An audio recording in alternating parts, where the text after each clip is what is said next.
Chapter 1469. The carriage driver should have turned around and given him a warning. After all, a true saint-level powerhouse was someone that even the City Lord Mansion had to give a certain amount of respect. But for some unknown reason, he was only silent for a moment before he continued walking towards the room, the chill in his eyes even thicker. Beneath the black robes, Qin Yu frowned. He was sure that the other party had felt the warning he had given by throwing out the cup. But even so, the other party didn't seem to have any intention of giving up. This inevitably caused Qin Yu to doubt True Saint Baiyu's words. Could it be that a true saint-level cultivator wasn't anything special in the Western Desolate? Otherwise, how could he have lost so much face? Thinking back to what he had just heard, Qin Yu's frown deepened. He faintly felt that something was wrong.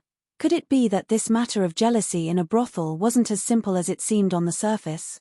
Bang! The door to the room shattered and exploded. Wild strength swept out, wrapping around countless fragments of different sizes and sweeping out at an astonishing speed. This was the other party's probing attack, but it also exposed his hidden secret. This person had concealed his cultivation. Above a half-saint was naturally a true saint. Moreover, this was a powerful and ruthless individual that excelled in close combat. Beneath the black robes, a cold light bloomed in Qin Yu's eyes. He could basically confirm that there was a hidden story behind today's event. For a solemn true saint powerhouse to hide his aura and interfere in a matter of jealousy in a brothel was already extremely comical. But now, his aura was overflowing with killing intent. It was clear he had cruel thoughts in mind. Was he targeting True Saint Baiyu? This was Qin Yu's first thought. After all, it was clear that this other party had a certain status in the Western Desolate. As for those in a high position, although they could enjoy limitless glory, they would inevitably provoke powerful enemies from all sides because of their conflicts of interest. Qin Yu had just entered the desolate region. Besides this storm, he had never come into contact with anyone else, so he naturally didn't have any enmity with them. Since there was a hidden story behind this, it could only be caused by True Saint Baiyu. This judgment left Qin Yu depressed. Although he had obtained some information from True Saint Baiyu, it was relatively simple and wasn't worth the price he was paying today. But no matter what he thought, the other party had already arrived in front of him. Whether it was worth it or not, he could only temporarily receive it. After that, she would ask him for compensation. She couldn't just become this fellow's shield for no reason. He raised his hand and slapped the table. Boom! A terrifying power erupted, and the table instantly collapsed. Everything rushed out of the door. Although there weren't many fragments on the table, it gave off the feeling that it was vast and mighty, like a raging river. The coachman, who had just barged into the room, had a stern and calm expression on his face. He felt that his aura had been completely locked onto, and he was unable to dodge at all. His original plan was to hide his cultivation and get close to his opponent before unleashing a sure-kill attack. However, he no longer had the chance to do so. With a loud shout, the bones and flesh in his body crackled. His entire body suddenly swelled up, and he raised his hand and struck out heavily. With a single punch, it gave off an unstoppable feeling, as if even a myriad of rivers and mountains would be pierced through by a single punch. A wild strength rushed out like a wild tiger, breaking into the table fragments. It wanted to forcefully tear open a gap and kill Qin Yu on the spot. But this person had clearly underestimated the terrifying strength that was released from Qin Yu's palm strike. The fragments of the round table were shaken to pieces by the collision of these two astonishing strengths. But they had nearly exhausted all of their tiger-like wild strength. Even so, they still had enough strength left over to sweep up countless splinters of wood and dust as they hurtled towards the carriage driver. The coachman cried out as if he had been frightened.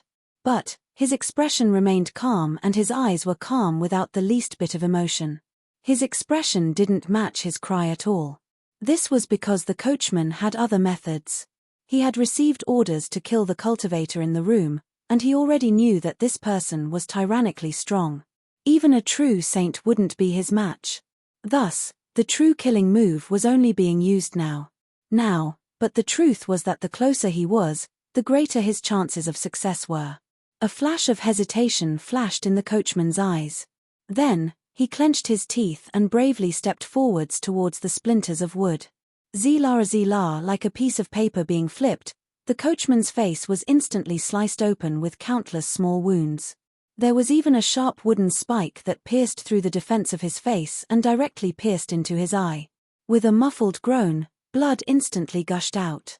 By paying the price of an eye, the coachman had advanced a step further. Now, there was less than 10 feet between him and Qin Yu. This distance was enough.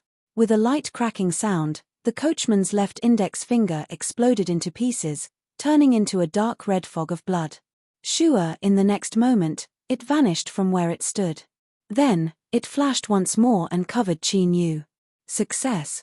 The coachman didn't know who he was trying to kill, but he was confident in the influence behind him. Since he was covered by the blood fog, even if this person had transcendent methods, he would still find it hard to escape death. Joy gushed out from the depths of his heart. The corners of his lips curled up, but he froze in the next moment. Of course, it wasn't because his smile pulled at the wounds on his face, but because beneath the cover of the blood fog, it gave off a feeling of nothingness. As if he had wrapped himself in air. He had been tricked. The other party had been prepared for this. The coachman stomped his feet and began to rapidly retreat. He knew that his target was strong, and since his killing move didn't work, his best choice was to immediately flee. However, just as the coachman's figure moved, before he could even retreat, boundless darkness suddenly descended like the curtain of night. Chen Shangolv's heart skipped a beat. He fiercely looked towards the courtyard. Darkness surged out from within, instantly covering the entire courtyard. The other party clearly had an extremely high level of control over their own strength. When they reached the courtyard gates, they stopped and didn't disperse in the slightest. Even so, Chen Shangolv could feel an icy cold aura from this darkness, as well as a dreadful aura that left one's heart racing. It was like an eternal night had arrived, like an abyss that could swallow all things. It represented endless slaughter and destruction. He had kicked an iron plate. Chen Shangolv's complexion paled.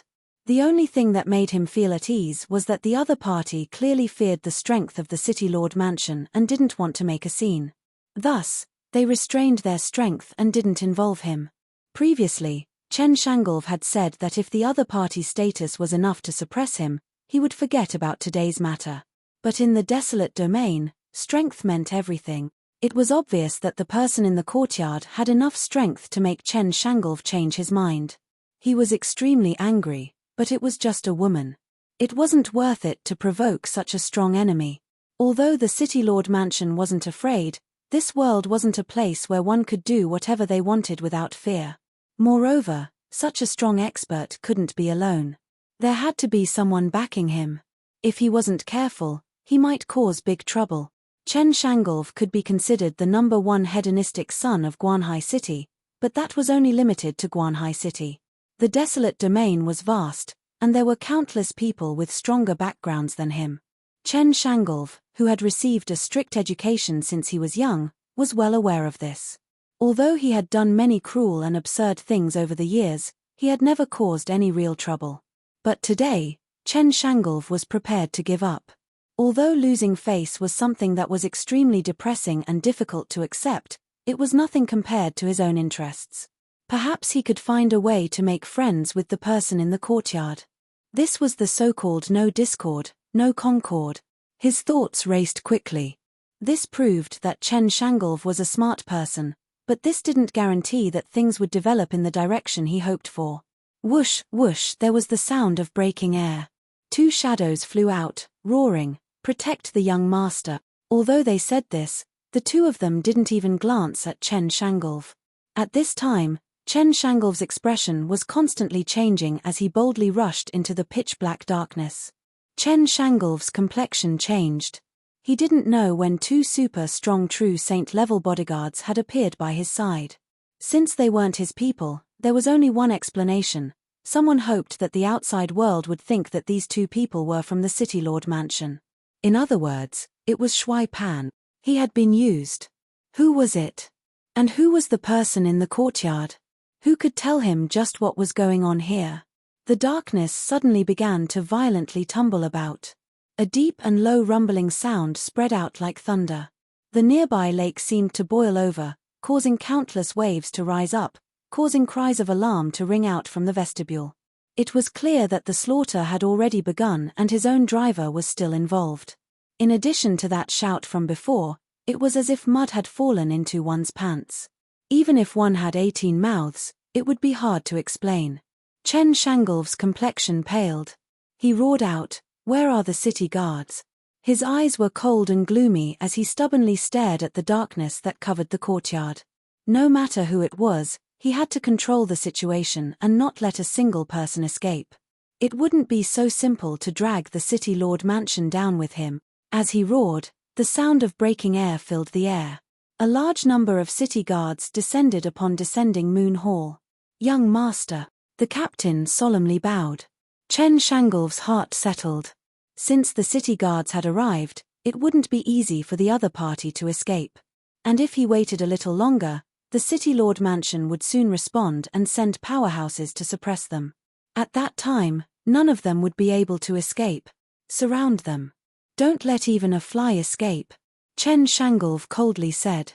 On the surface, the situation seemed to be under his control. But for some reason, he felt uneasy. Although he didn't know the identities of the two parties and what their motives were, since they dared to plot against the City Lord mansion, they naturally had a certain level of confidence. In other words, he didn't know what the outcome of this matter would be. Thinking of this, Chen Shangolv's heart became even more gloomy. He glanced at the pale and shaken Yun Qing from the corner of his eye. Although her expression was flawless, the women in the hall had always been good at putting on an act. Regardless of whether this matter had anything to do with her, she had to be apprehended and interrogated after this. Even if she was innocent, it was ultimately because of her that he was involved and the City Lord mansion was involved. I can't just let this matter rest like this. Yun Qing raised her head and exchanged glances with Chen Shangolv. Her body stiffened and her face turned even paler. She had long known that this noble son of the City Lord mansion was not a kind person. Now that they had fallen out, based on his personality, he would definitely not let this matter rest. But she was like a fish on the chopping block. Even if she sensed danger, what could she do? Thinking of this, Yun Qing's heart became even more miserable. She hugged Daya tightly, tears rolling down her cheeks. Guanhai City had always been peaceful. Firstly, the City Lord mansion was extremely domineering. After punishing a few offending actions, no one dared to provoke them easily. Secondly, the entire West Wilderness was under the rule of the capital and was in a relatively stable state.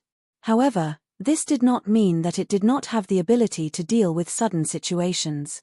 The City Lord was entertaining important guests when he received the news. After a quick analysis of the situation, the two deputies in the city immediately made a decision. One of them stayed in the residence to look after the situation while the other led the experts in the residence and soared into the sky. In the living room, True Saint Bai Su frowned slightly and looked outside. On the main seat, the City Lord of Guanhai City, Chen Yuanshan, smiled and said calmly, "Perhaps there was an accident. After all, the city is too big and there are bound to be some mistakes in the management. Nephew Bai Su, please don't tell on me." He was calm and collected, full of confidence as he spoke. Chen Yuanshan had risen up from the wilderness and eventually became the city lord of a large city. He had experienced many ups and downs and would naturally not care about such a small matter. Chapter 1470. Moon Pavilion. In the sound of breaking the air, Deputy General Xu Shen led the masters of the mansion to arrive, and a powerful pressure was released in an instant. Humph! With a cold snort, Xu Shen's eyes swept around. At this moment, the inside and outside of the lake instantly fell into silence.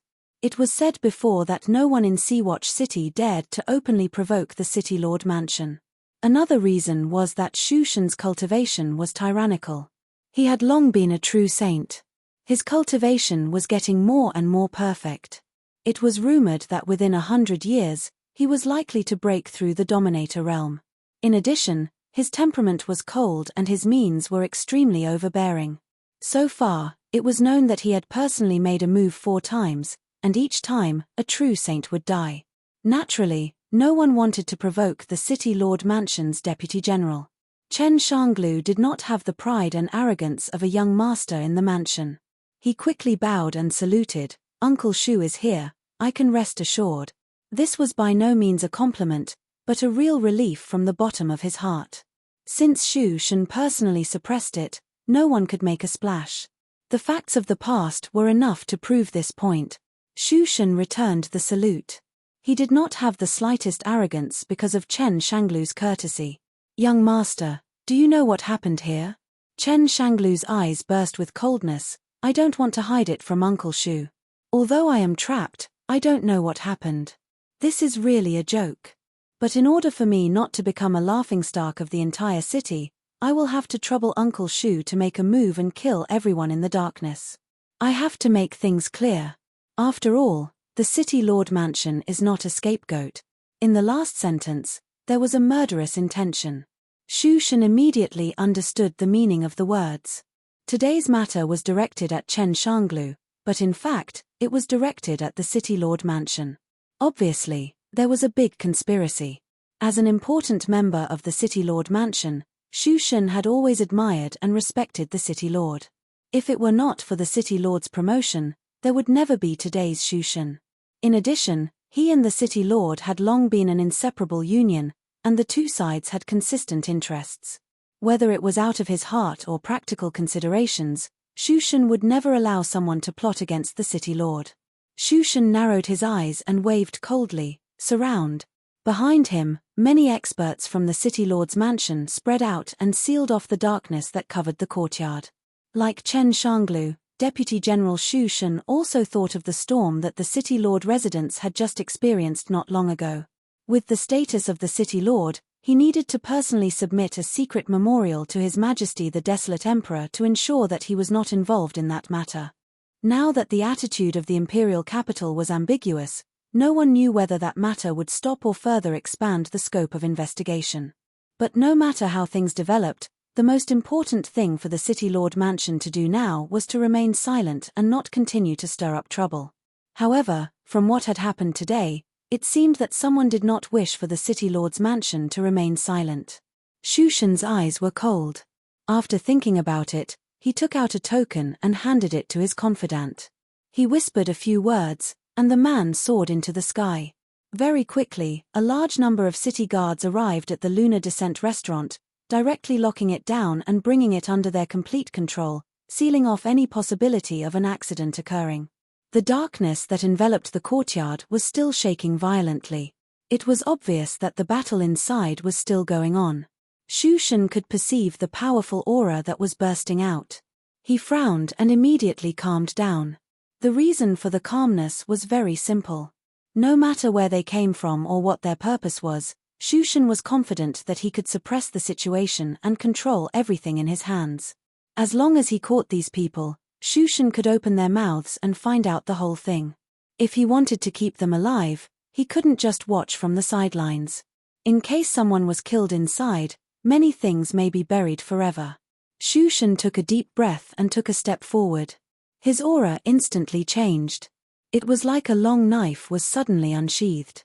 The cold light soared and shone in the sky, releasing endless killing intent. Boom! With a punch, the darkness was instantly torn from the middle. As the saying goes, a skilled person is bold. Shu Shen did not hesitate and stepped into it. Rumble! The next moment, the darkness in front of him suddenly tumbled more fiercely, and an increasingly terrifying aura gushed out from it. Catcher, catcher! In the depths of the lake, the mud and stones were brutally torn apart, creating several bottomless cracks. It was like a ferocious mouth, crazily swallowing the lake water, forming a huge whirlpool. In the midst of the exclamation, a group of lights flew up, wrapping around the guests and various beauties. They fled in panic. The next moment, in the luxurious and exquisite vestibule area, the entire high-rise building collapsed. It collapsed. The boss of the descending moon hall rarely appeared. It was rumored that he had a great background. At this moment, he appeared in the flustered crowd. His eyes widened as he looked at the scene in front of him. His face instantly turned pale and his body trembled slightly. Things were getting out of hand. They would definitely not let it go. Once they found out that it was him, he had no confidence that he could survive. After a brief moment of hesitation, a trace of sadness appeared on his face. The boss raised his hand and slapped between his eyebrows. With a muffled sound, red and white matter splashed everywhere. The headless corpse fell on its back, and blood gushed out from the broken neck like a fountain. There was another exclamation in the crowd. The faces of those who knew his identity changed slightly. They quietly retreated to the back of the crowd and nervously sent a message to the outside. Originally, they thought that today was a farce of jealousy, but who would have expected that things would get out of hand? First, Shushan personally came with people, and then a large number of city guards blocked the descending moon hall. And now, the nominal boss of this building actually committed suicide in his own building. Even if they used their knees to think, they would know that it was definitely not simple. Something happened, something big happened. Chen Shangolv had already learned that the boss of the descending moon hall committed suicide. His heart thumped heavily, and his face became more and more livid. But now, he couldn't care about this for the time being, because Shu Shen had been fighting in the darkness for a long time, but he had not suppressed the strong enemy. At this time, the darkness surged violently, like an inflated and squirming stomach, giving people an extremely terrifying and strange feeling. Suddenly, a terrible thought flashed through his mind like lightning, making Chen Shangolv's body stiff, and his eyes were filled with horror. Could it be that everything today was just a trap, specifically aimed at the City Lord Mansion? Shu Shen brazenly rushed into the darkness, and was the prey that fell into the trap. Chen Shangolv opened his mouth and was about to roar and summon the city guards to attack. But at this time, there was a sudden cough in his ears, and then an icy cold hand directly grabbed his neck. "Tell them to stop and don't move." Chen Shangolv glanced at the black-robed figure. He didn't know the identity of the person who came, but he felt a chill on his neck and the hairs on his back suddenly stood up. And at this moment, the city guards in front of Chen Shangolv discovered the sudden appearance of the black-robed person. They all roared in anger. "Let go of the young master." Qin Yu coughed a few more times, and under the black robe, there was a flash of amazement in his eyes. He thought that this person was worthy of being a powerhouse of the desolate region. His methods were truly terrifying and amazing. With his cultivation, he almost suffered a great loss. It had to be known that in the vast young world, ordinary true saints couldn't be said to be as simple as chopping vegetables, but they couldn't be considered anything too difficult. How could they be as distressed as they were now? His thoughts turned quickly, and his eyes swept over the noisy city guards who were eager to try. He suddenly clenched his fists and said calmly, "Tell them to be quiet. Loud voices can't solve the problem, and they can't die for you." Chen Shangolv's heart trembled. He forced himself to remain calm and raised a hand to stop the city guards from continuing to roar. He slowly said, "I hope you know who you are holding in your hands right now." He took a deep breath and his voice became even calmer. His eyes were calm and steady. "I am Chen Shangolv, the only son of Sigay City's City Lord Chen Yuanshan. No matter who you are, if you dare to touch me, there is no way you can leave Sigay's City alive. So, no matter what you want to do, you had best think clearly about whether or not you can withstand the consequences." His last words were filled with threats. In this world, no one was an independent individual. There were always some people that you cared about and were close to. If you lost your life, that was fine. But, if you weren't careful, you might bring a terrifying calamity upon them. Qin Yu turned his head to look at Chen Shangolv. Although his face was slightly pale, he was still as calm and composed as before. He was a bit surprised by Chen Shangolv's current performance. It seemed that there were some outstanding characters amongst the second generation of Silk Pants. In terms of temperament, Chen Shangolv was clearly one of them. But that was it. So, he only nodded and said, "I know." These 3 words were spoken in a light and casual tone, without any hint of emotion. Chen Shangolv felt as if his threats had fallen into thin air. His heart trembled and a great sense of unease rose up in him. His intuition told him that this black-robed person in front of him was an extremely terrifying character. It seemed as if he didn't fear the strength of the City Lord Mansion at all. The darkness that covered the courtyard suddenly vanished without warning, revealing 3 corpses lying on the ground. One of them was the carriage driver from the City Lord mansion. This person's eyes widened and he revealed a horrified expression, as if he had just experienced an extremely terrifying event. The other two people had died miserable deaths. One of them had a hole pierced through his chest and his heart that should have been beating had long since disappeared. In addition, the other person's back was broken. His entire body bent backwards at an astonishing angle, and his body was almost stacked together. In just a moment, 3 true saints had fallen here. Although this was the desolate region's sea-viewing city with countless powerhouses, such a terrible event hadn't happened in a long time. Shu Shen's face was gloomy. He stepped towards Qin Yu. His eyes narrowed and his lips curved up in a cold arc. Sir, your words are too euphemistic, but I come from the border army. I always do things directly and I don't like to beat around the bush. So, I can tell you bluntly that if the young master is harmed in any way, you and everyone around you will die, and you will die miserably. Qin Yu coughed and tasted a bit of blood in his mouth. He couldn't help but feel a bit more annoyed. He thought that Shu Shen's sneak attack just now almost injured him. Now that his weakness has been caught, he still dares to speak such nonsense. He is really more arrogant than me. His heart was angry and his fingers tightened. Chen Shangolv, who was caught, suddenly suffered. His face flushed red with pain. I am not stupid. The meaning is very clear, so there is no need to say the same threat twice. In addition, you'd better stop now. I am not too courageous. If I am shocked and my hand trembles, it is hard to say whether I will die or not. But Chen Shangolv will definitely die in front of me. Shu Shen's face was expressionless, as if he had not heard Qin Yu's words. He still maintained the original pace and continued to approach in silence. His whole body was rising, causing a strong psychological oppression. You dare not make a move. These simple words directly touched Qin Yu's heart. Although he teamed up with Shu Shen and killed the previous 3 true saints, he knew in his heart that the City Lord's mansion was likely to be used by others, trying to muddy the water, or there were other purposes. Therefore, it was not a correct decision to completely fall out with them. It would only add a strong enemy for himself. When he first entered the desolate region, it was better to be safe. Before he figured out the situation and had no foundation, it was obviously an extremely stupid thing to wantonly make enemies. But even if this was the case, Qin Yu would not admit it.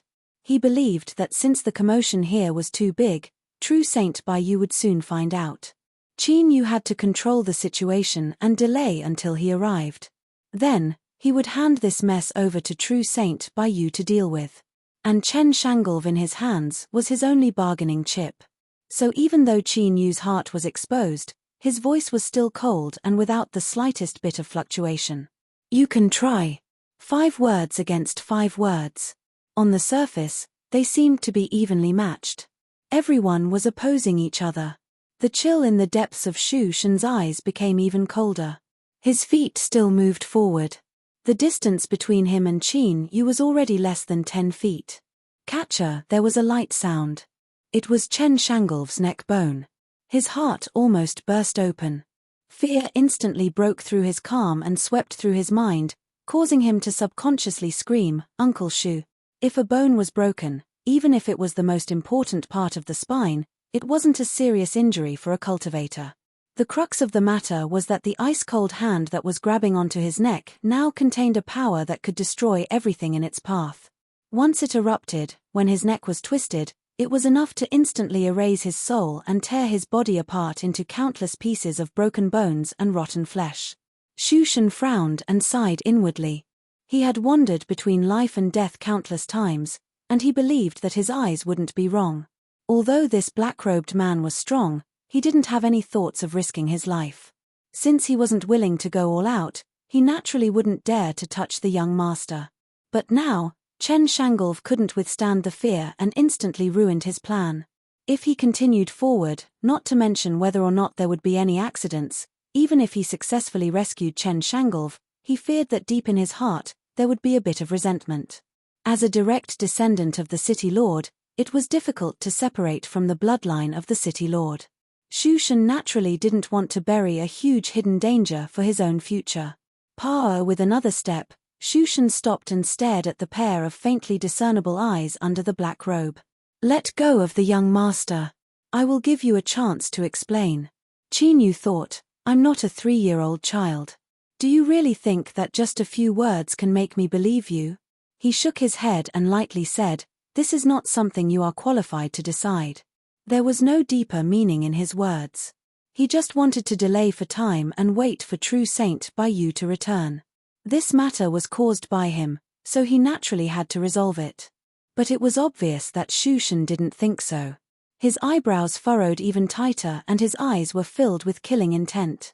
If it weren't for today's matter involving Chen Shangolv, he wouldn't have disregarded the life and death of the hostage and wanted to kill this person on the spot. Taking a deep breath, Shushan was silent for several breaths of time.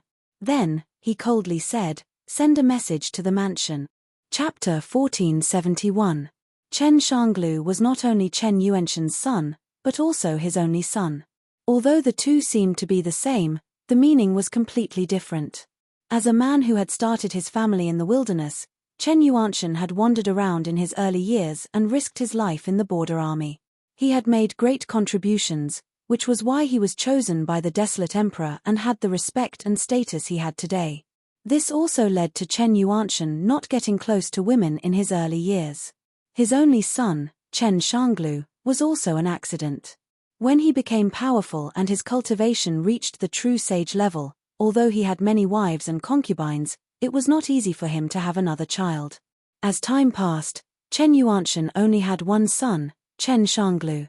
In such a situation, the accident became a real treasure. And now, Chen Yuanshan's only son, the one he had high hopes for, had been kidnapped by an unknown criminal. Hearing his subordinate's report, the fingers of the city lord trembled and some wine spilled out of his cup.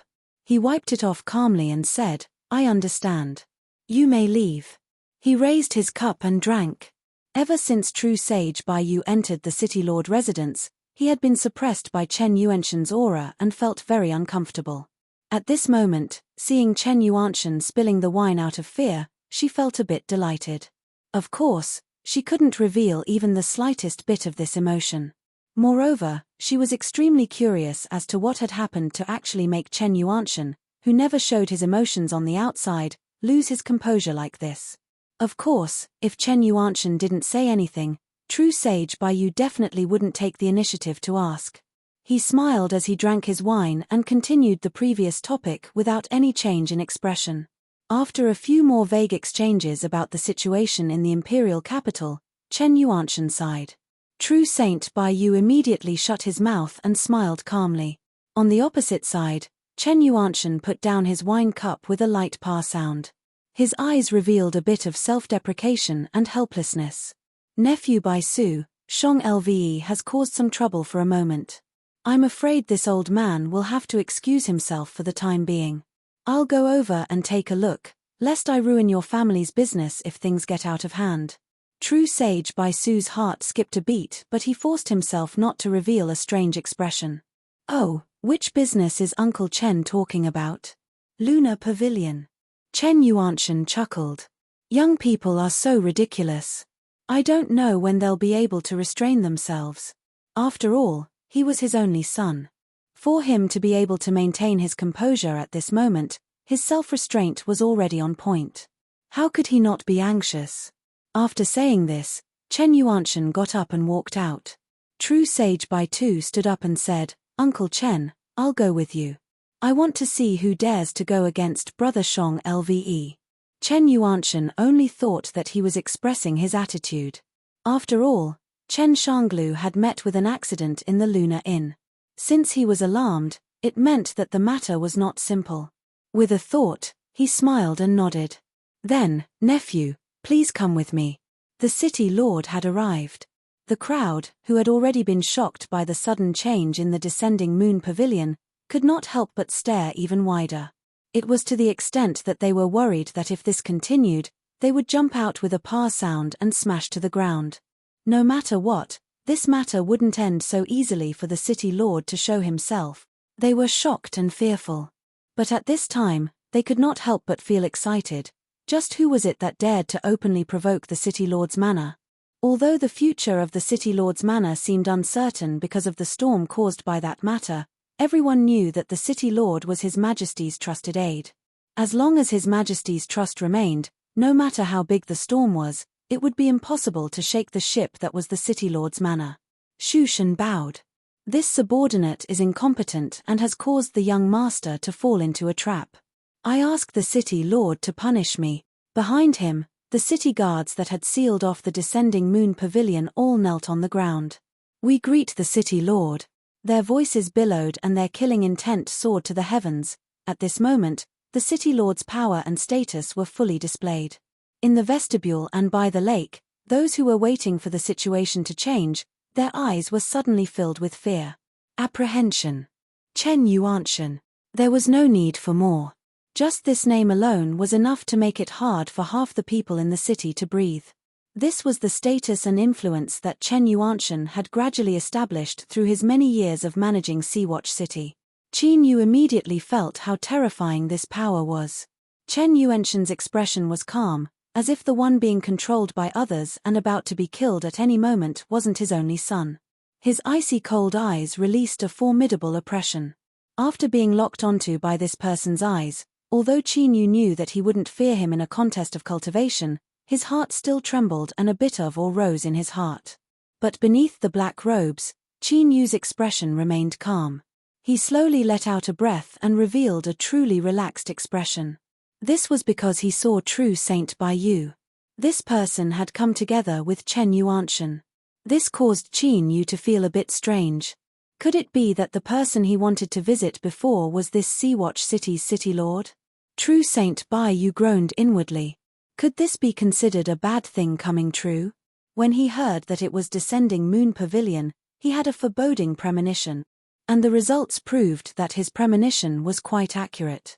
It really was the ruler of darkness. Just how long had it been?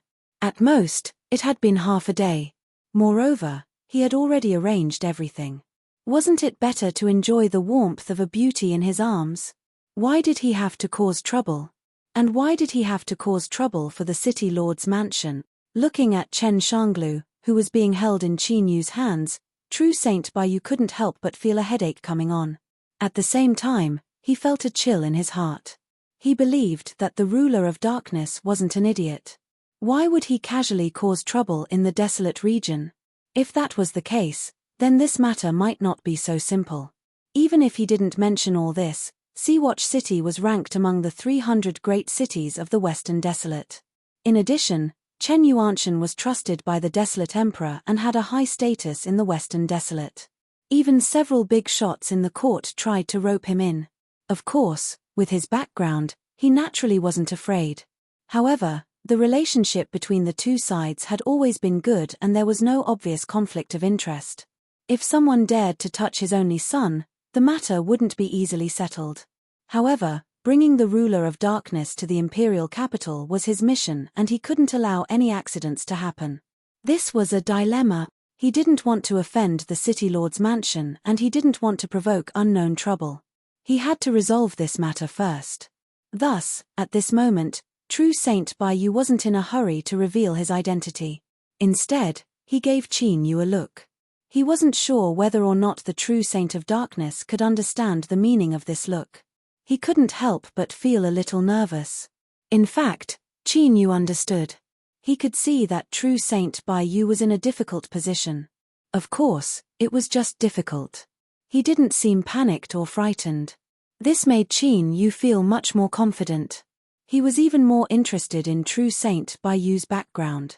He didn't fear a city lord and he only had a mere true saint cultivation. Cough cough, fine, mere wasn't the right word to use, but in reality, it wasn't too much.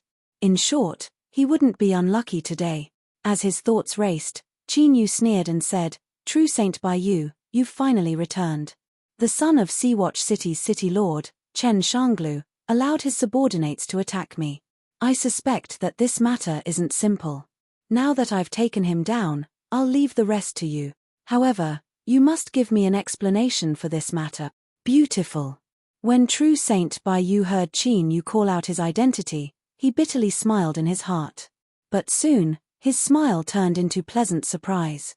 He thought that the dark ruler was indeed smart.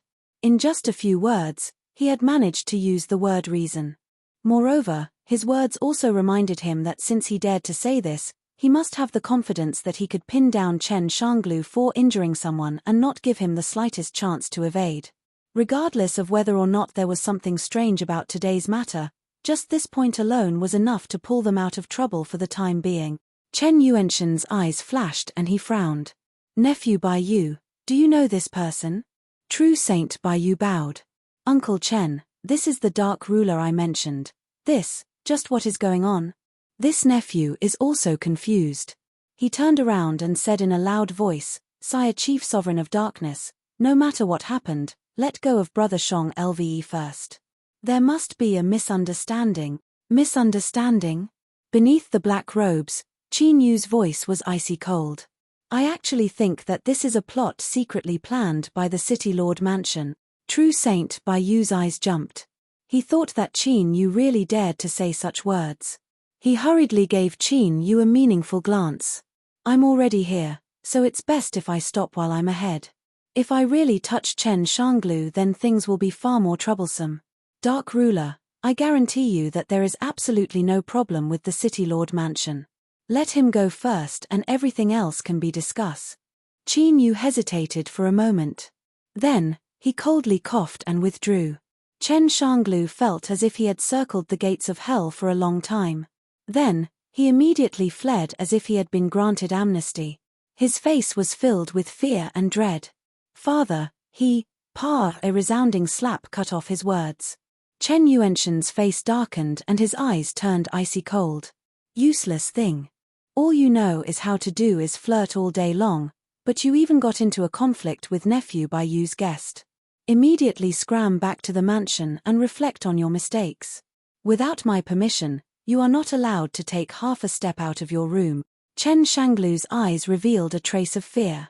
His lips moved but he didn't dare to speak. He was protected by several good people from the City Lord Mansion and soon left the sight of everyone. What a sharp mind. What a shrewd and ruthless way of handling things. In just several breaths of time, he had already guessed the general outline of what had happened. Then, with a few words, he had determined that today's matter was a case of jealousy in a brothel. If so, then even if the ruckus was a bit bigger and 3 true saints had perished, it would at most be ridiculously fierce and their reputation would be tarnished. He didn't give anyone a chance to stir up a storm over this matter, and at the same time, he could also take this opportunity to see how all sides would react. If someone wasn't willing to accept this conclusion, then it must have something to do with today's events. True Saint Bai Yu secretly admired. He smiled and said, "Dark Ruler, let me introduce you. This is City Lord Chen Yuanshan of Sea Viewing City. He is one of my Western Wasteland's important ministers and is deeply trusted by His Majesty." This was an introduction and also a reminder. Qin Yu's eyes flashed. He cupped his hands together and said, "Greetings, City Lord." Chen Yuanshan smiled and said, "I've long heard of your great name. Today, I finally know that seeing is believing. Now that His Majesty has summoned you to the Western Wasteland, if you work hard, you will surely have a bright future." After a pause, he cupped his hands together and said, "This misunderstanding is all because of my son's absurd actions. If he has offended you in any way, I ask that you forgive him." For a dignified city lord with his status, this could be said to be filled with sincerity. First, Chen Yuanshan had already sensed that there were many strange aspects to this matter. In addition to knowing Qin Yu's identity and the undercurrents in the imperial capital, he guessed that the City Lord Mansion had been used by someone else and that Chen Shanglu had become someone else's raft. Since he had already been schemed against, he would have to take revenge in the future. But right now, he needed to reduce this matter into a small one and not give others a chance to act. Secondly, True Saint Bai Yu came from an imperial bloodline. Although he was from a remote branch family, his uncle was a truly brilliant individual. His future achievements would be hard to estimate and His Majesty held him in high regard, so he naturally had to give him some face. Thirdly, there was Qin Yu's cultivation. When powerhouses interacted with auras, even if they hadn't truly fought, they could still make some judgments. This dark ruler in front of him was actually stronger than the rumors said. It was no wonder that his opponent's plan had failed. Towards a powerhouse, even if their future wasn't clear, it was still necessary to temporarily concede and respect them. True Saint Bai Yu sighed inwardly. This was the so-called lifting something heavy as if it were light, being able to pick it up and let it go. This was precisely what Chen Yuanshan was displaying right now. He didn't boast about his status, he didn't care about his face. Indeed, if his uncle thought highly of him, he naturally had his reasons. Ha ha ha. Dark Ruler, Uncle Chen's sincere apology should be enough for you to wipe away the discontent in your heart. How about we let this matter rest? Qin Yu let out a long breath. In his opinion, this was the best result, so he immediately nodded in agreement. But as he swept his eyes over True Saint Bai Yu's bright and smiling face, he couldn't help but sneer inwardly, a bit of anger in his heart. He wasn't going to be a free shield for you. Since I broke this trap for you today, you should at least give me an explanation. Chapter 1472. A strong start but a weak finish. This was probably the most appropriate description of the conflict at Descending Moon Hall. The audience that had been waiting to watch a good show was greatly disappointed. Of course, although they were disappointed, they didn't dare to reveal any emotions. One didn't need to be a genius to know that the entire City Lord Mansion was suppressing a fire. No one wanted to jump out and be the dead bird that had its head smashed in. After agreeing to be more intimate some other day, Chen Yuanshan smiled and cupped his hands together before leaving. Qin Yu looked at Chen Yuanshan's departing back and felt a sense of unease surge within him. There seemed to be something hidden in the City Lord's smile. As the City Lord Mansion's side left, the city guards also left. Soon, besides the messy scene, Descending Moon Hall was restored to tranquility. The losses were certainly not small, but True Saint Bai Tu didn't care. Not to mention how rich he was, the City Lord Mansion wouldn't make him pay for this. There would always be compensation afterwards. The most important thing right now was to figure out just what had happened. After waving away the panic-stricken temporary manager of Descending Moon Hall, True Saint Bai Tu pulled Qin Yu into a relatively intact courtyard. As for where the girls in the courtyard would go, that wasn't within his scope of consideration. Ruler of Darkness, tell me everything that happened today. There cannot be any omissions.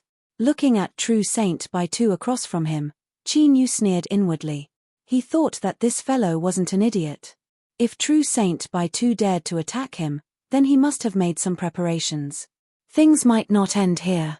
The sooner he found out, the better. Without hiding anything, Qin Yu calmly recounted what had happened from beginning to end. True Saint Bai Tu's expression became increasingly solemn. His eyebrows furrowed and his face darkened. He looked at True Saint Bai Tu, looked at Qin Yu, looked at him again, and there was no response. Qin Yu sneered inwardly. He had spent a great deal of effort and taken a great risk to help True Saint Bai Tu block this matter. Did True Saint Bai Tu want to deny it? He lightly coughed and said, True Saint Bai Tu, don't you think you should give me an explanation for today's matter? Thoughts of extorting others? Fine, Qin Yu had to admit that he did have them. After World Zero, he had become somewhat addicted to them. But now was different from the past. Qin Yu's thoughts leapt up a few times before he suppressed them. But at the very least, he could use this favor to exchange for some useful information from True Saint Bai Yu. As long as this fellow was prepared to continue being on good terms with him, he wouldn't refuse Qin Yu's proposal. Qin Yu was calm and unperturbed. He had already prepared himself to deal with True Sage Bai Yu. No matter what he said, even if he had a glib tongue, he had to come up with something solid to smooth out this matter. Free shield. That's impossible. He, Qin, did not open a charity hall. But soon, Qin Yu discovered that True Saint Bai Yu had a strange expression on his face. He looked at Qin Yu as if he wanted to say something but stopped himself. This left Qin Yu puzzled. What sort of rules were these? It was completely different from what he had imagined. Calm down and don't panic. I want to see what kind of tricks this True Saint Bai Tu can play. Finally, under Qin Yu's calm and confident gaze, True Saint Bai Tu opened his mouth and said with a bit of hesitation, Dark Ruler, you shouldn't be thinking that today's conflict at Descending Moon Hall was caused by me, right? Qin Yu was so angry he nearly laughed. What sort of nonsense was this? If it wasn't because of you, could it be because of me? That's impossible to frame. The two of us entered the Western Desolate together, and how long has it been since then? Could it be that I was wandering around somewhere else and ended up forming a grudge with someone? Qin Yu coldly sneered and didn't respond. But his meaning was clear. True Saint Bai Tu had a wonderful expression. There was anger and there was anger, but he didn't know whether to laugh or cry. He took a deep breath and waved his hand. At first I was thinking about where I should start and give you some reminders, but now it seems I can't delay any longer. I have to let you know just what sort of situation you are in right now. He reached out a hand and pointed at Qin Yu. Dark Ruler, please listen well. Today's matter was directed at you. This is absolutely true. So, the reason why my family's building has become like this is all thanks to you. Of course, I was the one who chose this place and I can consider myself unlucky, but I must make things clear. Qin Yu's eyes widened. Although he couldn't see his expression because of his black robes, it wasn't hard to sense that he was shaking from the bottom of his heart through his body language. Although this was only True Saint Bai Tu's side of the story, Qin Yu had a bad premonition as he looked at his expression and demeanor. He was clearly the one who had been implicated by True Saint Bai Tu and suffered an undeserved calamity, so how did he suddenly become the protagonist of this story? True Saint Bai Tu coldly sneered.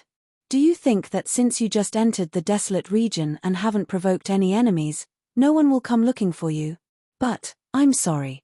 What I want to tell you is that there are people in the Western Desolate who want you dead, and it isn't just one. And the worst news is that these people who want you dead all have extremely high status and strength. Even I don't want to provoke them. So, in other words, in my ignorant state, because I sent you into the Western Desolate, I have already been implicated in this trouble.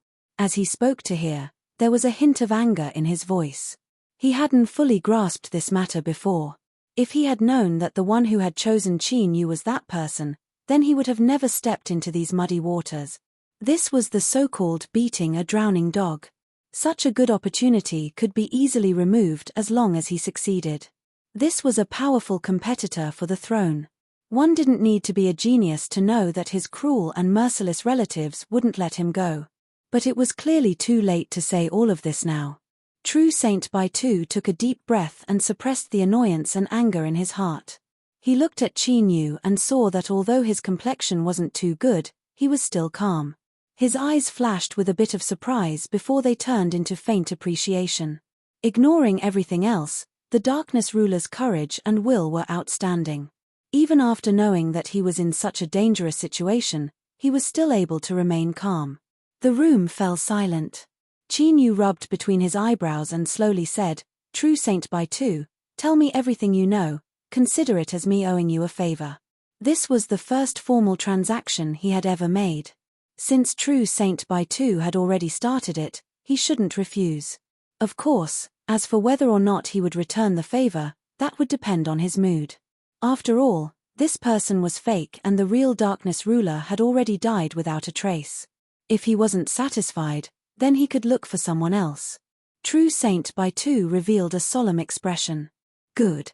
He already had this intention to begin with. If it weren't for this, he wouldn't have stayed in the City Lord Mansion for so long. All of this was to obtain some information. Soon, Qin Yu learned from True Saint Bai Tu that there was an undercurrent surging in the Western Wasteland's capital. Unfortunately, this undercurrent had clearly affected him. The conflict in Descending Moon Hall seemed to have erupted suddenly, but it was actually a trap that had been laid down long ago, just waiting for him to jump into it.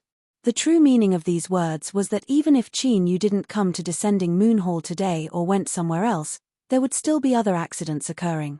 This was because there were people who didn't want him to live. And if everything was as True Saint Bai Tu said, there were indeed many people who wanted to kill him, and they were all terrifyingly strong. Qin Yu took a deep breath and slowly said, Li Ijo. As he was having a headache, he also felt his teeth hurt. He never imagined that all of this originated from someone else who had been miserably schemed against by him. Could this be the so-called cycle of cause and effect, retribution? The brief summary was as follows. Western Wasteland's Sixth Highness Li Ijo obtained the favor of the previous desolate sovereign. Thus, he arrived in the broken world and obtained the chance to control the ever-burning flame. He tried to use this to seize the ruler's lucky chance hidden within the world zeroth. There was no need to elaborate on what happened after that. In short, Sixth Highness Li Ijo suffered a crushing defeat. After a series of twists and turns, he fled back to the western wasteland, where he fell into the dust and into the yellow mud. In normal circumstances, Li Ijo's mistakes should have been enough for him to be thrown into the abyss without a chance to rise again. But it was unknown what method this Sixth Highness used, but he managed to convince the previous desolate sovereign to speak up once more, giving him a chance to live. As for the specifics, True Saint Baitu didn't elaborate. It was unknown whether it was because he had some misgivings or because he didn't understand much. Thus, the Dark Sovereign within the broken world was summoned and allowed to enter the Western Wasteland, becoming Li Ijo's last hope, but many people hoped that Li Ijo would fall and never have a chance to rise again. And the method to achieve this goal was simple: to kill the Dark Sovereign. Thus, our high-class trash student Qin Yu was innocently implicated. He had clearly just stepped into the desolate region, but he was already surrounded by countless icy cold eyes that wished to tear him to pieces. It was unknown who the enemies were, but a simple count could tell that there were several of the most famous princes and princesses of the current desolate sovereign, as well as their supporters. According to True Saint Baitu's words, the big shots of the court wouldn't take their positions ahead of time, so the situation shouldn't be too terrifying. But no one could guarantee that these big shots weren't secretly plotting against each other. For instance, the plot at Descending Moon Hall seemed incomparably simple, but they had actually used a spy buried within the City Lord mansion and even had 2 other true saints joining in at the last minute. All of this had been carried out in secret without alarming the City Lord mansion in the least. This alone was enough to prove that there were great figures personally covering up the situation. Otherwise, did they really think that Sea-Watch City's Emperor Chen Yuanshan was someone to be trifled with? It was only now that Qin Yu truly understood why the City Lord had decided to reduce this matter to a small one from the very beginning, and why he had labeled it as a fight over a woman's affections.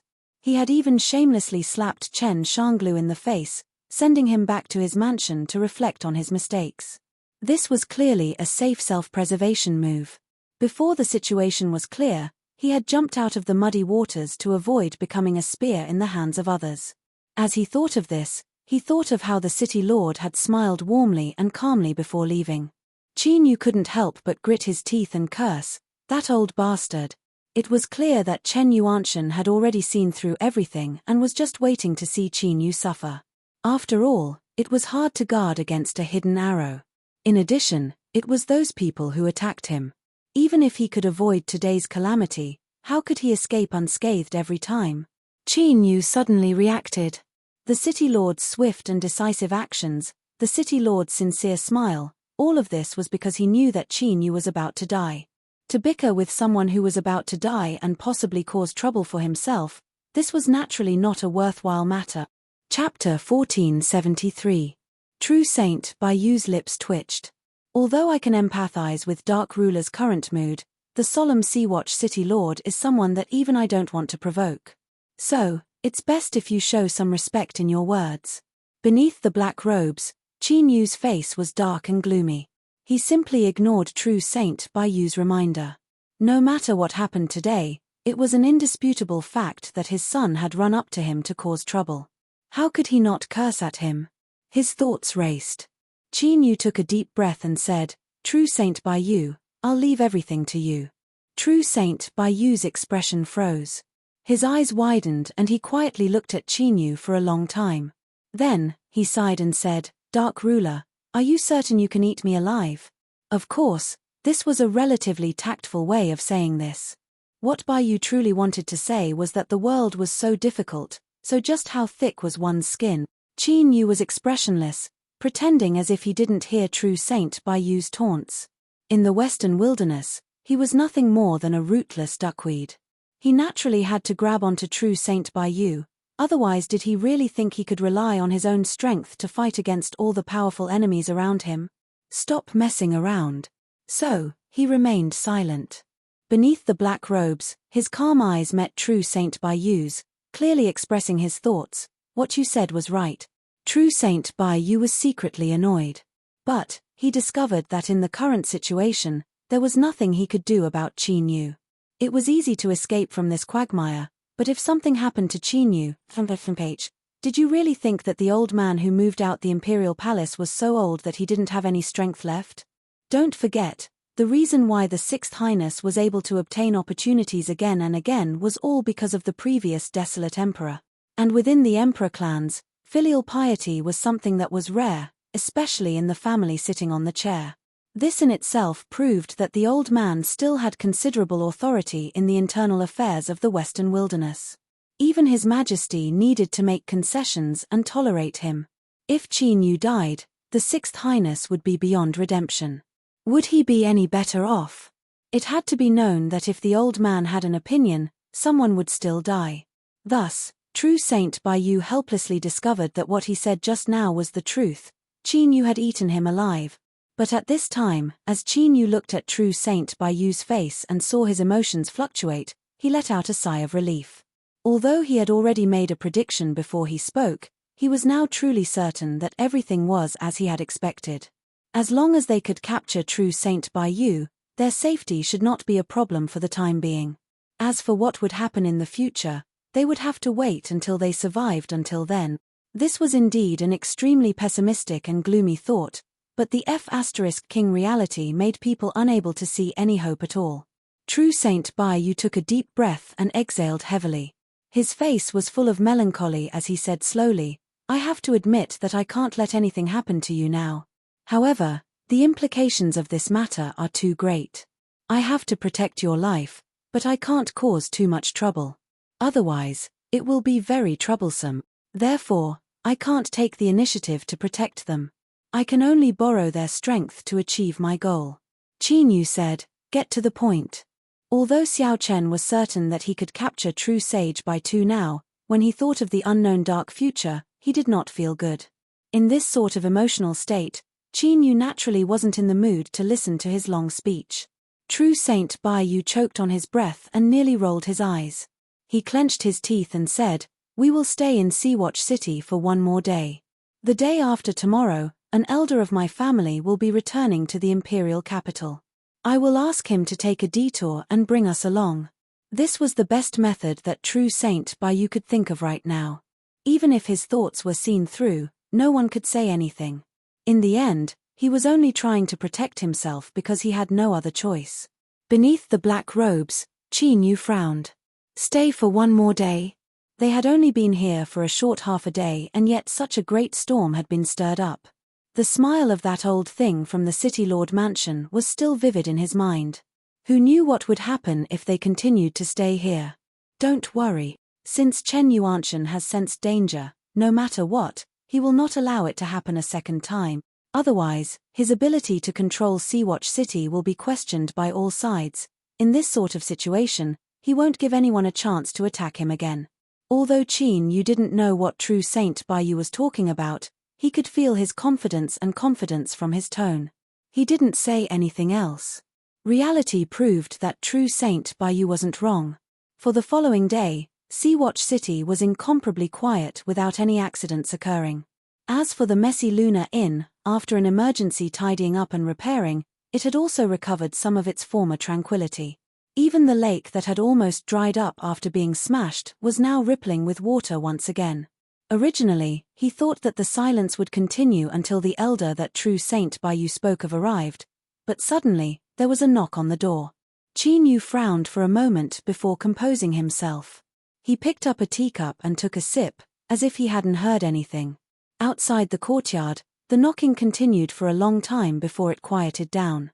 But before Qin Yu could finish drinking the tea in his cup, the knocking started again. This time, it was even more urgent than before, as if there was a hint of panic in it. Qin Yu revealed a helpless look. He thought for a moment and put down the teacup. He shouted, "Let her in." The courtyard door opened and the sound of footsteps approached from afar. Miss Yun hurriedly walked in. It had only been a day, but she was like a withered flower in autumn. Her pale face and slightly cracked lips gave off a delicate feeling that she was in a sorry state. Seeing Qin Yu and meeting his indifferent gaze, Miss Yun gasped for breath. Then, She fell to her knees. "Sir, I know that you are already magnanimous to not pursue my responsibility. I really shouldn't ask for anything more, but I really have no other choice." Tears fell down her cheeks like pearls from a broken necklace. Miss Yoon fell to her knees. "I beg you to save Dai. She is about to die." Before knocking on the courtyard door, Yoon Ching had already tried every method she could think of. But those that were close to her and tried to curry favor with her were now all avoiding her, as if she were infected with a plague. In fact, in the current ascending moon hall, her situation was even more miserable. The noble young master of the City Lord Mansion had been slapped in front of everyone. It could be said that he had lost all face. Although none of this had anything to do with Yoon Ching, there was no reason to vent his anger on her. If Chen Shangolve bore a grudge against her, could Yoon Ching's fate be imagined? Now, anyone that had anything to do with her wished they could cleanly sever all ties with her, much less help her save someone. It was good that that girl Dai died. It would be best if Yoon Ching died together with her so that she wouldn't continue to be a disaster magnet. Qin Yu furrowed his eyebrows. He guessed that Dai might be the girl that Chen Shangolve had kicked. He glanced at Yoon Ching. He really couldn't understand why this woman dared to come here and ask him to help her save someone. Miss Yoon didn't look up. But she seemed to feel the surprise and confusion in the eyes that fell on her. In fact, she also didn't know why she had requested to come here. Strictly speaking, the relationship between her and Qin Yu was only a friendship that had lasted for a meal. It was just a little better than that of strangers. The room was completely silent. Lying on the ground, Miss Yoon's face had turned increasingly pale. Although she was a lady from a brothel, she was usually chaste and praised. How could she have imagined that she would fall to such a state in a single day? Despair filled her eyes. She wiped away her tears and struggled to stand up. She bowed to Qin Yu and turned to leave. At this moment, Qin Yu could see the will to die in her eyes. It seemed that this misread of Ascending Moon Hall had already decided to commit suicide.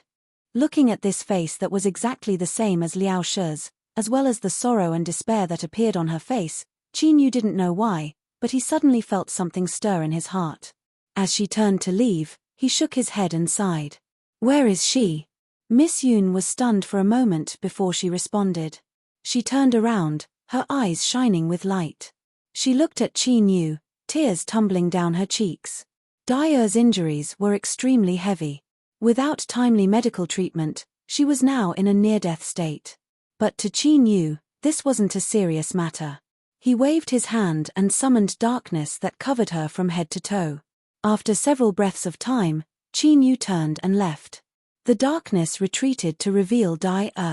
Although her complexion was still pale, her breathing had calmed down. Her eyelashes fluttered and she slowly opened her eyes. Miss Yoon held her in her arms. She looked up at Qin Yu's back. Thank you, sir. The several terrified maids beside her couldn't help but cry as their hearts surged with emotions. As Qin Yu walked out of the dilapidated courtyard, he heard the cries coming from behind him. He shook his head, a self-deprecating look on his face. He thought that although he seemed kind, he was actually a heartless person. So what if he saved that girl today? If they offended the City Lord Mansion, who knew what sort of fate awaited them in the future? So, living on wasn't necessarily a good thing. Qin Yu shook his head, suppressing these tumbling thoughts. He was in a precarious situation right now and he didn't know what sort of situation he would end up in the future. How could he have the qualifications to care about others? He stepped away, leaving behind the cries behind him. He returned to the courtyard and waited for True Saint Bai Yu's message. He estimated that it was about time. In fact, at the same time, True Saint Bai Yu was respectfully speaking with an old man with white hair and beard. Although this person was old, his eyes were bright and spirited. He emitted an astonishing aura that left one in awe. Bai Yu, the current situation is urgent. Continuing to be entangled in it is not a good choice. The white-haired old man glanced at him. Why not choose the second path? I can ask the Lord to step forward. I believe that old man will give us some face. True Saint Bai Yu forced a smile. He respectfully said, Uncle Jiang's words are reasonable, But how can the matters of this world be explained clearly? After all, you know that old man's style in the past. If I cause Sixth Highness to fall into depravity, this matter can be serious or small. Jiang Chengzi furrowed his eyebrows and nodded. Your considerations are reasonable, but looking at your complexion, it seems there is another reason for this. True Saint Baiyu bowed. I don't dare to hide anything from Uncle Jiang. The other reason I asked you to come here and bring me and the ruler of darkness into the imperial capital is because I have a high opinion of this person. Jiang Chengzi tapped his fingers on the table. After several breaths of silence, he said, Your uncle once praised your judgment.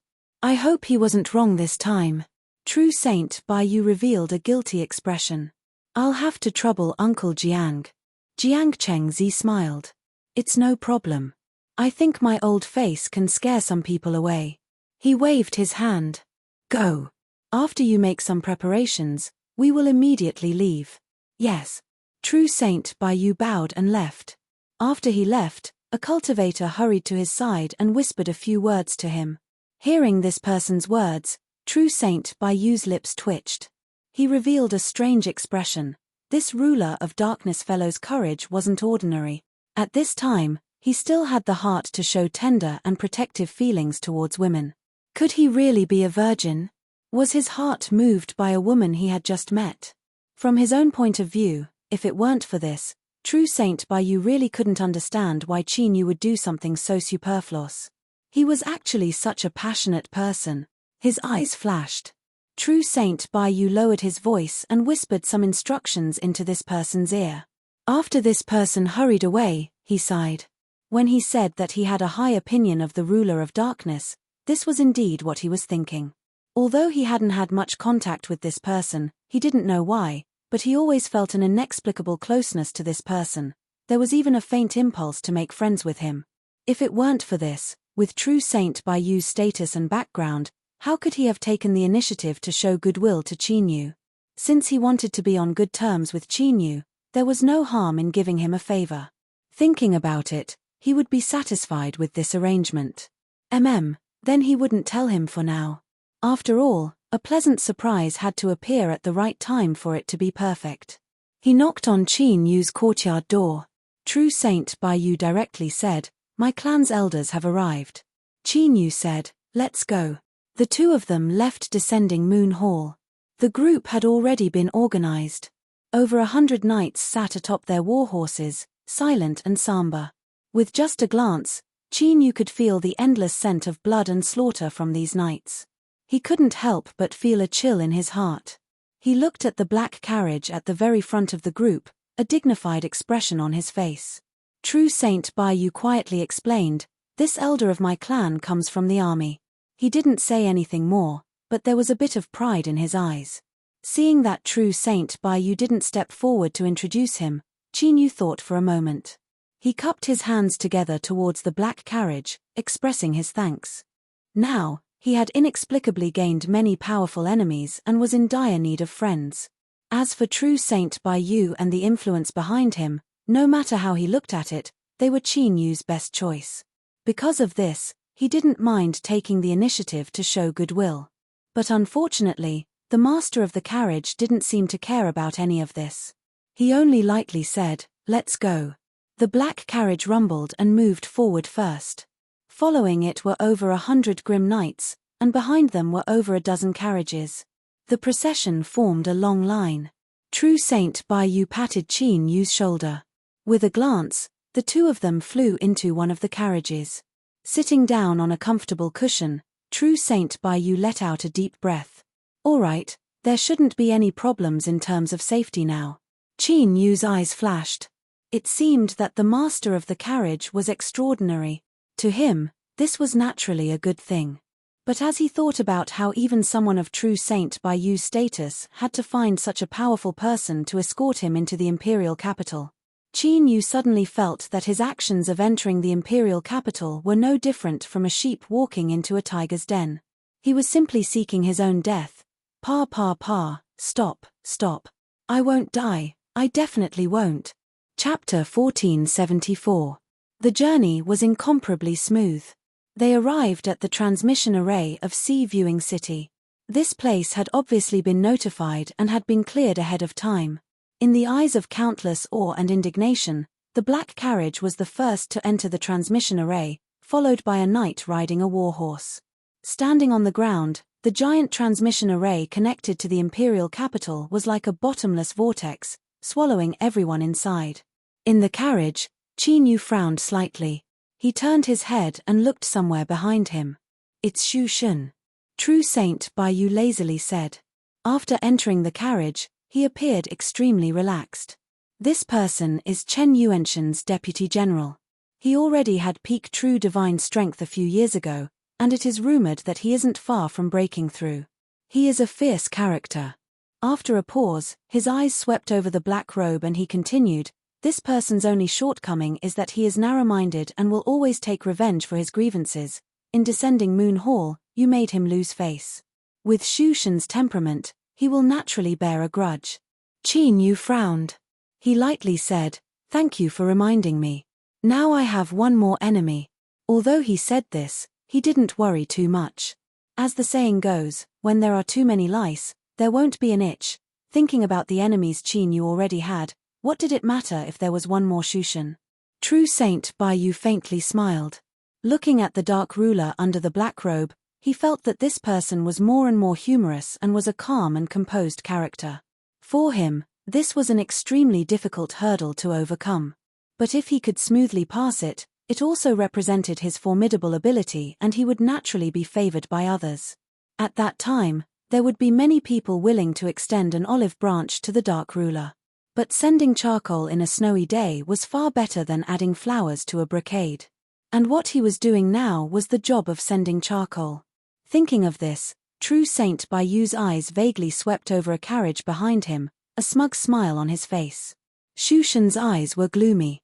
He coldly snorted, "Dark ruler, in descending Moon Hall, you may have won, but between you and me, it is not yet time to determine victory or defeat." He turned and lightly said, "Reporting to the city lord, the Western Border Army has already left. The security in the city can be temporarily suspended." "Yes, Deputy General." After receiving the order, several city guards soared into the sky and hurried away. Western Border, Imperial Capital. As the heart of the empire, the imperial capital was not just a mega city. To be precise, it was made up of three parts: the capital region, the imperial city, and the imperial palace hidden behind layers of powerful defenses. All the teleportation portals connected to the imperial capital were built at the edge of the capital region. Legend had it that apart from the few teleportation portals built in the depths of the imperial palace, no one was allowed to build teleportation portals in the entire imperial capital. Anyone who disobeyed would be treated as a traitor. This was naturally to ensure the safety of the imperial capital. Even if the world were to change, no one would be able to directly descend into the imperial capital. As one of the most famous cities in the desolate region, it received countless people and resources every day. As a result, the number of teleportation gates at the border of the capital region was one of the largest in the entire wasteland. Not only were they huge, but they also had a shocking capacity. Resplendent rays of light shot into the sky, which meant that someone had arrived at this mega city or left reluctantly. It was not easy to live in the imperial capital, but even so, as the most bustling city in the desolate region, this was still the dream of countless people. It represented endless good fortune and good fortune. Perhaps it was just a turning point, but it could help someone leap up and achieve something that others envied. Sitting in the carriage, the entire teleportation process was incomparably smooth. It was only when the wheels began to roll that Qin Yu discovered that he had arrived outside this mega city. Across from him, True Saint Bai Yu had his eyes closed in meditation. He suddenly opened his eyes, a smile on his face. "I've finally returned." There was a hint of unconcealable excitement in his words. Qin Yu reached out and opened the carriage window. He looked out. From far away, he could see the towering city that lay on the earth like a great beast. At this time, 9 suns hung high in the sky. But when facing this great city, it gave off a feeling as if all light was blocked out. Dignified, solemn, boundless momentum, as if it could swallow the heavens and chase after the sun, ruling over all things in the world. Qin Yu's eyes were dazed for a moment. It was only after a long time that he took a deep breath and suppressed the shaking in his heart. True Saint Bai Yu smiled. The imperial capital is the #1 city of my western desolate region. Even in the entire desolate region, besides the founding emperor city of the central desolate region, it can be said to be one of the best. There was a bit of pride in his words. Qin Yu slowly nodded. It is indeed the most magnificent city I have ever seen in my life. But, True Saint Bai Yu would never have imagined that Qin Yu, whose voice was filled with awe and emotion, would actually be thinking about what method he could use to overthrow and defeat this city. With Qin Yu's current cultivation, it wouldn't be an exaggeration to say that he was bold enough to have such thoughts. But to dare to think about it, just this point was enough to surpass ordinary cultivators by countless times. Of course, one could also understand that Qin Yu's ability to seek death had reached the peak. In order to conceal his true emotions, or perhaps it could be said that he was using a distraction method to alleviate the great fear deep in his heart. Qin Yu took a deep breath and slowly said, "True Saint Bai Yu, there is something I would like to ask you." True Saint Bai Yu shifted his body, changing into a more comfortable position. "Speak," Qin Yu said, "after entering the Western Desolate and even arriving at the imperial capital today, I have discovered that in this vast territory, there are a massive number of ordinary people everywhere. Why is this?" This question had lingered in his mind for a long time. True Saint Bai Yu smiled. "Ah, that's right. When you were in the broken world, it was difficult to see ordinary people coexisting with cultivators. But, that is because the broken world is in a special state of existence and because your cultivation level is relatively low. Well, this matter is a bit complicated, but in summary, the reason is simple. The reason why ordinary people exist is so that more and more cultivators can be born." Hearing this, Qin Yu suddenly reacted. His rise had been too fast, so he didn't understand too much about the common sense of the high-level cultivators. For instance, children. True Saint Bai Yu looked at him. "You've realized. As a cultivator's boundary rose, they would gradually transform their life force. But as they became stronger and stronger, wanting to give birth to future generations became increasingly difficult. This was similar to those creatures that were born with incomparably powerful bloodlines. As long as they were able to smoothly give birth to future generations, they would possess astonishing strength. But for them, if they wanted to smoothly give birth to a future generation, they would need to spend countless nights of hard work." Qin Yu's lips twitched. If he wanted to explain, then explain. Why did he have to be so ridiculous? Just as he was deep in thought, he nearly broke his back. Strictly speaking, this was because the vast majority of cultivators in this world, no matter how high or low their cultivation was, all of them cultivated from a weak and small state. Only when there was a sufficiently large population of living beings could more cultivators be born. Then, the outstanding ones would soar into the heavens and maintain the current cultivation world. If there were no ordinary living beings as a foundation, then the seemingly prosperous and powerful world of cultivators would be like an ancient tree that had its roots cut off. Although it seemed incomparably lush, once it exhausted all the water in its body, it would eventually wither away. However, Qin Yu's eyes flashed. Regarding this matter, although what True Saint Bai Yu said was correct, it wasn't comprehensive. Before this, Qin Yu hadn't noticed this. But now that he had entered the capital region and could see the imperial capital's walls from afar, he vaguely discovered a secret, faith, or the power of incense. That's right, it was similar to the divine kingdom that Qin Yu had seized from the chicken overlord. He could gather the faith of believers and gradually strengthen himself. And the Western Desolation, if one were to use a simple and crude description, could be regarded as a supersized divine kingdom. At this moment, Qin Yu's heart was filled with shock. Emotions surged in his chest. After he seized the divine kingdom, he had felt how amazing it was and faintly felt that it wasn't on a level that ordinary cultivators could come into contact with. But no matter what, Qin Yu never imagined that it would eventually evolve into such an astonishing form. That's right. Qin Yu's intuition told him that his guess was correct. The Western Desolation was indeed a supersized divine kingdom. But it was clear that in order to complete this sort of advancement and transformation, There would inevitably be countless twists and turns, a process that would require one to overcome all sorts of difficulties. But this discovery caused Qin Yu's heart to be shaken and shocked, and at the same time, he felt a bit more confident. So what if it was the Western Desolation? It was nothing more than a supersized divine kingdom. He, Qin Yu, also had one. Putting aside the disparity in strength between them, there was no difference in essence. If he thought about it like this, then it didn't seem so terrifying. Qin Yu's thoughts raced. Little by little, he suppressed the endless shock in his heart. He glanced at the chicken overlord from the corner of his eyes. After entering the Western Desolation, it had become particularly quiet. It seemed that once things calmed down a bit, he would have to have a good chat with it about matters related to the Divine Kingdom. Just what had that old white ape that had died taught it? Perhaps some seemingly unremarkable omissions contained crucial information. True Saint Baitu revealed a surprised expression. He looked at the dark ruler who was clearly lost in thought.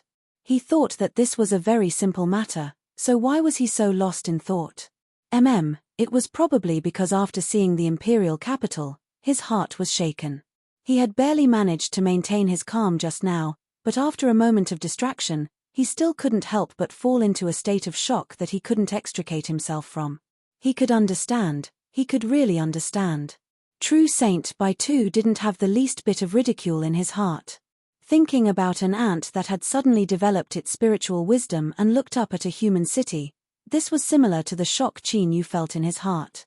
Of course, with Qin Yu's current dark ruler state and the strength he possessed, calling him an ant wasn't appropriate. But if one viewed the Western Desolation as a single entity, then in front of the terrifying strength contained within the imperial capital that was its heart, Qin Yu could at most be considered a relatively powerful ant. This wasn't excessive at all. Chapter 1475. Ahem. True Saint Baiyu said solemnly, the Western Desolation is indeed incomparably powerful, but a ruler can also become a hegemon. For example, Chen Yuanshan, who you and I met before, was able to become the lord of Guanhai City even though he was only at the level of a weak ruler. Thus, ruler of darkness, all you need is an opportunity before you can rise to the top. Although mental strength didn't seem obvious, it was actually extremely important and involved many aspects. Once one lost their drive, it would be extremely difficult for them to advance. Since he had decided to befriend Qin Yu, True Saint Baiyu naturally didn't want to see his efforts go to waste. Under the black robe, Qin Yu glanced at him. When he saw the concern on True Saint Baiyu's face, he couldn't help but feel a little guilty. After all, if True Saint Baiyu knew what he was thinking, he would probably jump up on the spot and be the first to chop him into pieces. Thank you for your reminder, True Saint Baiyu. The carriage fell into silence. True Saint Baiyu thought about it and didn't say anything else.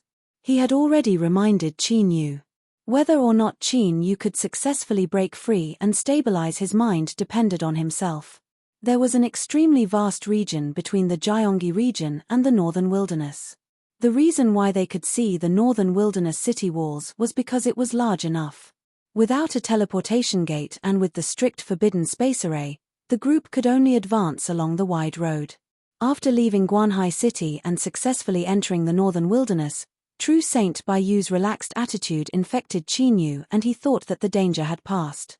However, at this moment, something unexpected happened. The carriage suddenly stopped. Qin Yu looked up and a bright light exploded in his eyes. On the other side, True Saint Baiyu frowned as he stared ahead with anger in his eyes. Something happened. True Saint Baiyu took a deep breath and said, "We will stay here and not show ourselves." The border army had Uncle Jiang personally leading them, but they still didn't give up. This matter was more dangerous and troublesome than they had imagined. At this moment, the reason why they didn't show themselves was because those who had the qualifications and courage to block the border army's path were definitely not ordinary. At a time like this, it was obviously a better choice to be a coward. At this moment, on the wide road leading to the northern wilderness, a person sat in the middle. There was a square table beside the chair. The table and chair were all blood red. It was the same as the robe he was wearing.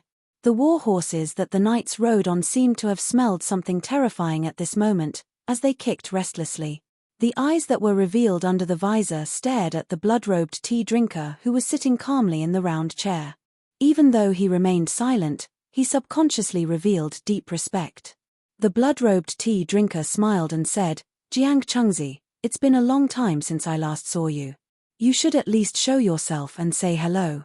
There was a moment of silence in the black carriage. Then, the door was pushed open from the inside. Jiang Chengzi, who had white hair and beard and was still as majestic as ever, slowly walked out wearing armor. A knight beside the carriage fell off his horse and knelt on the ground. Jiang Chengzi looked straight ahead as he stepped down. "Blood flag, it has indeed been a long time. I didn't expect you to still be alive." Inside the circular chair, Blood Flag, who had withdrawn from the border army for many years, suddenly began to laugh loudly. His voice continuously reverberated through the air, startling the war horses into continuously backing up. The knights did everything they could to calm him down, and their eyes all revealed expressions of shock. A cold snort sounded like thunder exploding on the ground. It suddenly swept into everyone's ears and swept away the impact of the laughter. Jiang Chengzi narrowed his eyes and said coldly, "They are just some juniors in the army. Why make things difficult for them? If anything happens, I will take responsibility." Blood Flag restrained his laughter, but the corners of his mouth were still slightly hooked up. On the surface, he looked like a rather handsome young man, but his face was pale. The most eye-catching part was his dark red lips, as if he had just drunk blood. There are countless generals in the Western Border Army, but only a few of them are worthy of my attention. Jiang Chengzi, you are one of them. That is why I will give you some face. Hand over the people in the carriage who do not belong to the border army, and I will leave immediately. I will not make things difficult for you. The deeper meaning was that if he did not hand over the people, then don't blame him for being ruthless. A single person dared to make such a declaration in front of hundreds of slaughtering knights who had rushed out from piles of corpses, as well as the border army general Jiang Chengzi. This alone was enough to show how arrogant this person was. The air was completely silent. Including Jiang Chengzi, everyone remained silent. This meant that Blood Flag indeed had the qualifications to be arrogant. He had the qualifications to be arrogant, and he alone could threaten everyone on the other side. Trouble. Jiang Chengzi sighed in his heart.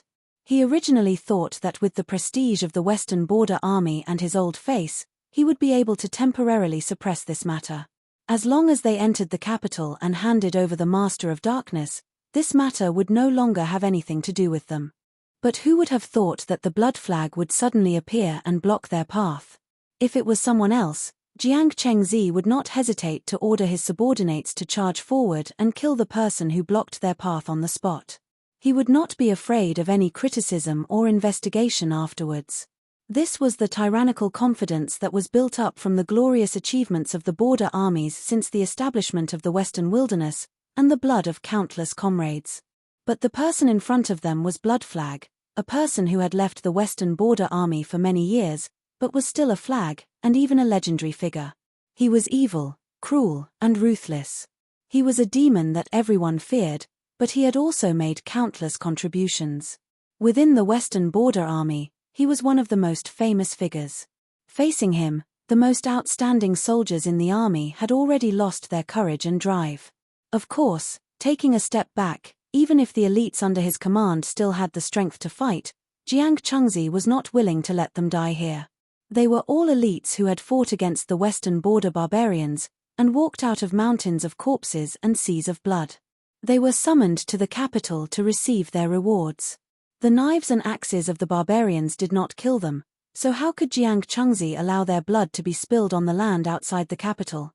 But if it was just him alone, it was important to know one's own limits, and Jiang Chengzi was one. He could not block Blood Flag. Even if he used all his strength, he would soon be defeated. Taking a deep breath, Jiang Chengzi's eyes gradually brightened. At this moment, his white hair moved without any wind, and his burly body in armor released the aura of a general that could swallow the heavens and chase the sun. In the carriage behind, a low voice suddenly sounded in true divine by Yu's ears. "Take him away, enter the capital as fast as possible. If you can't, put your own safety first." Swoosh, true divine Bayou's expression changed. Daring to block the border army's path was already a terrifying thing to think about. But now, he was sure that he had still underestimated the terror of the person blocking the road. Let's go. He grabbed Qin Yu and smashed the door of the carriage. The two of them were like arrows released from a bow, whistling through the air as they shot towards the capital. Chapter 1476. Blood Flag narrowed his eyes, his expression still light as he said, "Jiang Chengzi, the Yu today are a bit disappointing." Across from him, Jiang Chengzi stood there in his armor. His aura rose around him, as if he were a god descending from the heavens. Blood Flag, even with your status, you still need to consider the consequences of trying to kill a conferred border army troop in the capital region. Blood Flag's lips curved up in a mocking smile. It seems that I've left the border army for far too long, so much so that you have a vague impression of me. If I didn't dare to attack you, would I have appeared here? As he spoke the last word, he stepped forwards. The chairs around him, including the tea set, were instantly shattered by a powerful strength, turning into a tumbling fog of blood. A mournful wail sounded out, emitting the endless despair and pain of a life before death. It was enough to make one's hair stand on end. Ruthless killing intent was like a long river that had burst its banks, roaring and sweeping in all directions with a rumbling sound. But when it was less than 100 feet away, it was twisted by an invisible strength. It gathered together and fused together with the blood fog, turning into a giant blood saber that slashed down. There was no sound as it broke through the air. This was because beneath this saber, the concept of space had been lost. It appeared, it cut down, it was already right in front of them. Jiang Chengzi's pupils shrank. With a loud shout, he punched out. His metal-covered fist collided with the blood-red saber. In the next moment, with a heaven-shaking explosion, it was like a bolt of thunder had exploded, forming a terrifying shockwave visible to the naked eye. It swept outwards in a ring shape, instantly destroying the incomparably hard and broad road. Wherever it went, dust would rise into the skies. Facing Blood Flag's slash, the old general didn't fall into a disadvantage. At least on the surface, he was still awe-inspiring, like a heavenly god descending to the mortal world. But at this time, Jiang Chengzi's complexion changed, revealing a look of anger. "You actually succeeded. Bayou, run." His shout was supported by his powerful cultivation. It instantly drilled into the ears of true Saint Bayou, who was pulling Qin Yu and shooting towards the imperial capital. His complexion paled. With his status, he naturally knew of Blood Flag's ominous reputation. It was because of this that he felt even more terrified. This was because he was a madman. Once he went crazy, he was a terrifying character without any scruples. It was precisely because of this that Blood Flag was transferred back from the border army and suppressed in the imperial capital to sharpen its temperament. If it wasn't for that, he would have already become one of the new giants in the Empire's military and a real big shot in the West Wilderness. Therefore, before he escaped, Jiang Chengzi reminded him to prioritize his own safety. He must have predicted this moment. Right at this moment, a huge force suddenly exploded and forcefully pulled True Sage Baitu to a stop. Bai Su, who was filled with shock and anger, desperately trying to rush into the imperial capital, felt the soreness in his bones as they groaned. His face immediately turned green. He angrily glared at Qin Yu. Just as he was about to ask him what he wanted to do, his body trembled in the next moment and endless anger filled his eyes. A blood-red vortex suddenly appeared in the direction the two of them were heading. As it rotated, it looked like a bloody mouth. From this whirlpool, True Sage Baitu could feel a cold and violent killing intent. At this moment, his hair stood on end.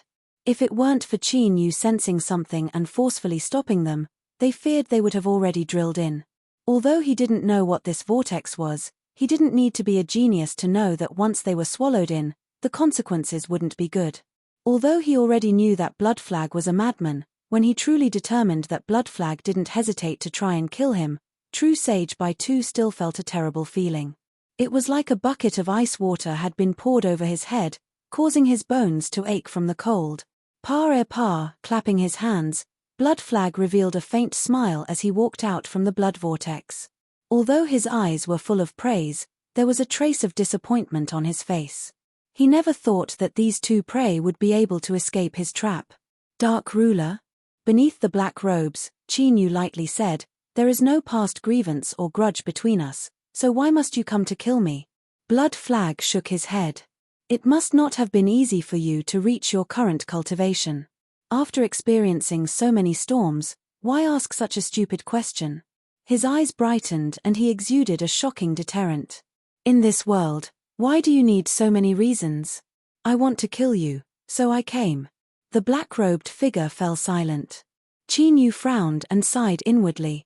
Thinking about it from another perspective, if he were the one in the imperial capital who had the qualifications to compete for the throne, he would also firmly grasp the chance to eliminate Li Yizhou. So from the start, Chinyu was well aware that this person in front of him would kill him. The reason he spoke such nonsense was to judge his opponent's strength and prepare a response ahead of time. Unfortunately, the result wasn't too wonderful. The blood flag in front of him wasn't a ruler. Chinyu was certain of this. At his current level, he could faintly feel the impregnable shackles above his head. This was the gate leading to the ruler realm.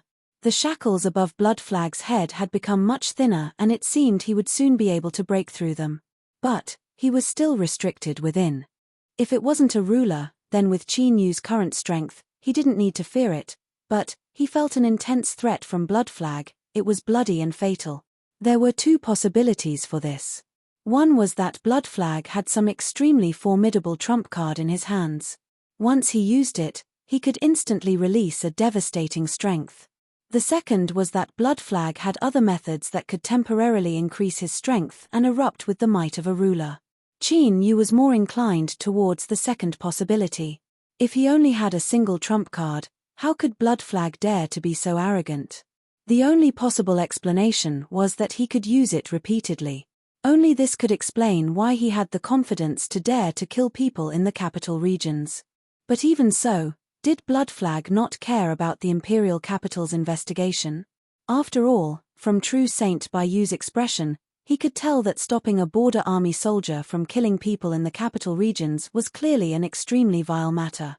He isn't afraid of being investigated.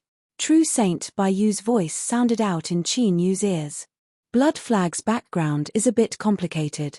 In short, you can understand it as the imperial military tolerates him, and this tolerance extends to the imperial palace. If we die today, we can only die in vain, so do you understand? We cannot die like this. Chinyu's eyebrows shot up. Even in this situation, Blood Flag still wasn't prepared to escape by himself.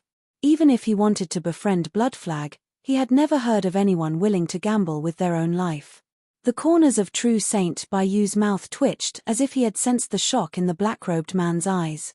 He gritted his teeth and growled, "If I could escape alone, I would have done so without hesitation. However, it's too late now. The Blood Flag has locked onto us and sees us as its prey today. The Blood Flag has never let its prey go." Rumble, rumble, rumble. Behind them, loud explosions rang out from the intense battle, causing the earth to tremble slightly.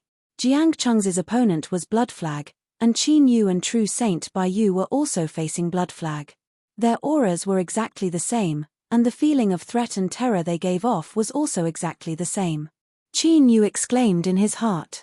The desolate region was truly extraordinary. This was the first time he had seen such methods in his life. As for what True Saint Baiyu said, he didn't think too much about it. This wasn't because he had enough confidence in himself to deal with the Blood Flag's attack, but because when he sensed the blood vortex hidden in the nothingness from the very start, he was able to confirm the icy cold and cruel killing intent in the Blood Flag's heart. Blood Flag was strong.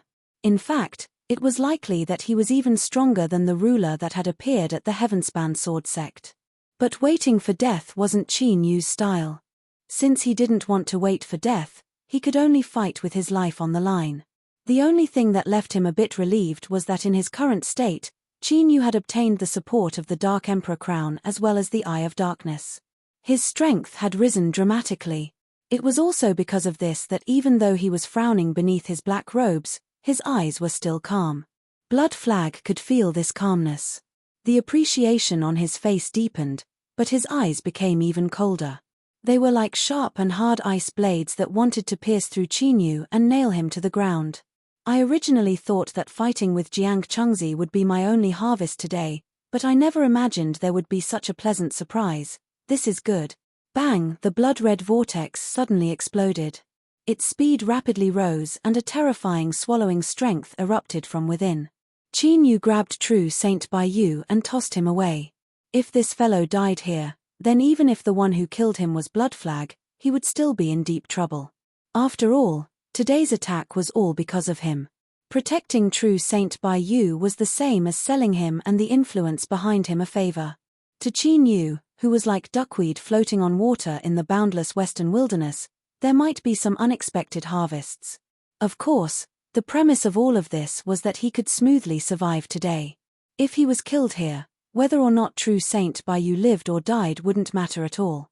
True Saint Baiyu stumbled to the ground, a look of shame on his face. It had to be known that just now he had thought about the possibility of escaping by himself. Hesitation flashed in his eyes. He took a deep breath and loudly said, "You must be careful. Bloodflag's most powerful technique is that he can control a person's mind." Beneath the black robes, Qinyu's eyes flashed. He took a step forwards. With a loud bang, the earth shattered and his feet sank into the ground up to his ankles. His black robes were pulled up by the swallowing strength, stretching as if they were cast from iron. He pointed straight in the direction of the blood-red vortex. With loud cracking sounds, cracks appeared beneath his feet. He couldn't stop it. Even if he continued to waste time, he would only lose more strength. In the end, he wouldn't be able to escape the fate of being swallowed up by the blood-red vortex. As Qinyu reached this conclusion, a bit of hesitation flashed in his eyes. But as he took a deep breath, it turned into determination.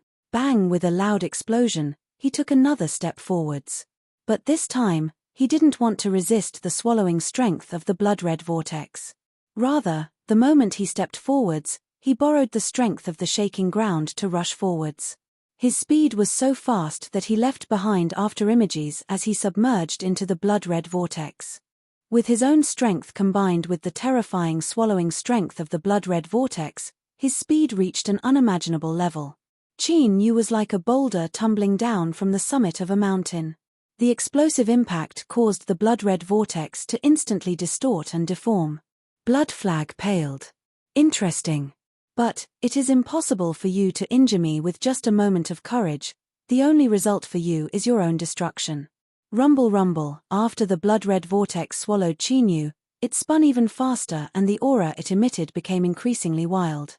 It was like a meat grinder running at full speed, enough to instantly tear apart an entire mountain. But at this time, a deep look of concentration appeared on Bloodflag's face, as if he had sensed something. In the next moment, a bit of darkness appeared deep within the blood-red vortex. Then, like a drop of ink falling into clear water, it began to spread outwards at an astonishing speed. In a breath of time, the darkness occupied the core region of the blood-red vortex. But after it passed this boundary, the speed at which it spread slowed down, as if it was being suppressed by a powerful strength. True Saint Baiyu, who had escaped from the battlefield, relaxed as he saw this. What he was most worried about was that Qinyu would be directly killed. If this really happened, then regardless of what problems Bloodflag would encounter afterwards, he himself would be in deep trouble. Without any hesitation, True Saint Baiyu turned and left, rushing back to the imperial capital at an astonishing speed. Intercepting someone in the capital region was already a great taboo. If it was anyone else today, they wouldn't necessarily dare to stop a border army team. Only a madman like Bloodflag would dare to ignore this. And once they entered the imperial capital, even Bloodflag wouldn't dare to casually attack them.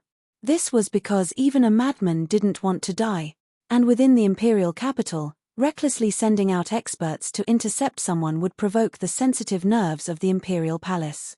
Whether it was to protect the dignity of the imperial palace or to make an example of someone to warn the future generations, they would never tolerate this.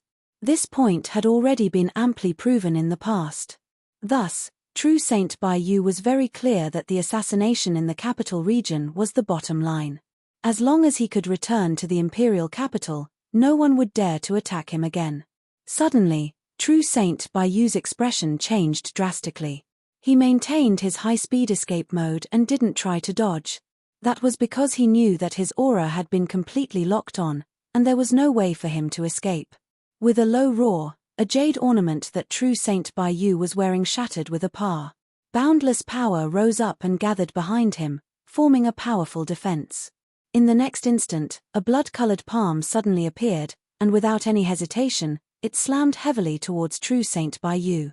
With a loud sound, his entire body was blasted down and smashed heavily onto the ground. Mud and stones flew everywhere, forming a terrifying trench in the ground. However, in the next instant, there was a whistling sound as True Saint Bayou, who was vomiting mouthfuls of blood, flew out again and continued to rush towards the imperial capital. His eyes were filled with shock, anger, and fear. His respect for Blood Flag instantly increased by a few levels. Just a casual slap from the Blood Flag had such power. If he hadn't sensed that the situation was bad and used his life-saving treasure, he would have already been turned into a pile of broken bones. Blood Flag's strength was even greater than the rumors said. Darkness Ruler, this is all I can do for you. Whether or not you can survive will depend on yourself. Boom! A blue gust of wind suddenly appeared, directly wrapping around True Saint Bayou. His speed suddenly rose, and he disappeared from sight. Blood Flag glanced at the black vortex that was spreading outwards. He frowned and suppressed the killing intent in his heart. Although the fact that a prey had escaped, and it was an imperial bloodline that he was very interested in, as long as he killed the Darkness Ruler, he would be satisfied today. Killing people in the capital region had always been a great taboo, so Blood Flag was well aware of this. If there were no accidents, someone would soon arrive, so he didn't have much time left. Unfortunately, if this were a different situation, he would have been able to play around with this Darkness Ruler.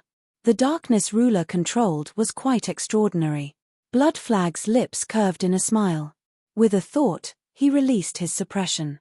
The darkness in the depths of the blood-colored vortex spread out like a prisoner that had been freed, instantly turning it pitch black. Chapter 1477. The blood-red vortex formed a space of its own. Within it was a blood sea that recklessly tumbled about. Qin Yu was currently in this blood sea. The moment he entered, he knew that it would be difficult to break through it with his own strength. Since he couldn't break it, his only choice was to fuse with it, corrode it with the power of darkness, and finally seize control of this blood sea. This certainly wasn't an easy matter. Otherwise, if the blood sea could be casually taken away by others, how could the Blood Flag dare to use it as a trap to hunt down prey? On the surface, it seemed that Qin Yu had fallen into a disadvantage after being swallowed into the blood sea. But from another perspective, this was also where his advantage lay. It was because he was in the blood sea that he was able to release the power of darkness and instantly pollute the surrounding sea. When it turned black, it also fell into Qin Yu's grasp. But soon, the Blood Flag displayed its tyrannical cultivation and control.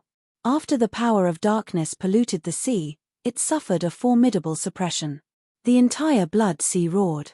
Billowing waves rose up, carrying with them a world-destroying momentum that swept out from all directions. They were like angry fists that wanted to shatter the darkness in the sea region. Qin Yu did his best to resist them, and only then was he able to barely resist them. But he knew that this wasn't the Blood Flag's full strength. So, Qin Yu was waiting for it to erupt with its true strength. When one was at a disadvantage, revealing one's cards first was an extremely stupid choice. Only by keeping it in hand and waiting for the right moment could it display its greatest effect. Suddenly, the blood sea's suppression on the power of darkness loosened a little. A hole appeared in the solid blockade. A sharp light exploded in Qin Yu's eyes. He didn't know what was happening, but the opportunity was fleeting in front of him. Although there were some strange things, he couldn't care too much about it right now. With a loud shout, the Dark Emperor crown appeared on his head. The Eye of Eternal Night embedded in the center began to emit a dim light. The power of darkness erupted like a volcano, brazenly colliding with the blood sea's suppression and forcefully breaking through it. This caused the range of pollution to expand, allowing it to gain more control over the blood sea. Qin Yu took a deep breath. The Dark Emperor crown trembled with it, and the power of darkness surged out to deal with the counterattack that was about to erupt from the Blood Sea, but the reality was that the suppression of the Blood Sea didn't arrive. Instead, it instantly gave up all resistance and allowed the power of darkness to recklessly rush out in all directions like a wild horse. Everything he passed by was pitch black, and the entire Blood Sea turned into the color of night in a short period of time. Qin Yu's complexion changed and a gloomy look appeared in his eyes. He certainly didn't believe that he could defeat the Blood Flag because of a single mistake. He did not understand this person, but True Saint Bai Yu's reaction and what he sensed showed how terrifying the Blood Flag was. Then there was only one explanation: a trap. This sea of blood was there to hunt him down, but if things didn't go well, it could also turn into a tomb to bury him. The Blood Flag gave up control of the Blood Sea on its own initiative and allowed the strength of darkness to contaminate it. This was to completely bind Qin Yu to the Blood Sea. If their positions were swapped, what would Blood Flag do? Qin Yu's eyebrows jumped up. His heart violently shrank as a great restlessness rose in him. In the next moment, the sea of blood that had been contaminated by the dark power suddenly began to shatter and split apart in rumbling noises. The Blood Flag's complexion was pale. His eyebrows furrowed together, as if he were enduring pain. But the corners of his lips curled up in a cruel and callous smile. My Blood Sea isn't that easy to control. If you swallow it into your stomach and it explodes with a bang, how are you going to survive then? The strength of darkness contaminating the Blood Sea was, strictly speaking, an application of the strength of the Great Tao. Thus, in the eyes of the Blood Flag, Qin Yu was forcefully fusing his own Great Tao into the Blood Sea and seizing control over it. As a powerhouse that had walked out from mountains of corpses and seas of blood, he had fought countless battles in his life and had escaped death countless times. Thus, the Blood Flag had a rich combat experience. Many years ago, he discovered that there was a great flaw in his Blood Sea. Once he swallowed a true saint-level powerhouse, it was likely he would be corroded by their Great Tao and lose control. If it were any other cultivator, the first thing they would think of after realizing this would be to abandon the flawed Blood Sea. After all, as an extreme true saint who also had formidable trump cards, the Blood Flag grasped many different killing methods. Abandoning one of them wouldn't have any effect on his strength.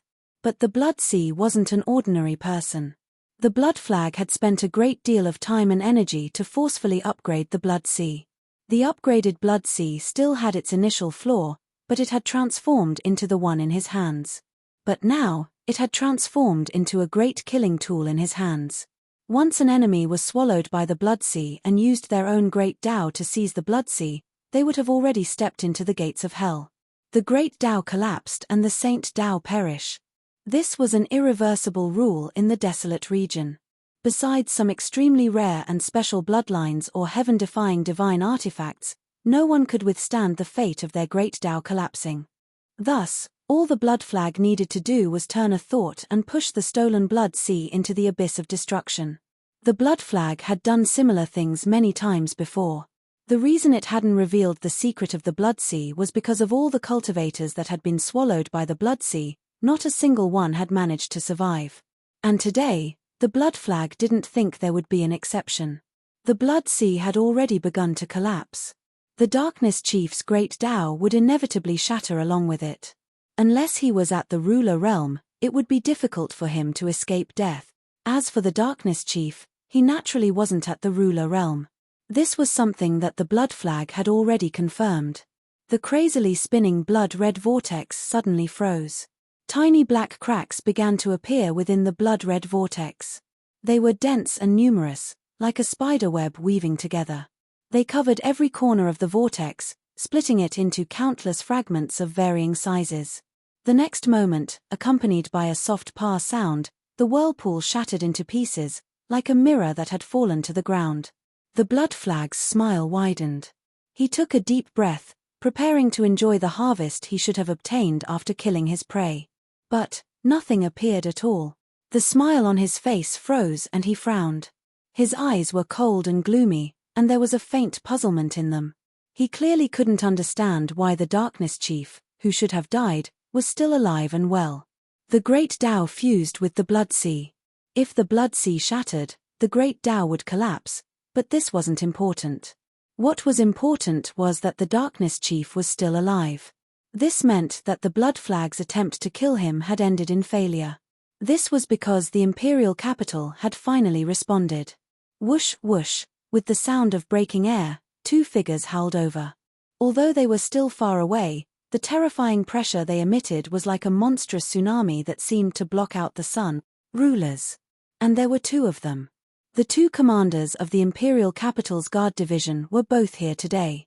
What a coincidence, but in this world, there weren't too many natural coincidences. Thus, in the end, there were still people who chose the other path. Of course, they were also watching and waiting for the right moment to strike. And now, Qin Yu, who had resisted the Blood Sea's hidden killing methods, had finally found a chance to continue living. Blood Flag furrowed his eyebrows and then quietly relaxed. He let out a light breath and restrained his aura, a helpless look on his face. Blood Flag, immediately surrender and follow us back to the guard division to be interrogated. A deep shout came from afar. Within the anger, there was also a bit of irrepressible annoyance. Shua, the two commanders of the Imperial Guard Division landed at the same time. The one on the left was surnamed Yi and the one on the right was also surnamed Yi. This wasn't some nonsense, but an important fact. In the Western Wasteland Army, the two giant trees with the surname Yi were not actually from the same family. To be more precise, the two sides were sworn enemies who supervised and kept each other in check. For countless years, as the two great Yi families that controlled more than 70% of the empire's military strength, the stories of their open and secret struggles were enough to be written for hundreds of years. Both sides had suffered casualties. Although there had never been any open conflict, even a 3-year-old child in the imperial capital knew that the two Yi families were as incompatible as fire and water. That was why the Imperial Guard Division had two commanders. That was why they both had the surname Yi. Because they had officially entered the Empire's stage at different times, the people of the Western Wasteland were used to calling them the Old Yi family and the later Yi family. The one who spoke was an important figure of the Old Yi family. He had a ruler realm cultivation and would be a commander in the army. His words naturally carried a lot of weight. Even the crazy Blood Flag didn't dare to ignore it. Yes. Blood Flag bowed and accepted the order. His expression was calm. He didn't resist, but he didn't show any fear either. The big shot of the later Yi family frowned. When his eyes landed on Blood Flag, a cold look of disgust appeared on his face. The sounds of battle in the distance disappeared. Blood Flag, who was fighting with Jiang Chengzi, disappeared like a shadow. Blood Flag, who was calmly waiting to be dealt with, didn't show any change in his aura. Such a method made the eyes of the three generals present reveal a trace of fear. One had to know that sometimes, being able to completely conceal one's aura was truly terrifying. Millimeter without a doubt, Blood Flag had achieved this. Jiang Chengzi's breathing was slightly hurried. His white hair was slightly damp. He landed on the ground and cupped his hands in greeting. West Border Army Jiang Chengzi greets the two commanders. In terms of scale, the Imperial Guard Division couldn't be compared to the West Border Army. However, it was located at the heart of the Western Wasteland. It was the Imperial Capital Army that directly protected the safety of the Imperial Capital. Their status was extremely high in the army, and their commander's position was comparable to the commander of the Border Army. Of course, the strength of the ruler realm was enough for the two commanders to be on equal footing with the commander of the Border Army. Jiang Chengzi, we haven't seen each other for a long time. It's not easy to wait for you to return to the capital. Let's find a chance to have a few drinks. General Yi of the Old Yi family said with a smile. His broad face made people feel close to him. He didn't look like a general in charge of the Imperial Capital Army, but more like a close friend of the same generation. Jiang Chengzi bowed respectfully. He didn't slack off because of his good intentions. Thank you for your invitation, General Yi Qin. But the schedule is tight, and the situation in the West Border is not stable. I will return immediately after the report. I'm afraid I won't have time to attend the banquet. The head of the later Yi family frowned. He didn't smile. His face looked like it was carved from stone. Now, Just a slight frown gave people a strong sense of oppression. The Western barbarians are causing trouble again? Jiang Chengzi nodded solemnly. In the past 6 months, dozens of conflicts have broken out. Although we have suffered a lot, the Western barbarians have not retreated. The commander is worried that after hundreds of years of recuperation, the Western barbarians have recovered some of their strength. So, they are ready to move again. The head of the later Yi family was Yi Xiling. He said, "Military affairs are the first priority. Since the Western barbarians have bad intentions, you should return to the west border as soon as possible and assist the commander in suppressing them." Jiang Chengzi cupped his hands and accepted the order. General Yi Qin revealed a helpless expression. How could the imperial capital not know the situation in the border? You and I are both counselors of the military council. We have discussed this many times. Why do you have to put on a show in front of me? Looking at Jiang Chengzi's white hair poking out from under his helmet, General Yi Qin sighed inwardly. The task of infiltrating the West Border Army was indeed a long way off. Of course, his thoughts were not fake, but his expression didn't reveal the slightest bit of it. He solemnly nodded, showing an expression of agreement. Since there is no chance this time, then next time. I can afford to wait. This was a pun. Although it didn't have any practical meaning, it was enough to bury a grain of sand in the hearts of the two. Once or twice wasn't much, but if it piled up, who knew what would happen in the future? What's more, these were Yi Qin's sincere words. The West Border Army was extremely important. It occupied nearly 20% of the Imperial Army's military strength, but it was so tightly managed that not even a drop of water could enter. For many years, the old Yi family had made countless attempts, but all of them had ended in failure. Of course, this was something that could not be tolerated, and Jiang Chengzi was an extremely important chess piece in the eyes of the old Yi family. Although he wasn't the commander of the West Border Army and was only ranked 4th, this old general had taken root in the West Border Army ever since he joined the army. Step by step, he had become the 4th general of today from a small soldier. It could be said that his trusted friends and old friends were all over the West Border Army, and he had extremely high prestige and rallying power. If they could establish a good relationship with him, then the old Yi family's involvement in the West Border Army would be half a success.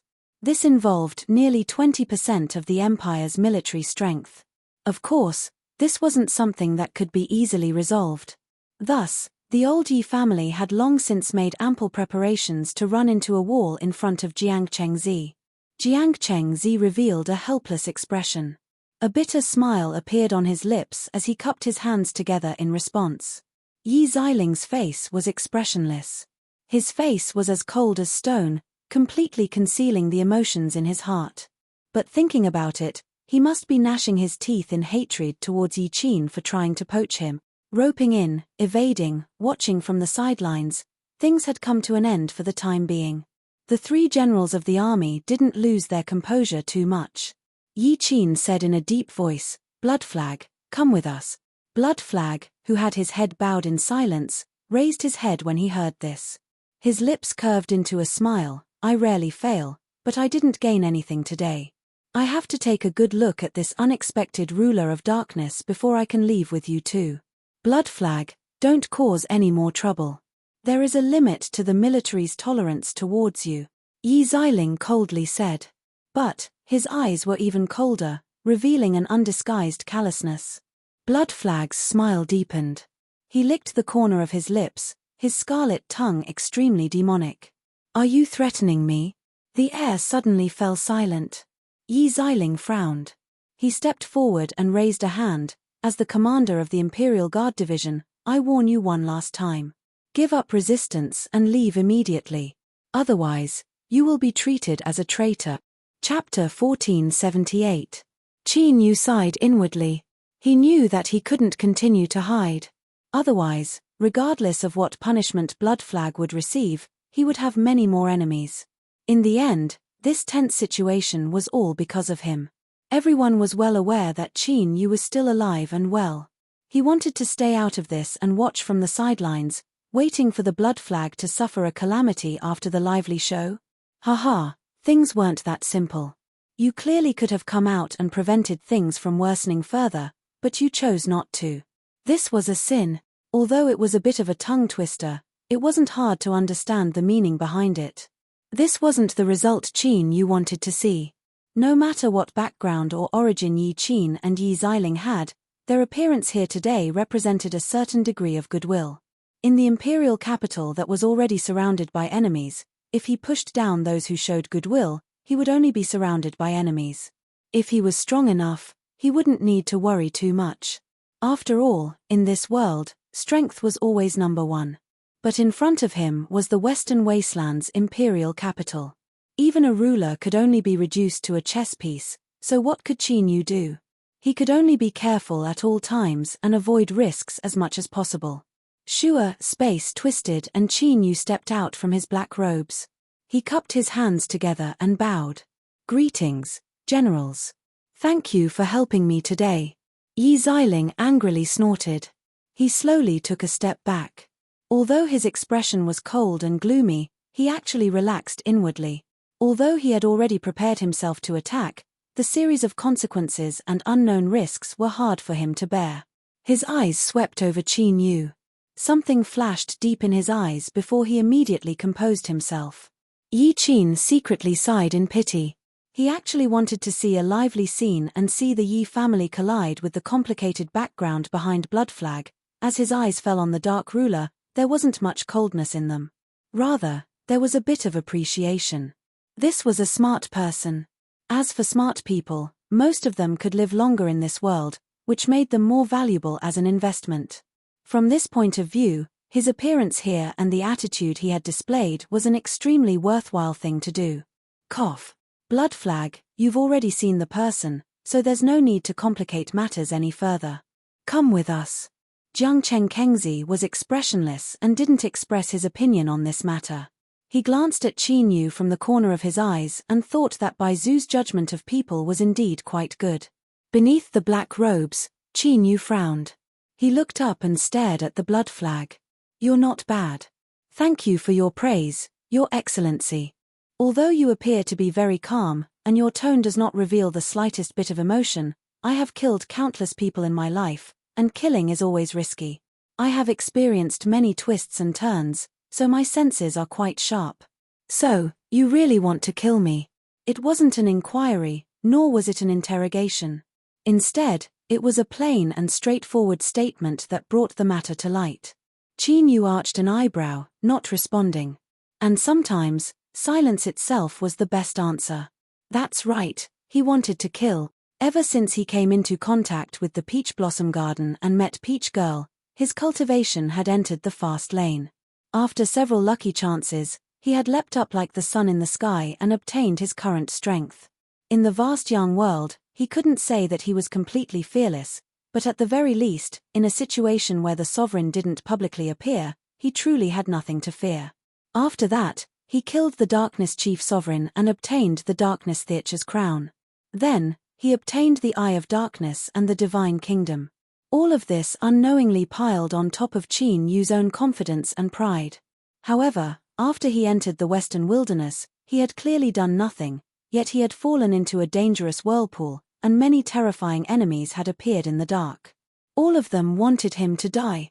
If this really was a life or death enmity, then Qin Yu could accept it. But, the key problem was that he still didn't know who it was that wanted to kill him. Although he appeared calm on the surface, Qin Yu was actually incomparably angry in his heart. It was just that the current situation didn't allow him to recklessly vent his anger, so he could only suppress it all in his heart. Today, facing the Blood Flag's ambush in the capital region, Qin Yu was still patiently enduring it. But, the raging killing intent in his heart was becoming increasingly strong. He needed an outlet to vent it. And the Blood Flag was the first person to jump out on their own initiative, completely exposing themselves to Qin Yu.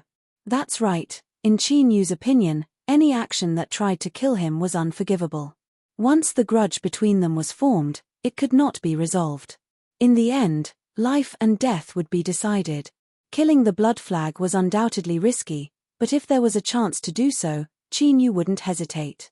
At the very least, he wanted to let those high and mighty figures in the imperial capital know that he wasn't a chess piece that could be casually manipulated. As for what consequences this would bring, could it be that if Chinyu pretended that today's ambush hadn't happened, Bloodflag would be able to bury the hatchet with him? Ha! From the look in his eyes, Chinyu knew that the Bloodflag was indeed a madman. Today's failed ambush was only the beginning. He really did regard Chinyu as prey that had to be killed. The Bloodflag wanted to kill Chinyu, and Chinyu wanted to kill him. As for the consequences, that could wait until after he was killed. Since Li Ijo was able to forcefully drag him into the western wilderness, then he wouldn't be without strength. At the very least, he had a powerful supporter behind him. The stronger Chinyu appeared, the more important he would be and the more important he would be. Chinyu didn't believe that they would just stare blankly on as Li Ijo was beaten into the dust and do nothing. Today's silence didn't mean that they would remain silent in the future. The Bloodflag smiled, an incomparably brilliant and joyous expression, as if he had seen something wonderful. The Dark Ruler in front of him actually wanted to kill him, and he even dared to kill him. In his life, there had been countless people that wanted to kill him. But to dare to kill him, today was the first. Such an interesting person definitely had to be killed as soon as possible. The reason was, as he said before, a madman didn't want to die. Since he sensed that Chinyu wanted to kill him, dared to kill him, and was also a bit threatening, then taking the initiative to kill him was the best choice. Thus, in the next moment, a crimson light appeared in the depths of Bloodflag's eyes. It was extremely faint and dim. Even if it was standing in front of him, it would be hard to detect. And most importantly, Bloodflag's own aura didn't change at all during this process. But Chinyu could sense a dangerous aura. Since he was certain that Bloodflag hadn't given up on killing him, Chinyu naturally dreaded this powerful madman. So, the moment that crimson light appeared in the depths of Bloodflag's eyes, Chinyu had already locked onto it. All of the hairs on his back stood up. He didn't know what methods his opponent was using, but his instincts told him that he had fallen into great danger. Avoid. This was Chinyu's first thought. But in the next moment, the world in front of him was completely covered in blood red. In Chinyu's world, the crimson light in the depths of Bloodflag's eyes instantly expanded countless times over, swallowing him whole. Wrapped in this crimson light, an endless chill erupted from deep within his body, sweeping out to fill every inch of his flesh and blood. It forcefully deprived Chinyu of control over his body. This deprivation targeted not only his mortal body, but even his soul. At this time, the only thing Chinyu could control was his own thoughts. And that was it. Thus, he could only watch from the sidelines as he slowly lifted his hand and slapped it between his eyebrows. Although the speed wasn't fast, the strength contained within this palm was enough to instantly blow apart his head. At this moment, Chinyu suddenly recalled True Saint Bayu's warning. The most powerful method of Bloodflag was that it could control a person's mind. So that was how it was. It was truly fierce. The chicken overlord stood on Chinyu's shoulder. After its body shrank, its feathers became even more dazzling. One could tell at a glance that it wasn't ordinary. In fact, her slightly plump body also shrunk along with her body, giving off a soft and cute feeling. But at this time, at some unknown time, its eyes had quietly turned crimson, as if they had been soaked in blood for a long time. It turned its head, stiff and stiff. Its blood-red eyes stubbornly locked onto Chinyu's neck, where blood vessels had popped up due to the tension in its body. Suddenly, the chicken overlord stretched out its head and bit down. Its speed was astonishing, so fast that it pierced through the air, emitting an ear-piercing whistling sound. Its sharp beak, sharp enough to break through stone, was grabbed by a hand. No matter how much it struggled, it couldn't break free. Chinyu slowly exerted strength. No matter how the chicken overlord struggled, he grabbed it from his shoulder and lifted it up. He shook his head and sighed, how shameful. My own pet was actually controlled by someone else, and I nearly suffered a backlash. As his words fell, two beams of light shot out from his black robes, staring at Bloodflag. The only consolation is that you didn't come without a price. With a stuffy cough, blood gushed out from Bloodflag's nose and his face instantly paled. Shock and anger gushed out from his chest. He shouted out loud, impossible. He found it hard to believe that his true killing move had been directly broken and even caused him to suffer a backlash. This was the first time such a situation had occurred since he had completed his cultivation, and his opponent was a mere ruler of darkness who hadn't even reached the ruler realm. Enough. Yi Xiling lifted a hand and pressed down. With a loud bang, Blood Flag was pushed down and the ground cracked apart. Yi Qin's complexion was ugly. He said, "Blood Flag, don't go too far. Today ends here, otherwise I won't give you any face." In a situation where two of the capital's guard officers were present, Blood Flag had still attacked. Although he hadn't succeeded in the end and had even suffered a backlash, to Yi Qin and Yi Xiling, this was a great humiliation and disregard. Thus, Yi Xiling had brazenly suppressed him and Yi Qin had also expressed his attitude. This was something they had to do, otherwise their prestige would be greatly damaged. How would they be able to command their subordinates in the future? Their status in the eyes of the great figures of the capital would also be shaken. If they couldn't handle such a small matter, how would they be able to shoulder great responsibilities in the future? Blood Flag lay on the ground, staring straight at Qin Yu. He closed his eyes and then opened them again. "Very good. I admit defeat today, but I will remember you." Chapter 1479. Qin Yu suddenly stepped forwards, a cold light flowing beneath his black robes. As his eyes fell on the Blood Flag, there was only a bone-chilling coldness in them. "Since your Excellency Blood Flag is prepared to completely remember me, then you might as well remember me more clearly, lest you forget me in the future." The air suddenly turned silent. All eyes gathered on him, including the suppressed Blood Flag. The corner of his mouth slightly curled up, revealing a trace of mockery. The meaning was very clear. "Do you dare to kill me?" Qin Yu walked to Blood Flag's side and paused for a moment. Then, he lifted a foot and stepped on Blood Flag's head. "You!" Xueqi roared. He only had time to utter one word before his entire head was forcefully pressed into the soil. The gazes that fell on Qin Yu all froze at this moment, including Yi Qin and Yi Xiling, the two generals. They did not expect that Qin Yu would dare to do such a thing in public. Qin Yu could feel the shock in these people's eyes. He couldn't help but feel a bit restless in his heart, but there was even more joy. What he was going to do now was what he had said before he arrived. Qin Yu had an incomparably deep anger in his heart and he had to vent some of it. Secondly, the Blood Flag was already determined to kill him, so what if the enmity between them deepened? Trample on him, so be it. You're going to kill me, yet you're not going to let me vent my anger. At this time, Qin Yu stepped atop the Blood Flag. Beneath his black robes, killing intent swirled deep in his eyes. But he didn't attack because his intuition told him that the Blood Flag wouldn't be easy to kill. It was even possible that the sight of Blood Flag being stepped on and unable to resist was only a bait.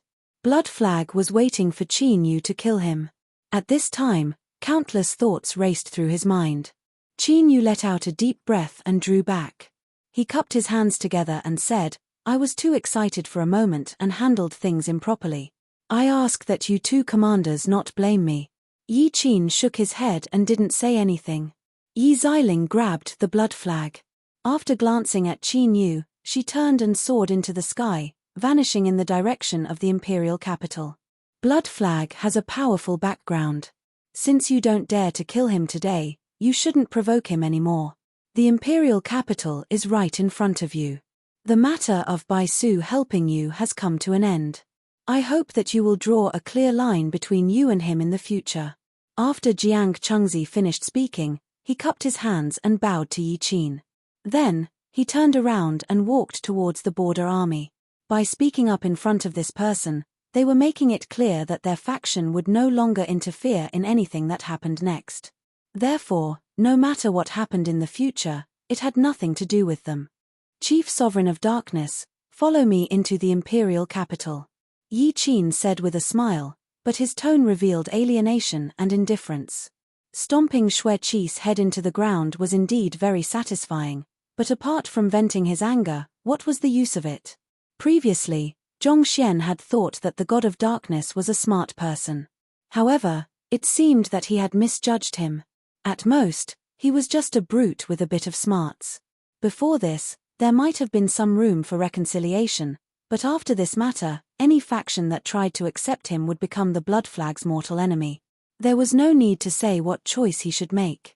He was doomed, since the chief sovereign of darkness didn't dare to kill Bloodflag. Then in the future, he would definitely die at Bloodflag's hands. And with Bloodflag's temperament, this day would definitely not be far off. Yi Qin naturally lacked interest in a person who was about to die soon. Qin Yu cupped his hands together and calmly said, "I'll have to trouble you." This was the first time he stepped into the Western Wasteland imperial capital. This was the peak and most bustling city of the Wasteland region, and the situation he faced could be described as bleak and miserable. True Saint Baitu's whereabouts were unknown. He must have been taken away by Jiang Chengzi and was not allowed to have too much contact with him. After Yi Qin spoke a few words, he turned and left, not paying any more attention to Qin Yu. An imperial capital guard coldly brought Qin Yu into a stone room. "Wait here. Before someone comes to pick you up, you are not allowed to casually walk around." Bang! The door closed and the surroundings fell silent. Qin Yu swept his eyes around the stone room, his eyes flashing beneath his black robes. It was clear that this small and extremely simple stone room wasn't as ordinary as it seemed on the surface. Was he under house arrest in disguise? Because of the blood flag? No, that shouldn't be the case. If the blood flag really had such great influence, there was no need for him to personally kill them. There was a high chance that the problem lay with Li Yizhou. It seemed that this Sixth Highness of the Western Wasteland wasn't having a good time right now. Strictly speaking, the reason Li Yizhou had fallen to his current state was all thanks to Qin Yu. To be able to use his status as a broken world cultivator to strike down a Highness of the Western Wasteland was something to be proud of. But now, all of this had indirectly affected Qin Yu. Could this be considered being caught in a cocoon of one's own making? If he knew this would happen, he would have gone easy on Li Yizhou and left some face for better or worse.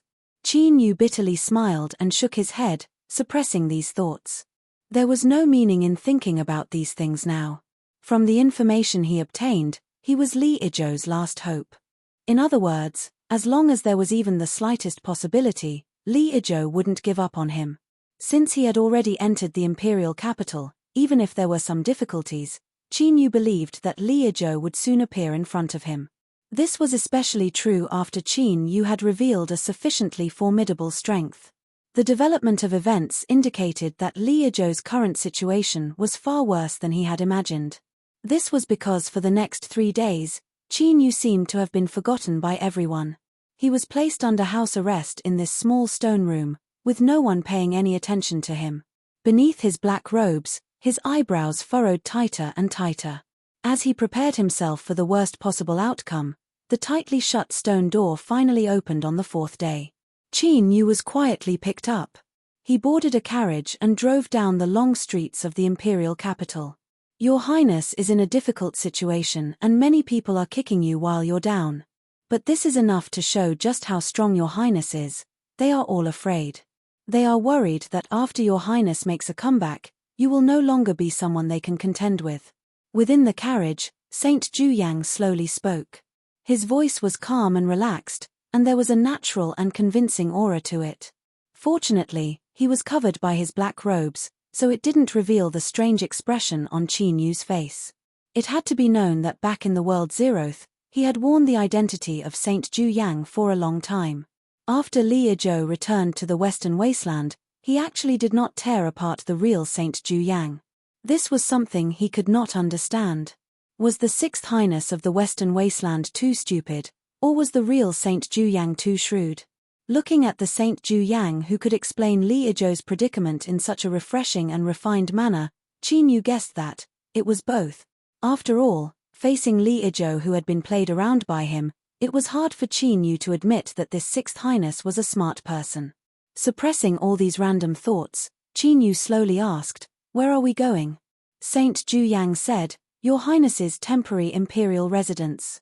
This answer further confirmed Qin Yu's conjecture. Li Yizhou's current life was indeed extremely difficult. In the current imperial capital, the only thing he could still control was his own temporary imperial residence. The dignified prince of the Western Desolation, with such a noble and illustrious status, had actually fallen to such a state. In the imperial capital, there were really many people who wanted to consign him to eternal damnation. But there was one point that Qin Yu really couldn't understand. Even if he used his knees to think, he would know that to be able to sit firmly on the throne of the Western Desolation, his cultivation must be extremely high. Half-Emperor was just the starting point, and one had to be a realm higher to qualify.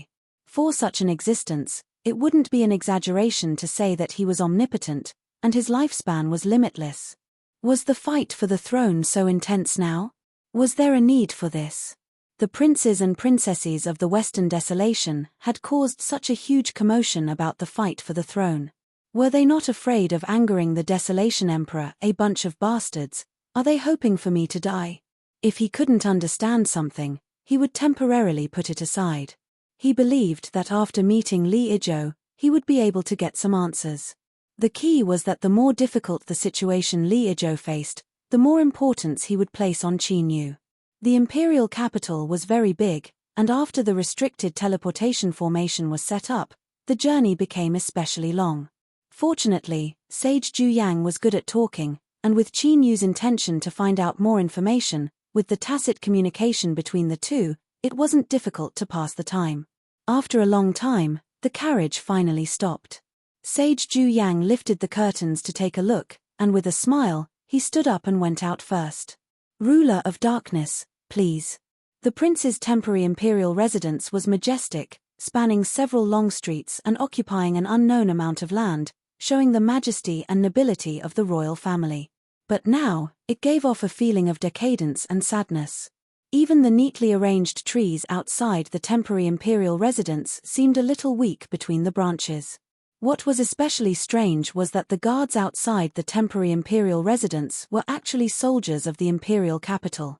Sensing the surprise in Qin Yu's eyes, Sage Zhu coughed lightly and said, "Now that the imperial capital is not peaceful, His Majesty has ordered the guards to temporarily take over the defense of the temporary imperial residence, which shows how much importance he places on the Sixth Highness." The corner of Qin Yu's mouth twitched. He thought to himself that his ability to bullshit was really top-notch. Most importantly, his face wasn't red, and he wasn't panting.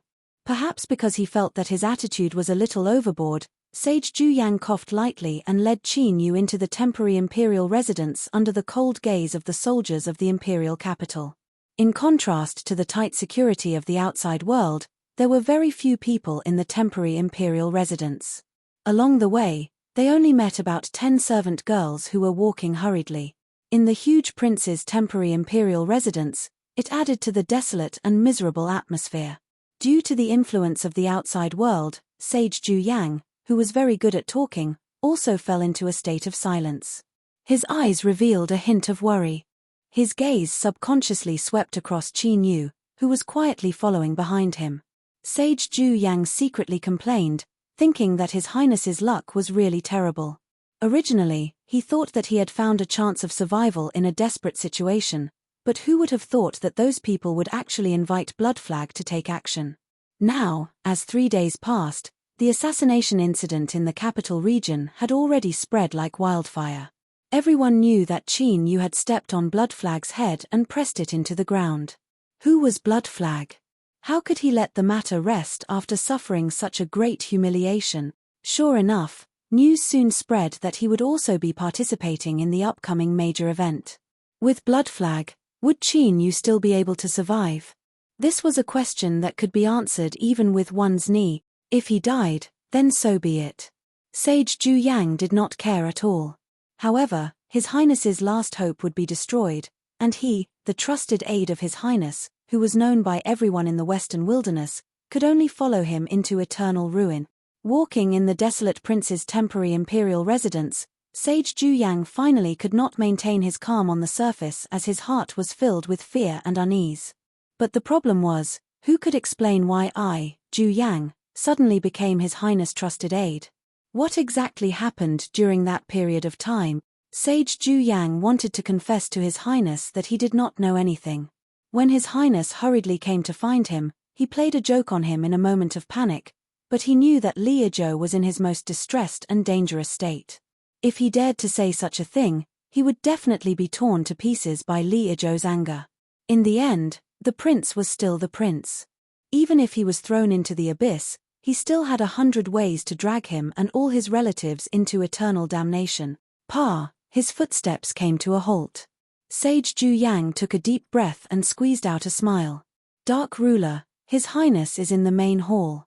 You can go in. Just as he finished speaking, the doors opened on their own.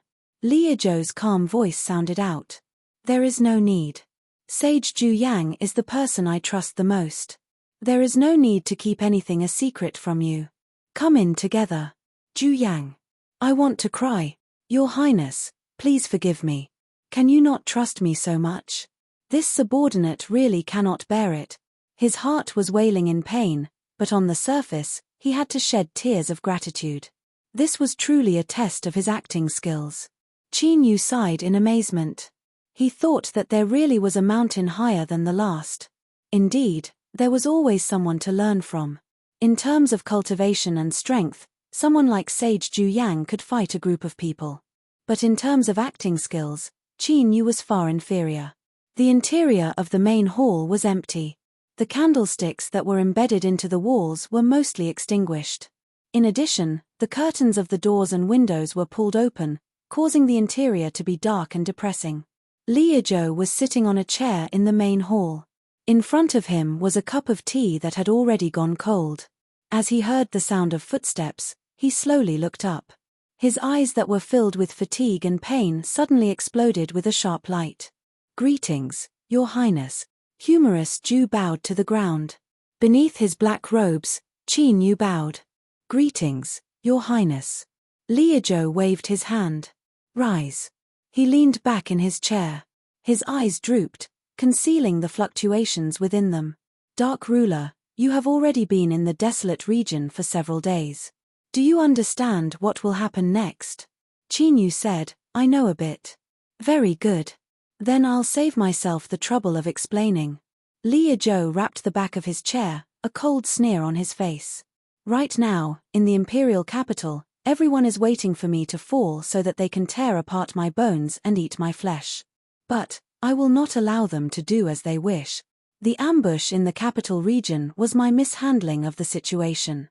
From now on, there will absolutely be no similar incidents, that is my guarantee. But, remember, this is my final chance. Either I rise up or I fall into depravity. If I can rise up, then all my future glory and honor will be shared with you. Otherwise, I ask that Dark Ruler follow me into a prison that will never see the light of day again. This was a naked threat. But, it was also the most effective method to deal with the current situation. Li Yizhou was still Li Yizhou, but compared to when he was in World Zero, he had changed far too much. The hardness, callousness, and wisdom of the Emperor bloodline had awakened within him. But what a pity, in the end, your father is still your father. I'm standing in front of you, so how much do I look like before? Qin Yu cupped his hands together. Your Highness, rest assured that I will do my best to help you escape your predicament and rise up once more. When he made his statement, he was wondering why that woman hadn't contacted him yet. She had already come to the desolate region, so why couldn't she explain things clearly? Just what was she waiting for? Chapter 1480. Qin Yu didn't wait for an explanation. Instead, he received a decree from the imperial palace, ordering him to enter the palace immediately without delay. Li Yizhou personally came to see him off. He said in a low voice, there is no need to panic. The reason we are entering the palace today is because of the importance of the matter. There is no room for mistakes. We need to confirm it one last time. I see. Qin Yu's voice was calm. Under his black robe, white sweat appeared on his forehead. He suddenly realized why that woman hadn't contacted him yet. It seemed that she already knew that Qin Yu hadn't passed the test. When he first entered the desolate region and stepped out of the passage, Qin Yu still vividly remembered those eyes. If even a half-emperor couldn't be completely trusted, then the confirmation in the imperial palace must be even higher. If his identity was exposed, the phrase unable to escape even if he grew wings was incomparably appropriate for Qin Yu. His first thought was to run away now.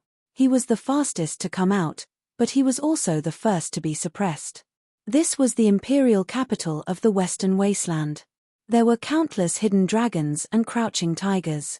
With Qin Yu's current cultivation, If he revealed the slightest mistake, he would be immediately suppressed and even die on the spot. Since he couldn't run, he could only brace himself and walk into the imperial palace. After boarding the carriage, countless thoughts raced through his mind. Before he could sort them out, he had already arrived at the imperial palace. Qin Yu revealed a bitter smile. He took a deep breath and walked out of the carriage. If it was a blessing, it wasn't a curse. If it was a curse, he couldn't avoid it. At this point, all he could do was stabilize his mentality and try his luck. The scale of Li Izhou's palace was astonishing, but compared to the Western Wasteland Imperial Palace, it wasn't even worth mentioning. As Qin Yu landed on the ground and saw the towering palaces in front of him, he could feel a terrifying aura that was as vast as a sea, one that was incomparably powerful and dignified. It was an invisible power that shrouded the entire imperial palace. It seemed invisible and intangible, but it was enough to instantly erupt with the power to destroy all things.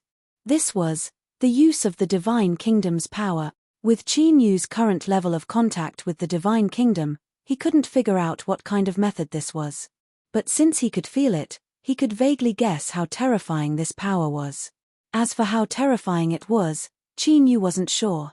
But even if it was just 1% of its strength, it would be enough to instantly crush him to pieces. Once you enter the Arch Palace, you are not allowed to make any noise, look around at will, and you are not allowed to release your cultivation recklessly. The one responsible for the handover from the imperial palace was a stooped old woman. Her face was thin and her lips were sharp and sour. As her eyes swept over Qin Yu, he felt a stabbing pain on his skin, as if countless needles were stabbing into him. This is Nanny Wu from the palace. She has been by His Majesty's side for many years. The Dark Dominator should be more respectful to her. Don't forget your etiquette. A junior colonel of the Imperial Army of the Imperial Palace said in a low voice. His tone was unkind, but he had the intention of reminding the Dark Dominator. Of course, this wasn't because he was kind-hearted, but because he had received enough benefits in the temporary imperial residence. Nanny Wu glanced at the junior colonel and said in a sharp voice, "Don't talk nonsense. We don't have much time left. Hurry up and leave with me." She turned around and walked away. Her two tightly wrapped feet seemed to be swaying, but her speed was shockingly fast. The Imperial Army Major lowered his voice. "No matter what kind of provocation you receive, you should endure it if you don't wish to die." After saying that, he waved his hand to let Qin Yu pass.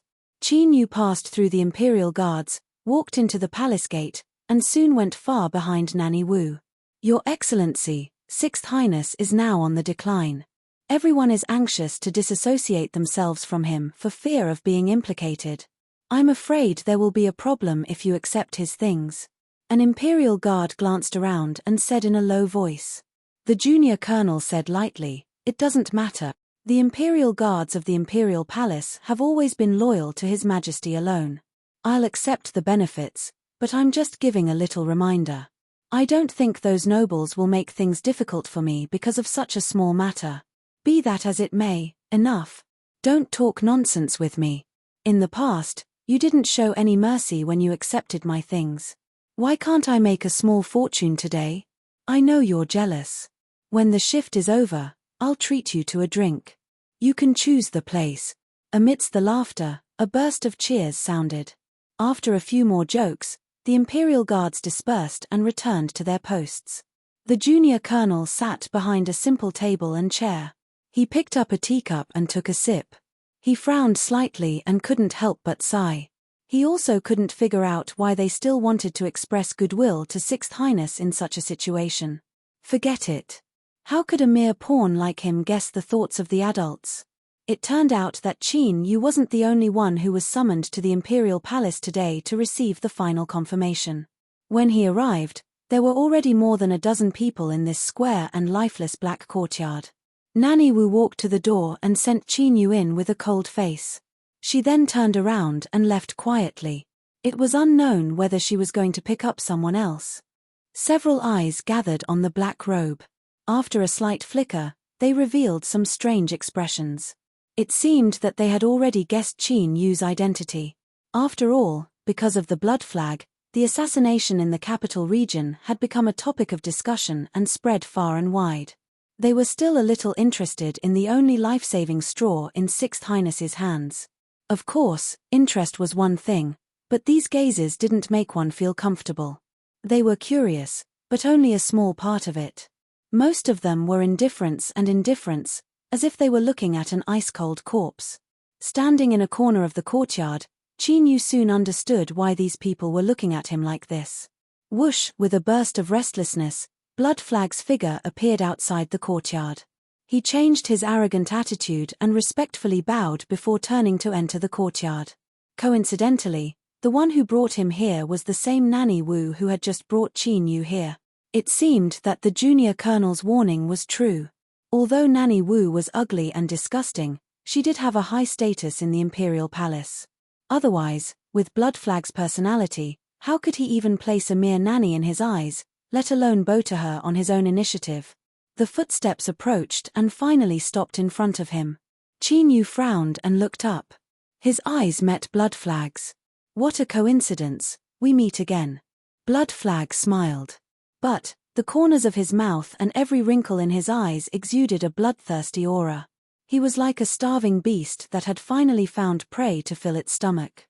Qin Yu said, "The vast majority of coincidences in this world aren't coincidences at all."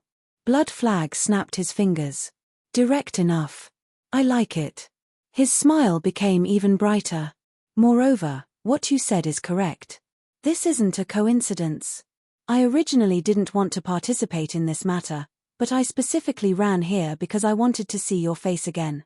He leaned forward and whispered into Qin Yu's ear, "Don't give me a chance, otherwise I will catch you and slowly tear you to pieces. Believe me, when it comes to these things, I am extremely experienced. If you don't suffer enough pain, it will be hard for you to die even if you want to." An icy cold and bloodthirsty aura rushed out. Qin Yu coldly said, "I'm looking forward to it." Blood Flag straightened himself and smiled. He walked to the side. The several people that were near him had their complexions change and they quietly took several steps back. In this corner of the courtyard, there was only Qin Yu and him left. Like a plague, they were isolated from the rest of the people. After a while, as the last person entered, the square courtyard with an oppressive atmosphere closed on its own with a bang, trapping everyone inside. At some unknown time, Grandma Wu had appeared in the crowd. She said in a sharp voice, "Next, I will give each of you a pill. Just eat it and you will be fine. Don't ask about the specifics." Just as her voice fell, 2 imperial palace guards appeared, each holding a jade plate in their hands. Each jade plate was neatly arranged with 12 long and sized pills. They were crimson red, as if they had been soaked in blood. A faint but sweet smell spread through the air. Everyone standing in the courtyard fell silent for a moment before stepping forwards. Blood Flag lifted a hand and swallowed the pill. He closed his eyes and savored it for a moment. Then, he suddenly opened his eyes and looked at Qin Yu, a cold sneer on his face. This sneer caused Qin Yu's heart to tighten. But he didn't reveal anything on his face. He walked over to the side of the Imperial Palace Guard and took the pill. He swallowed it without any hesitation. As the crimson pill entered his mouth, it instantly melted. Like a tongue of fire, it flowed down from his mouth and nose, sinking into his stomach and organs, burning away everything. At this moment, Qin Yu felt as if he had been placed within a great furnace. Every inch of his flesh and blood was burning. His blood nearly boiled over. A tremor suddenly spread out. The sun and moon force field around his soul suddenly sped up. At the same time, the Dark Emperor Crown Phantom appeared above Qin Yu's soul. The Eye of Eternal Night embedded in the center of the crown released a cold halo of light. Flames burned his limbs and bones. Surging heat seeped into his soul. It was like a stream flowing into sand, not letting go of a single inch. There was silence in the small courtyard. Everyone that took the pill closed their eyes and fell into a half-asleep state. Crimson lines appeared on the surface of their bodies.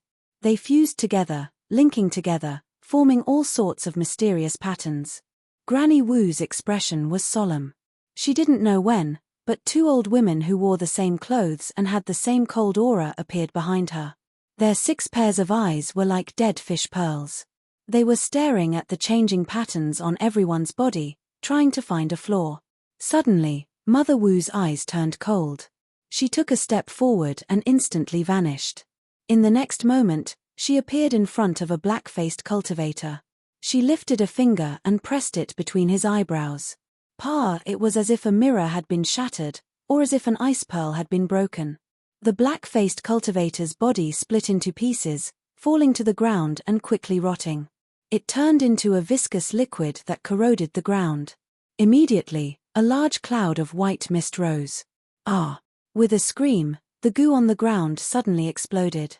A little person the size of a knuckle rushed out, screaming in pain. From its appearance, this was the shrunken version of the black-faced cultivator. Space twisted and an ancient stone door filled with a wild aura appeared. Just as the little person was about to rush in, a look of panic and despair appeared on his face. Peeper, a bolt of lightning suddenly appeared, striking the little person and instantly turning him to ashes. Chapter 1481. Under the black robe, Qin Yu's complexion changed and his heart raced. He finally understood why only 3 nannies had appeared in the imperial palace for such an important matter. It turned out that the so-called confirmation was just a formality. After all of them entered the imperial palace, they were enveloped by that power. The moment he revealed the slightest mistake, he would be directly obliterated. This was the strongest deterrent. There was no need for anything else. That bolt of lightning just now had disappeared in a flash. It did not seem powerful, but it contained a terrifying power. It could instantly kill the black-faced cultivator, and it could also directly kill Qin Yu. Furthermore, this was only an extremely small portion of the Dao power contained within that Dao power. If it erupted with all its strength, the level of power was not something Qin Yu could imagine. After this, Qin Yu was even more certain that the Western Wasteland Imperial Palace was terrifying. If he wanted to live, the only way was to hide himself and not reveal any flaws. Otherwise, there would be no chance of survival at all. Just as this thought appeared in Qin Yu's mind, his ears suddenly buzzed and a strong sense of exhaustion gushed out from the bottom of his heart. This tiredness was so strong that the moment it appeared, Qin Yu's consciousness collapsed and his thoughts became muddled. At this moment, a slight tremble suddenly spread out. It was like a drop of cold dew falling between his eyebrows, causing a chill to seep into his brain. Qin Yu suddenly woke up. After sensing the change in the strength in his body, he was filled with anger and shock. The Wasteland Territory's methods were truly impossible to guard against. That slight tremble just now came from far away, from the divine kingdom that was closely related to Qin Yu. Although it was not perfect and its strength was incomparably weak, when it faced a power of the same attribute, it was still able to give a warning. If not for this, Qin Yu's consciousness would have sunk into oblivion and the result could be imagined.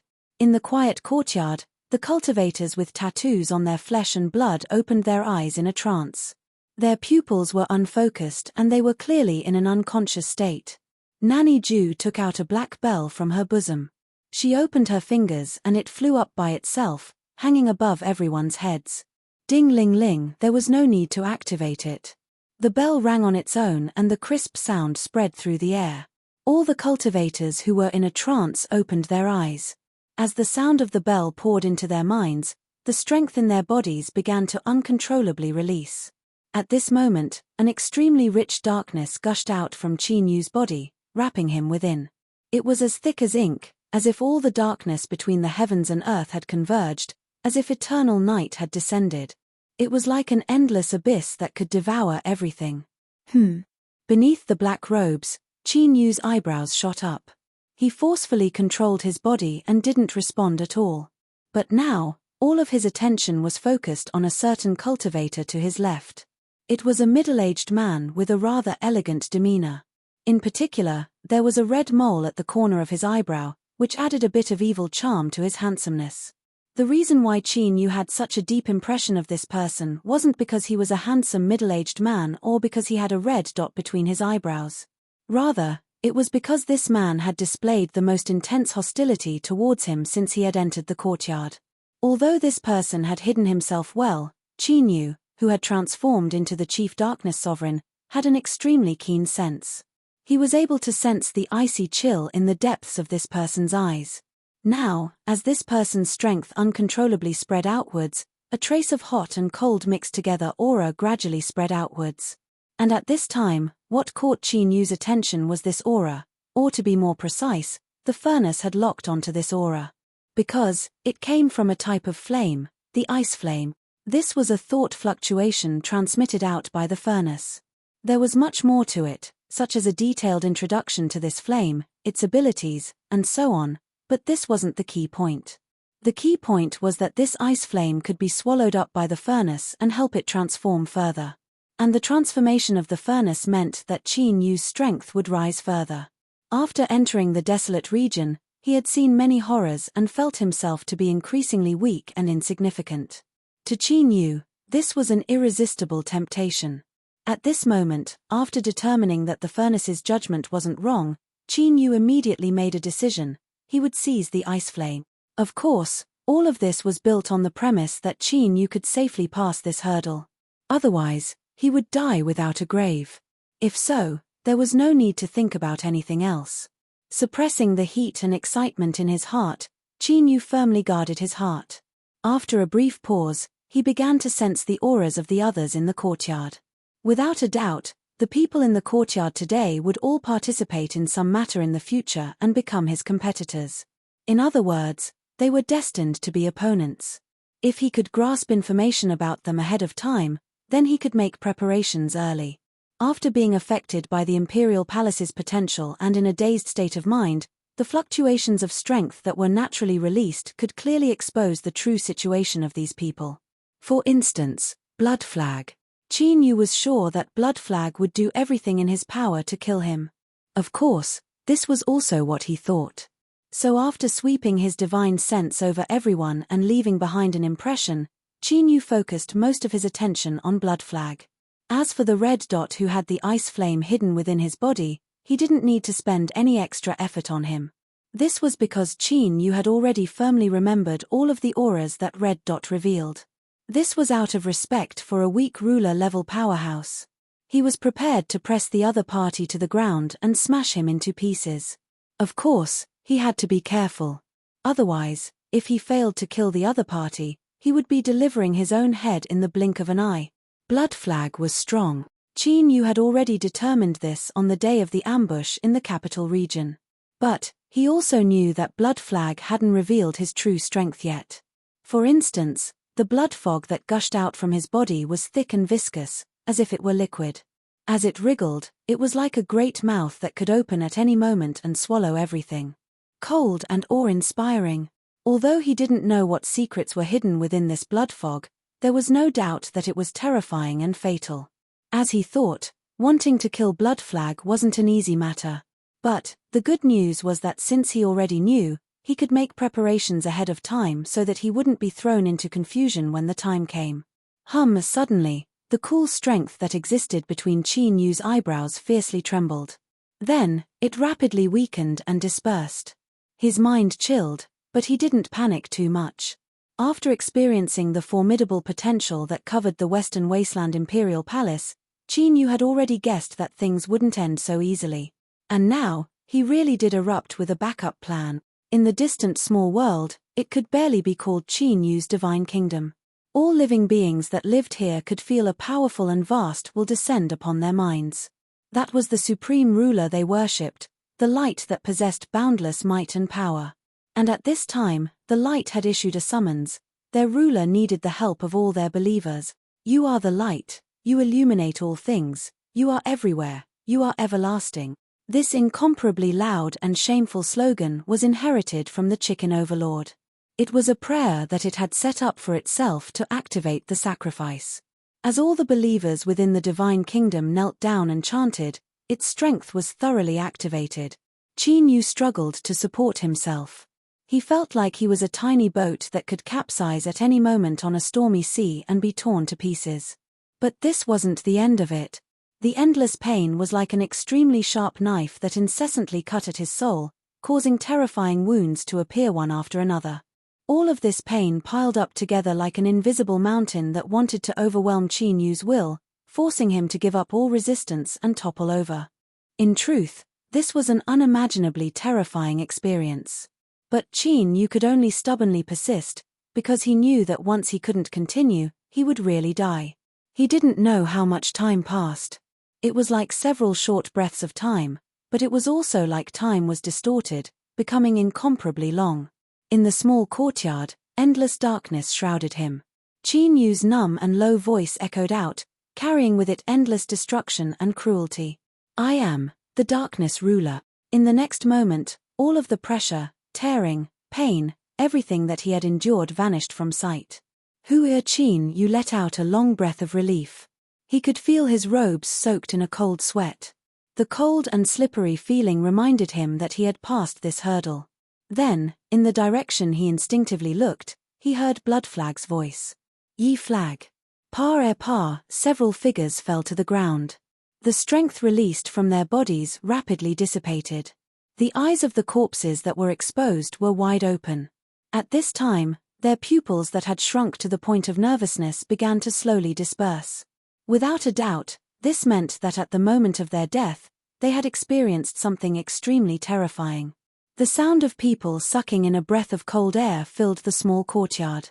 As if awakening from a dream, the cultivators all paled. Although they didn't have the strength to resist before, after the confirmation ended, the reaction of their bodies and the traces left behind were enough to prove what had happened. Mother Wu's icy voice echoed out. This matter is of great importance and there cannot be the slightest mistake. Today's matter has already obtained His Majesty's approval. If anyone is dissatisfied, feel free to speak up. Her dead fish eyes swept over everyone present. Wherever she passed, everyone lowered their heads. Their hearts chilled and all the anger and resentment they felt completely dissipated. The imperial palace's will was above all else, not just because of its so-called dignity, but because the royal family was powerful and callous. After experiencing the painstaking efforts of several generations of desolate emperors, they had established a majesty that could not be provoked. Since this was His Majesty's will, even if they were all killed here, there wouldn't be any disturbances. After a moment of silence, another old woman spoke up. Everyone, please rest assured that everything that happened here will be sealed up. Not a single thing will be revealed. We wouldn't dare. Qin Yu bowed along with everyone else. Mother Wu coldly sneered. Today's matter has come to an end. Everyone, please return. She turned and walked away, her feet moving as she vanished from everyone's sight. Blood Flag frowned, his complexion incomparably gloomy. It was clear he was in a bad mood. He glanced at Qin Yu but didn't say anything. He stood up and walked out.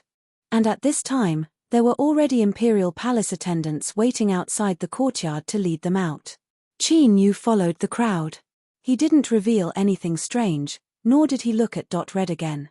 In the end, he was at the weak ruler level. Perhaps a single glance was enough to arouse their vigilance. The journey was smooth.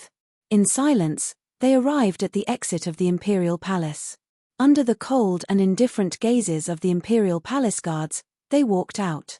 Qin Yu silently stepped out of the imperial palace. The moment his foot touched the ground, there was a light popping sound from within his body, like a bubble bursting. Chapter 1482. After returning to Li Izhou's palace and dismissing the maids, Qin Yu sat down at the table. His body suddenly trembled and his forehead was instantly covered with beads of sweat.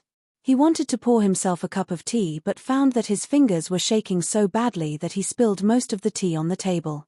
With a bitter smile, he drank the hot tea and let out a long breath.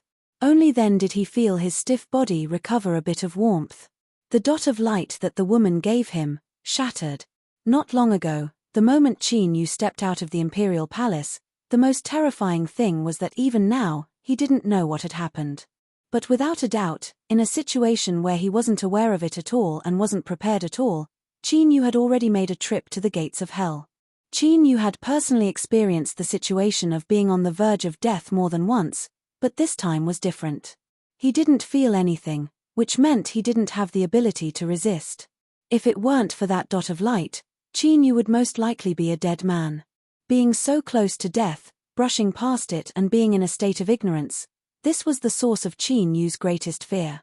After a long period of silence, Qin Yu took a deep breath. The fear and dread in his eyes were forcefully suppressed. Since he was safe and sound and had returned to Li Izhou's palace, it meant that he hadn't been exposed. In other words, Qin Yu was safe and there was no need to worry too much. Now that Qin Yu had passed the test, the woman would soon contact him and fulfill her original promise. At the very least, Qin Yu would know what he would face next. The other thing was the ice flame. From the cautiousness of the imperial palace, it wasn't difficult to judge that what was going to happen next would be an extremely crucial matter. And this kind of matter, the degree of importance and the level of danger would inevitably be proportional. Qin Yu did this because he owed the woman too much. In addition to the great disparity in strength, there was no way he could resist, so he had no choice but to agree. In fact, he didn't want to be in any danger because of this. It was urgent to increase his strength. Since there was a shortcut in front of him, of course he had to try it. His eyes flashed. Qin Yu got up and pushed open the door. To him, this great imperial city was like a deep sea in the dark. If he wanted to find prey and complete the hunt, he naturally had to seek outside help. With his current importance to Li Izhou, it was unlikely that he would reject this matter. The ruler of darkness smoothly confirmed by the imperial palace. Li Izhou revealed a happy expression. It wasn't because he wasn't shrewd enough to show his emotions, but because this matter was too important. If the ruler of darkness made a mistake, he would fall into the abyss and would never be able to rise again. So now that Qin Yu asked for an audience, he smiled and nodded. Ruler of darkness, come in. Qin Yu walked into the hall. He cupped his hands together and bowed. Greetings, Your Highness. Ruler of Yu, please rise. Li Izhou's face was full of friendliness. The matter of the imperial palace's confirmation has really troubled you. This hall has a treasure that was bestowed by His Majesty in the early years. Today, I will give it to you. In the future, it can protect you from a life or death calamity. After he finished speaking, he clapped his hands. Saint Ju Yang walked out from behind, his eyes filled with envy. This piece of scale armor came from my western desert's guardian divine beast. Its defense is extremely shocking, and it can block an attack from a half-emperor. Its value is immeasurable. For His Highness to bestow such a treasure to you, it can be seen how much he values the ruler of darkness. You must work hard to live up to His Highness's good intentions. His eyes fell on the scale. It was transparent and there were layers of fluorescent light that constantly surged across its surface. Vaguely, he could hear a sound that sounded like the roaring of a great river. Thank you, Your Highness. Qin Yu received the scale with both hands. Although this wasn't part of his plans, there was no reason to reject a treasure that had been delivered to his doorstep. To be able to block a strike from a half-emperor, just this point alone was the strongest life-saving card in Qin Yu's hand. But this life-saving card could only be used once. The most important thing was to increase his own strength. Qin Yu looked up at Li Izhou. He said, Your Highness has bestowed such a precious treasure to me because you hope that I can do my best to help Your Highness in the following matters. I am indebted to Your Highness for thinking highly of me, allowing me to escape my predicament and enter the desolate region. I am filled with endless gratitude, so I came here today to ask Your Highness to help me. If you can accomplish this, it will increase my chances of success. Li Izhou's eyes brightened. Ruler of darkness, please speak. Your Highness, today I entered the imperial palace to accept the confirmation. During the process, I discovered that someone's body was hiding something important that I needed. Immediately, Qin Yu made some changes to cover up the matter of the ice flame. A red dot between the eyebrows. Li Izhou furrowed his eyebrows and looked at Saint Ju Yang. The latter hesitated for a moment. He asked Qin Yu a few questions about this person's appearance and revealed an awkward expression. Your Highness, if I'm not wrong, the person that the ruler of darkness mentioned is the eldest princess's disciple, Ning Xiao. Eldest princess. Li Izhou's eyebrows furrowed even tighter and fear flashed in his eyes. Qin Yu said in a low voice, Your Highness, the ice flame within this person's body is extremely important to me. It can help me rise in strength for a short period of time. So, no matter what, I ask that Your Highness help me. He had to express his firm stance on this matter. Li Izhou was silent for several breaths of time. Then, he slowly said, I can help you, but this matter is dangerous. Ning Xiao is tyrannically strong and is one of the peak true sages in the imperial capital. It will be difficult to kill him. There is also the eldest princess. She is the older sister of the Third Highness. Because of the changes in the broken world, she hates me to the extreme. If this matter is exposed in the slightest, it will be extremely dangerous. As he spoke to her, he revealed a bit of unwillingness and anger. There was even a bit of self-deprecation in his eyes. If Li Izhou was at his peak, he wouldn't have been too afraid of the eldest princess even if he wasn't her match. But now, he was like a tiger in a flat land and his situation was incomparably difficult. Once the eldest princess brazenly attacked him, he wouldn't be able to resist at all. Saint Ju Yang coughed lightly. Ruler of darkness, killing Ning Xiao is extremely risky. If you insist on acting, you must make a thorough plan to ensure that nothing goes wrong. Your Highness' strength has mostly been reduced by the Imperial Palace.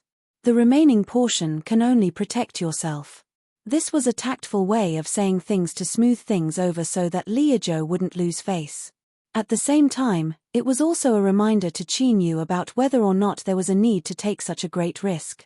And in truth, if it weren't for Qin Yu saying that seizing the ice flame would increase his strength and increase his chances of success in the future, Li Izhou would never have agreed to this. At such a critical juncture, he had created new problems. Beneath the black robes, Qin Yu swept his eyes over the two. His voice was resolute and decisive. I must obtain the ice flame. As for the plan, I will have to trouble your Highness to help me gather information as soon as possible. Feeling the firm will in Qin Yu's words, Li Izhou clenched his teeth. He said in a low voice, Saint Ju Yang, I will leave this matter to you. You must find a way to obtain all the information you can about Ning Xiao and give it to the ruler of darkness. He looked up. However, I will say this in advance.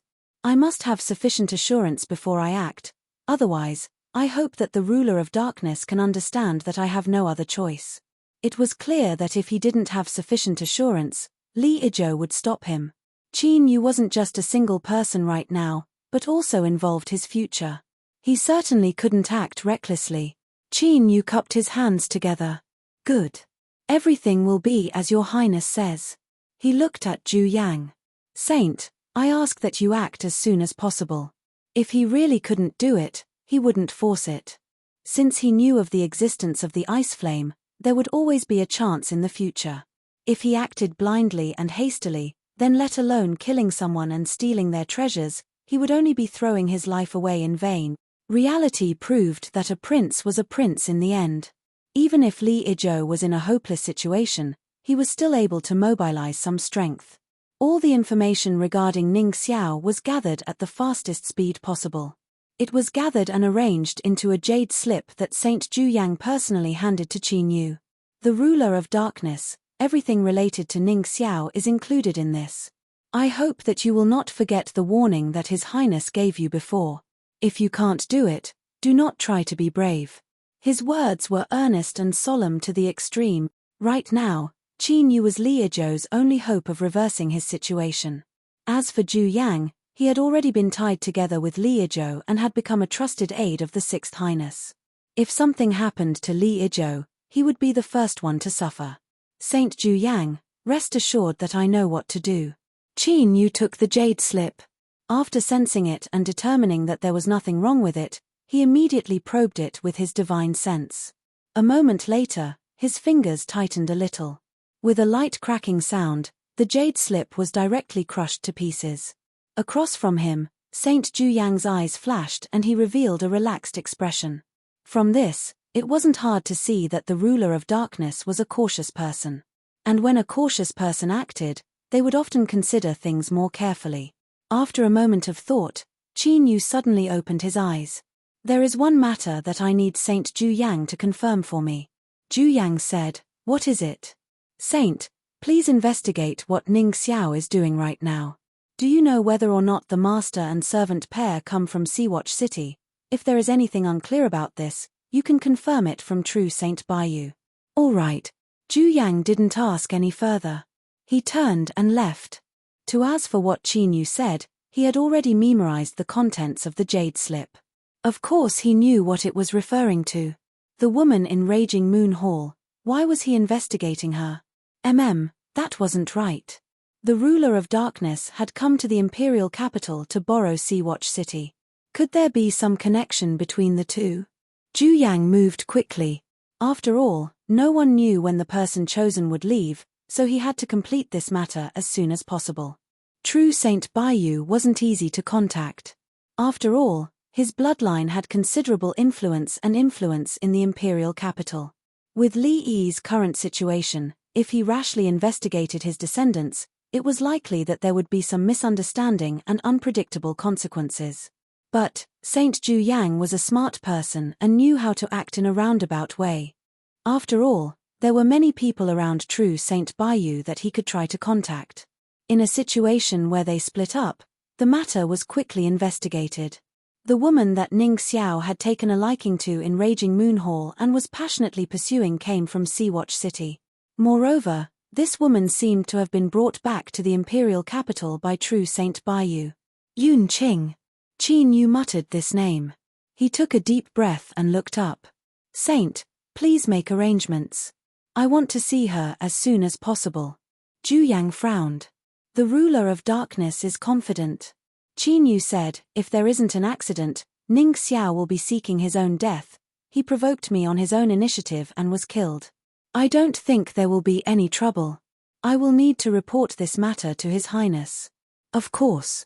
Saint, please tell His Highness that I have a high degree of confidence. Not long after Saint Zhu Yang left, Li Yi personally came to speak with Qin Yu. After a long period of silence, he finally nodded in agreement. Ruler of darkness, remember what you promised me. Do not cause any accidents, otherwise, I will not be able to save you. Your Highness, rest assured. After leaving Raging Moon Hall, she entered Raging Moon Hall again. This wasn't nonsense, but something that Yun Qing had personally experienced during this period of time. She originally thought that it was the black-robed guest who had brought her out of Sea-Watch City, and she was prepared to give herself to this person. Although she was flustered, she didn't reject it too much. In fact, deep in her heart, there was even a trace of anticipation and joy. The conflict in Sea-Watch City was enough to prove that this black-robed guest was a sufficiently powerful and humane person. To a brothel girl, this was the best ending. She didn't dare to ask for anything more.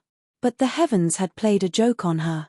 After the assassination in Gyeonggi Province, True Saint Baiyu had disappeared. In order to sever her connection with Qin Yu, Yun Qing had been sent to the imperial capital's Raging Moon Hall. As her heart was filled with bitterness and hesitation, Yun Qing didn't know what fate awaited her. But at this time, she had her first guest. When she saw the black-robed guest, she froze in place.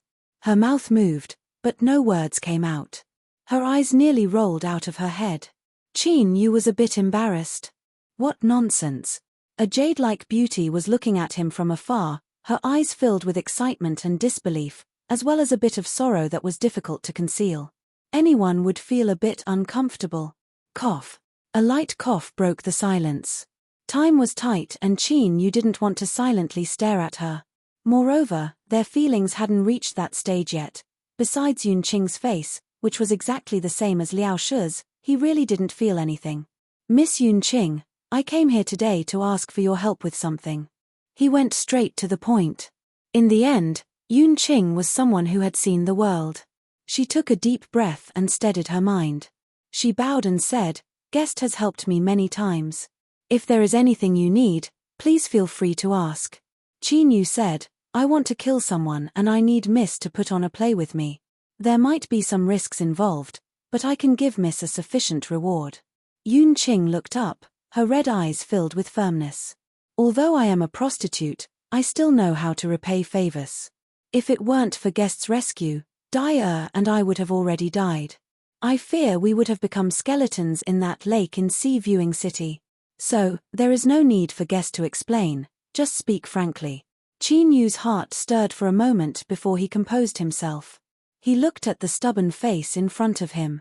It actually overlapped with the Liao Shi in his memories. After a brief silence, he slowly said, Then, I will thank Miss in advance. After explaining everything, Qin Yu stood up and quietly left Raging Moon Hall. He looked up at the brilliant night sky above his head. The 9 suns of the Great Desolate coexisted, but there was no moon at night. There was only the vast and endless sea of stars.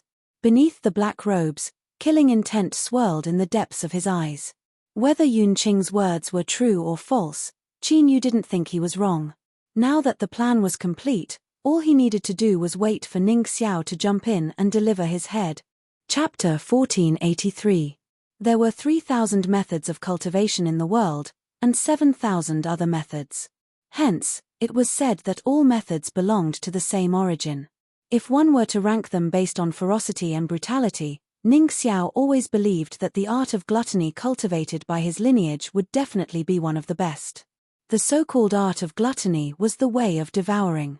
Of course, it was not blindly plundering. There was a strict set of standards. Only by devouring cultivators who fulfilled the requirements could one benefit from it and increase their strength. From Ning Xiao's point of view, the most difficult part of cultivating this method was to be careful. If one was controlled by the method and gradually lost their mind, the Tao Tai would take over their consciousness and devour their desires. In the end, they would bring about their own destruction. The reason was simple.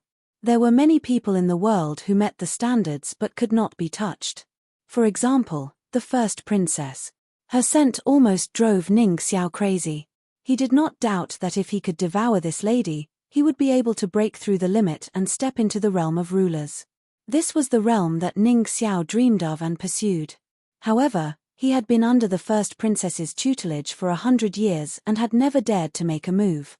Not to mention the fact that he was courting death. Even if he was lucky enough to succeed, what awaited him would be the relentless pursuit of the Western Wilderness imperial family.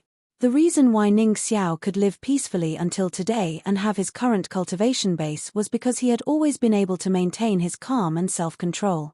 However, not long ago, Ning Xiao found a similar feeling from another woman. No, to be exact, it was an even stronger desire to devour. This time, he was very lucky. This woman was not like the first princess, who had a noble identity that could not be offended. She also did not have a backer behind her. She was just a rather beautiful woman in a brothel.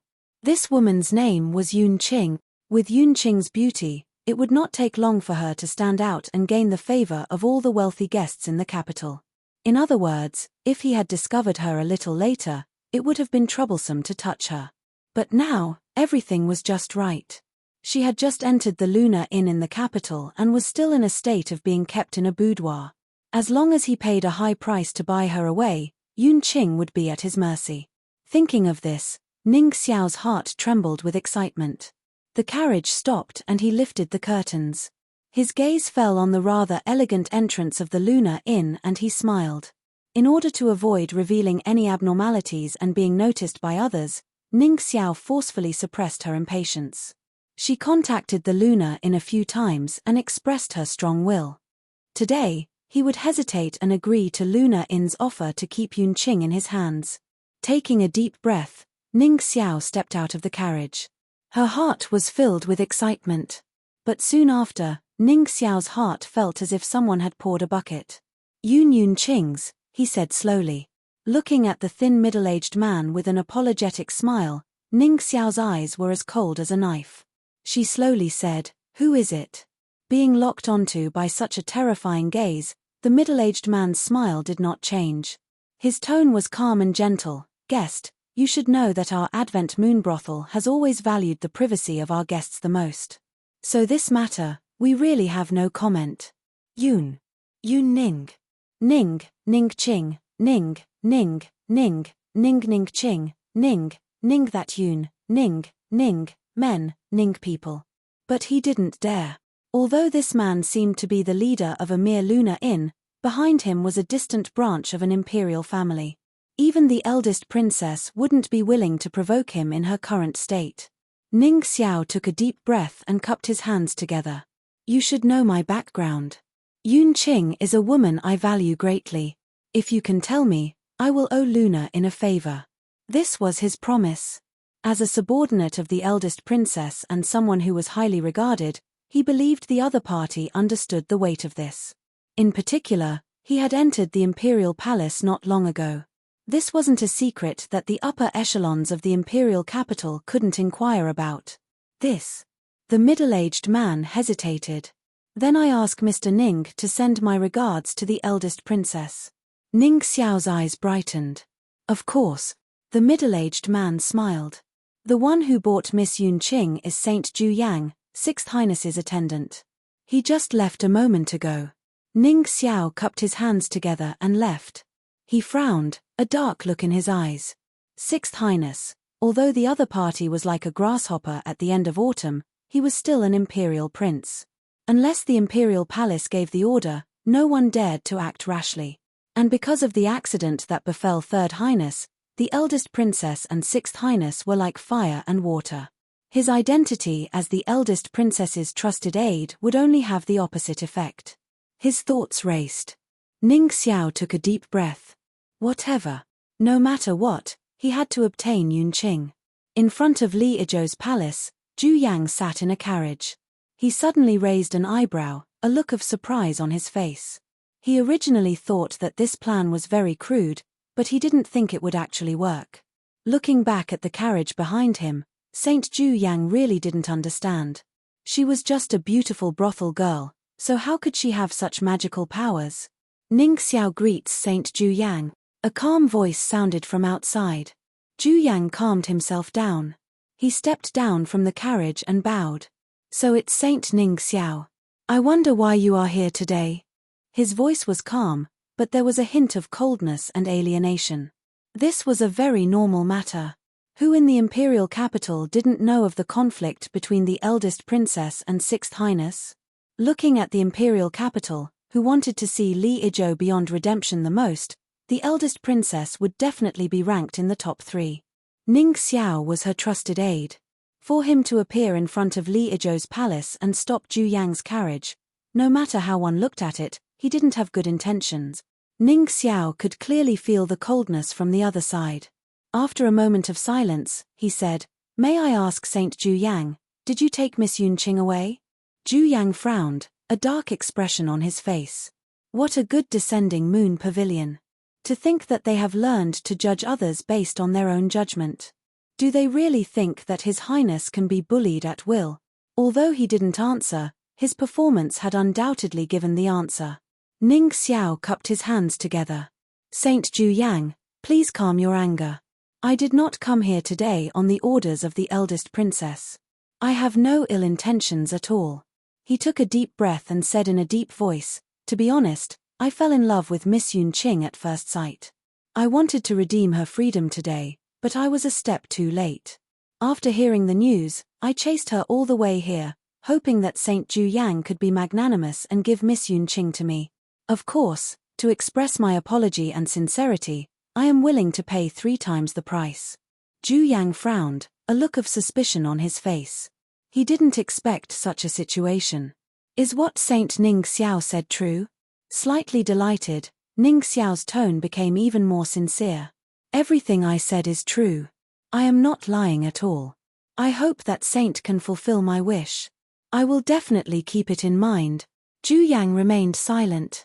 It was obvious that he was tempted. Just as Ning Xiao was about to continue speaking, a voice suddenly sounded. Saint Zhu Yang, I asked you to bring Miss Yunqing back. You don't seem to have the right to deal with her. Ning Xiao's expression changed slightly. He suddenly looked up and saw the black-robed man walking out of the palace. A dark look instantly appeared in the eyes of the black-robed man. It's him. Saint Zhu Yang coughed lightly and revealed an awkward expression. The ruler of darkness is just a woman from a brothel. She's not worth mentioning. Why don't you give her to Saint Ning Xiao? As he spoke, he gave Ning Xiao a look, indicating for him to nod in agreement. Ning Xiao coughed lightly and suppressed his emotions. He smiled. Ruler of darkness, I met you in the imperial palace that day. After a slight pause, he said, if you are willing to give Miss Yunqing away today, I guarantee that I will repay you in the future. His words were extremely sincere. Qin Yu sneered inwardly. Repay what? To leave her corpse intact, or to be chopped into pieces? As if I would believe you. Of course, Even if everything Ning Xiao said today was true, Qin Yu would not agree. Unless this fellow was willing to hand over the ice flame on the spot, Qin Yu might consider it. But it was clear that this was impossible. Thus, the plan had to continue. Under the black robe, Qin Yu's cold voice sounded. Sorry, Yun Qing is my woman. I don't have the habit of selling my woman in exchange for favors. He turned and left. Saint Ju Yang, Your Highness probably doesn't want to see Saint Ning Xiao here. Aren't you going to send us off? Ruler of Darkness. Ning Xiao shouted. I hope that you can seriously consider this. Don't make a decision you will regret because of a moment of impulse. Qin Yu's voice was even colder. I have never regretted it. Ning Xiao glared at him. His robes fluttered without wind and a terrifying aura broke out from his body. Qin Yu's eyebrows rose up. He was really looking forward to Ning Xiao brazenly attacking here. Attacking a prince's palace, this crime wouldn't cause any trouble even if he killed him. He would be able to take the next step. But it was clear that Ning Xiao wasn't an idiot. Even though he was excited and his aura leaked out, he still maintained his calm. He sneered and turned to leave, his figure soon vanishing from sight. The carriage entered the palace and everyone left. Saint Ju Yang bitterly smiled. Ruler of Darkness, it seems that Ning Xiao is serious. Let me confirm with you once more. Do you really have confidence? Qin Yu said, Don't worry. As long as he enters the trap, I will make sure he dies 10 times over. Saint Ju Yang let out a breath, worry still on his face. I hope so. I still have to report to His Highness. Farewell. Watching Ju Yang leave in a hurry, Qin Yu looked at his residence.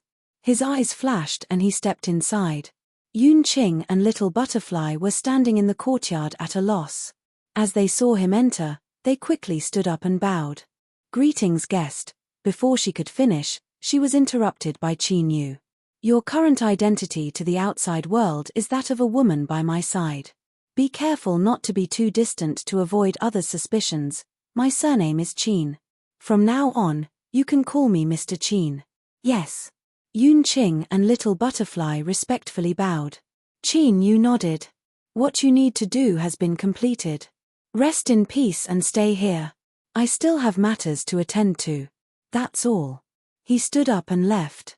It wasn't that he didn't want to say a few more words to these two beauties, but that Yun Qing's teacher Liao face made him feel uneasy. Moreover, why was she so sure that Ning Xiao had fallen for her trap? This Yun Qing seemed to be hiding some secret. Qin Yu flicked his sleeves and directly sealed off the inside and outside. He took a deep breath and said in a deep voice, Now, you should come out and give me a good explanation, right?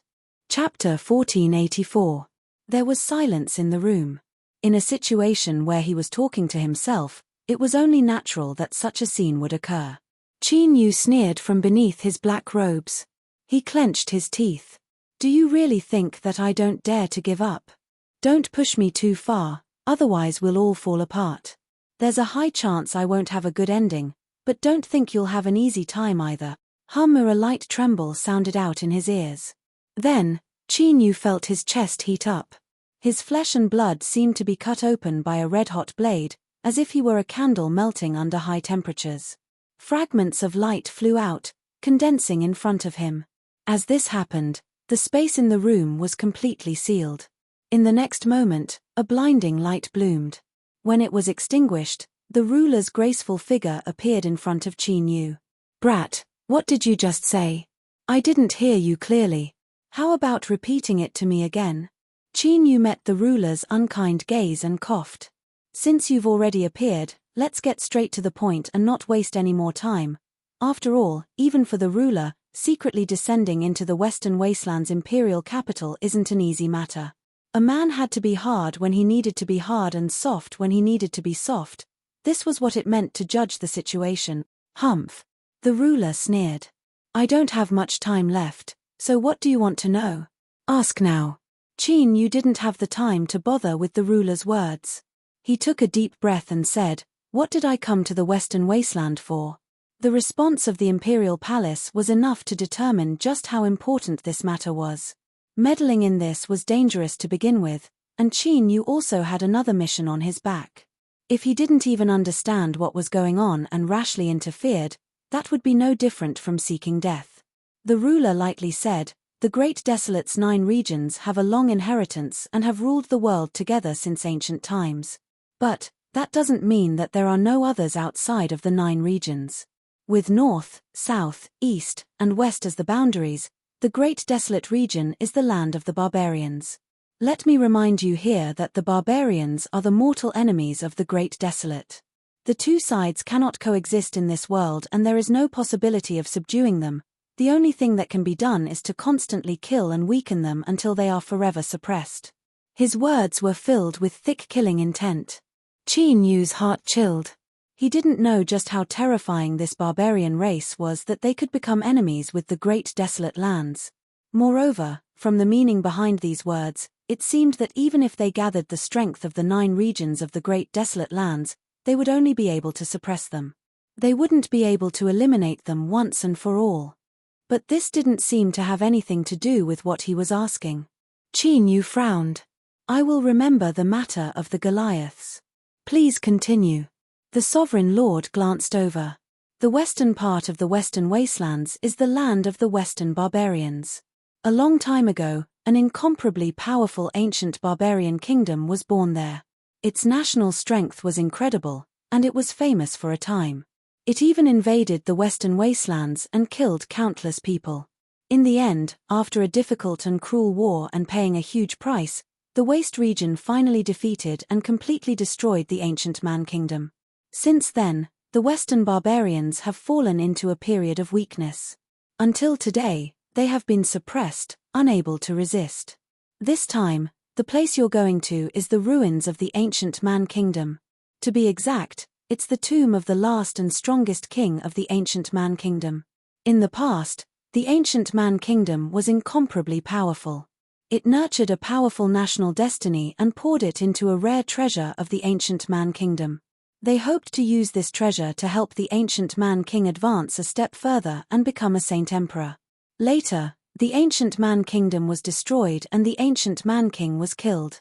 However, this rare treasure that contained the ancient Man Kingdom's national destiny went missing. It is rumored that it is in this tomb. Qin Yu's eyes lit up. "Your goal is this rare treasure."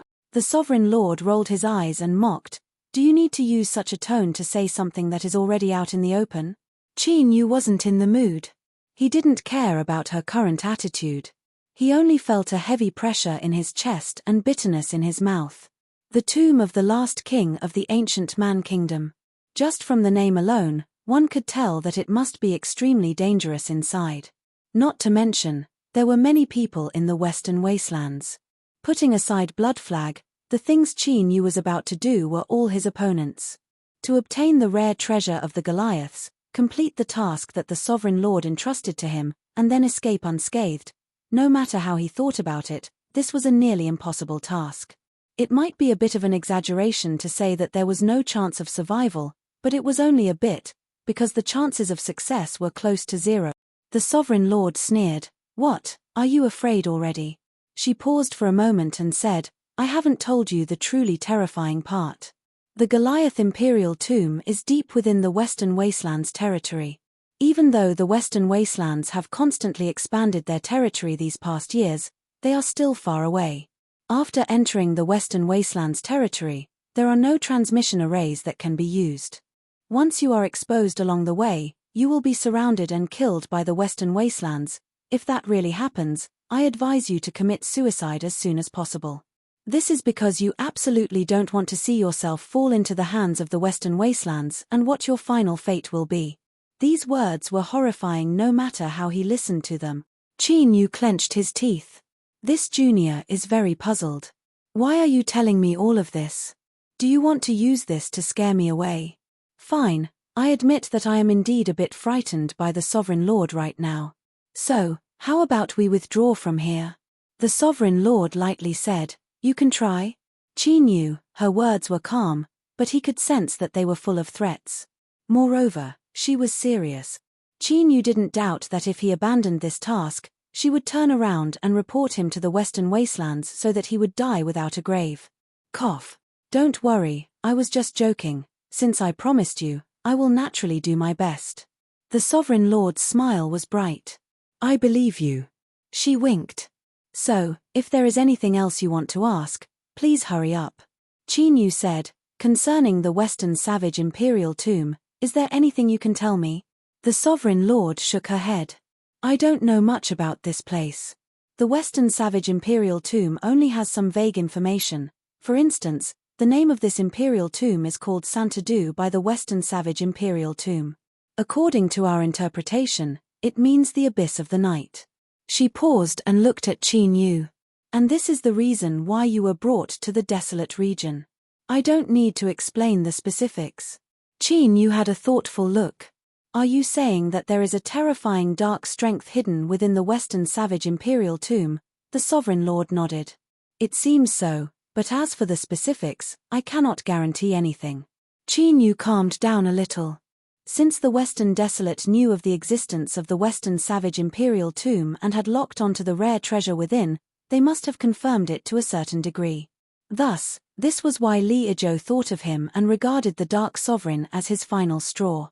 Unless the previous desolate sovereign behind Li Izhou had played a great joke on him. Otherwise, this matter was highly believable. In other words, once he entered the Western Savage Imperial Tomb, the Dark Sovereign version of Qin Yu would have a greater chance of surviving. Catcher, a light sound suddenly came from the Sovereign Lord's body. Her figure blurred and she yawned, a tired expression on her face. All right, if there is nothing else, I will be leaving first. Wait. Qin Yu hurriedly said, did you notice anything about Yun Qing? The Sovereign Lord frowned. What do you mean? It's very simple. Why are you so sure that Yun Qing can lure Ning Xiao into a trap? Is there some secret hidden on her body? Two identical faces, was it really just a coincidence? Or, was there some connection between Yun Qing and Liao She? Originally, Qin Yu thought it was the former, but after the Ning Xiao incident, he couldn't help but think more. Qin Yu took a deep breath and said, I once asked the Sovereign Lord about Liao She, and he said that she is a very important friend to me. So regarding this matter, I hope that you can tell me the truth without hiding anything. Facing his burning gaze, the Sovereign Lord yawned again. You are overthinking things. I really don't know who Liao She is, but this girl Yun Qing does have some secrets hidden on her body. As for what they are, unless you want to sleep with her, there is no need to know. Or, if you really do sleep with her, then you will naturally know what secrets she is hiding. So, there is no need to waste your breath on this matter. I am tired, let's leave it at that. Path with a light sound, the Sovereign Lord's graceful figure vanished from sight like a bubble. Qin Yu's eyes revealed disappointment. He was originally looking forward to hearing a different answer from the Sovereign Lord. Liao She really didn't leave a single trace behind. Had she completely vanished from his life like this? Qin Yu's complexion was a bit gloomy and his chest felt increasingly heavy. There was a sense of oppression and bitterness towards the future, as well as bursts of emptiness and soreness. These conflicting feelings coexisted at the same time. This didn't feel good at all. He really had been overthinking things. He took a deep breath and suppressed all the fluctuations in his mood. After a long time, he slowly exhaled and looked up once more. His complexion had returned to normal. Since this matter had nothing to do with Liao She, then there was no need to spend too much energy on this matter. The Western barbarians, Qin Yu softly said. He suddenly thought of the Western Border Army General Jiang Chengzi, who had entered his line of sight because of True Saint Bai Yu. He had once said that the Western barbarians were constantly moving and that they were in a stalemate with the Border Army. Could this be related to the Western Barbarian Imperial Tomb? Moreover, there was the rare barbarian treasure that the Sovereign Lord had mentioned. It had fused with a portion of the ancient barbarian kingdom's national destiny. Although the Sovereign Lord hadn't mentioned its true function, it was inextricably linked to breaking through realms and increasing one's cultivation. Although she was a woman, the more Qin Yu came into contact with the Sovereign Lord's strength, the more he felt it. She was indeed a true powerhouse. Putting aside everything in the past, just the fact that she had silently descended into the Western Wasteland imperial capital without anyone noticing was already amazing enough. Such a powerhouse had painstakingly schemed to obtain the rare Western barbarian treasure, and thinking about the attitude of the Western Wasteland Imperial Palace, Could it be related to a higher level, a half-emperor? Although it hadn't been long since he entered the desolate region and the information he knew was limited, through his conversation with True Saint Bai Yu and the information he had gathered over the past few days, it wasn't hard for Qin Yu to conclude that the emperor level was the highest level of existence in the desolate region Great World. For example, Sakura, who was guarding the passage.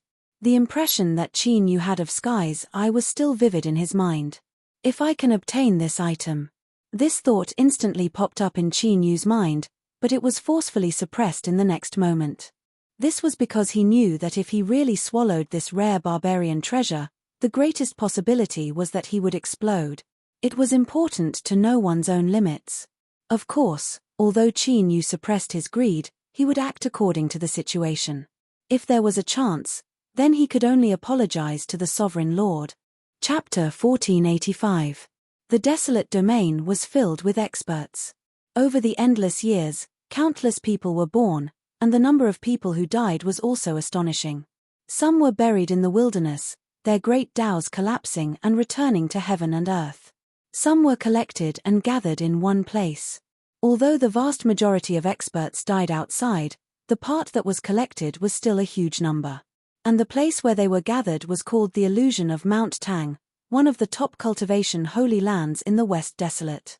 Inside the illusion of Mount Tang, there were countless great Tao's fragments that were produced after the death of experts. After special processing, they represented endless opportunities for cultivation.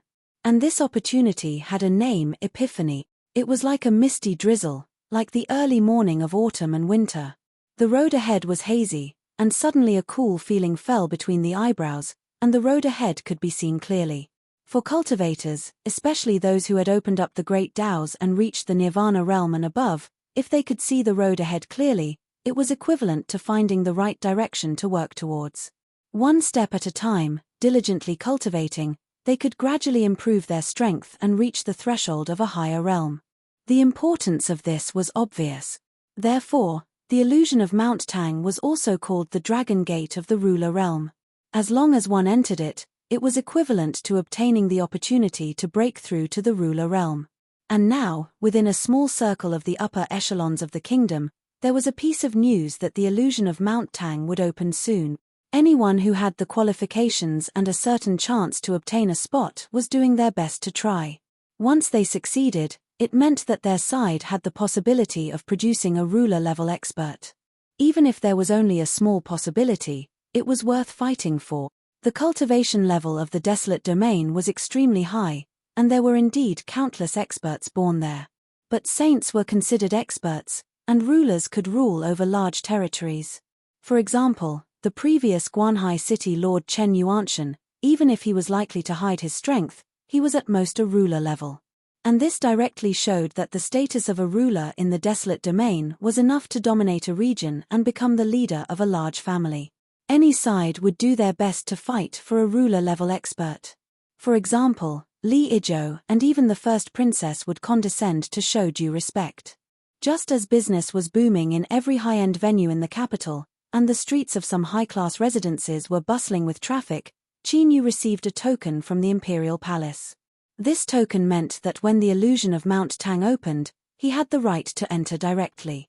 Li Izhou came over personally. After pondering for a moment, he said, "Regarding the upcoming matter, it involves some secrets, so I can't tell you for the time being. The opening of the Mountain Tang Mirage is a reward for you in advance. The ruler of darkness must grasp this opportunity and strive to improve further." He raised his head, his eyes bright and sharp. "So, let's put the matter of Ning Xiao aside for the time being. The illusion of Mount Tang is the most important thing now." Beneath the black robes, Qin Yu frowned. This was probably what it meant to say that plans couldn't keep up with changes. He had already prepared all the follow-up plans. All he had to do was wait for Ning Xiao to send herself to death, and then he would be able to successfully seize the frost flame. But who would have thought that the imperial palace would suddenly announce that they would open the illusion of Mount Tang? He already knew about the situation here, so he naturally understood Li Izhou's stance. In his opinion, as long as Qin Yu honestly entered Tang Mountain's dreamland, he would surely obtain some harvests. Compared to killing Ning Xiao, seizing the frost flame was undoubtedly safer and more reliable. Moreover, the matter of Tangshan's dreamland seemed to be outside of his expectations. Otherwise, Li Yi would have mentioned it before and wouldn't have personally appeared at the last moment to have Qin Yu give up on his killing plan.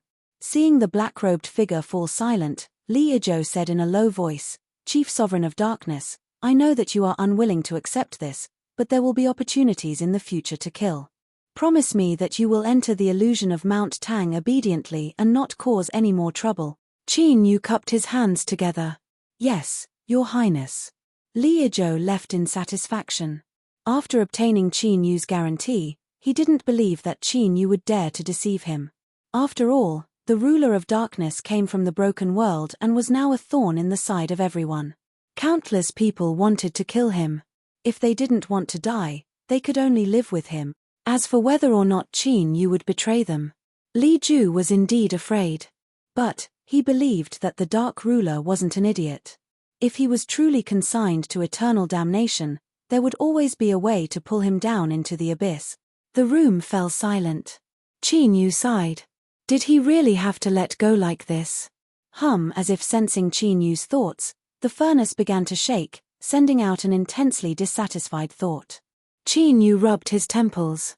"I know you are unwilling, but I am the same. Although I promised not to do anything, if Ning Xiao comes to die on her own initiative, there might still be a chance."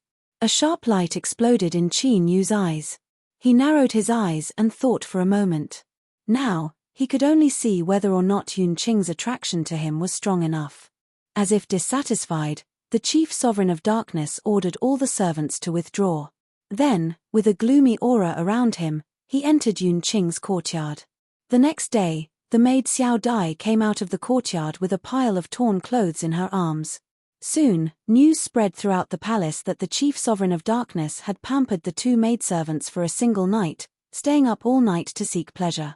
2 hours later, the maid responsible for cleaning up the mess inside and outside the palace hurriedly stuffed several bundles of rags into a pile of rubble. Moments later, the rubble was lifted and the rags were taken away. Soon, they left the palace. Ning Xiao examined the rags in front of her.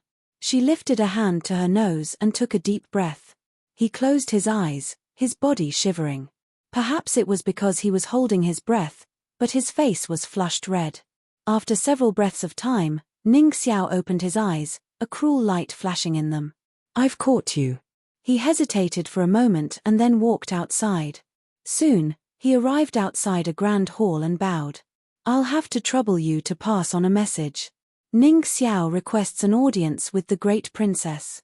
The guards outside swept their cold eyes over him. One of them went inside to report. Soon, this person returned. "Please." Ning Xiao tidied up his clothes and hurried into the hall. He didn't dare to look up. He respectfully knelt to the ground and said, "Ning Xiao greets the great princess. Rise." A cold voice sounded out in his ears. The great princess sitting in the highest position was an absolute beauty. However, her aura was cold, as if she were carved from ice. Her eyes were like the deep sea, calm without any waves. Ning Xiao stood up. His head was still lowered, showing enough awe. This wasn't just because of the great princess's noble status, but also because of the fear he felt towards her. "What's the matter?" Ning Xiao took a deep breath and said, "Great princess, I found a woman a few days ago. This woman has a power in her body, which is very helpful to my cultivation. However, she was taken by the Master of Darkness under the Sixth Highness." He paused for a moment, and his eyes swept over vaguely. "The illusion of Mount Tang is about to open. I hope to get the great princess's help to kill the Master of Darkness in it." He didn't dare to hide this matter. In fact, as long as the great princess was willing, she could find out everything. The hall was quiet. Ning Xiao looked calm, but his heart gradually grew uneasy. Fine beads of sweat appeared on his forehead, then gathered together and slid down his cheeks. With a soft pa sound, it fell to the ground and shattered. "It seems that you have found a target that fulfills the conditions of devouring. The Dao Tai technique is indeed an exquisite cultivation technique." The great princess's calm voice sounded. It was like thunder in Ning Xiao's ears. His face instantly turned pale, and he knelt on the ground. Great princess, he never thought that the secret that he had been painstakingly guarding had long been known. The great princess looked at him, and a cold glint flashed in the depths of her indifferent eyes. All these years, the greed in your eyes when you look at me has never diminished. If it was someone else, they might have killed you long ago, but I won't. You are very smart. You know what I want to do, so I will help you and give you a chance to kill the Master of Darkness. But remember, you only have one chance. If you can't kill him, you don't need to come back. Without a doubt, the illusion of Mount Tang was in the world, but its true location had never been exposed. This was because every time the illusion of Mount Tang was opened, the target would be pulled in directly. The process was silent, and there were no abnormal fluctuations. And the medium to pull people in was the token. Buzz, the token in Qin Yu's hand suddenly vibrated, and the space around it fluctuated. It was like a huge mouth that swallowed him. Just like that, his entire person disappeared. Not long after, Sage Juyang rushed over. He opened the door and saw that it was empty inside. He couldn't help but reveal a look of envy. Mount Tang's illusion. Unfortunately, he didn't have the qualifications to enter it. His vision blurred and he fell into darkness. After several breaths of time, light bloomed and Qin Yu discovered that he had arrived in a strange world. With a thought, his divine sense broke out of his body.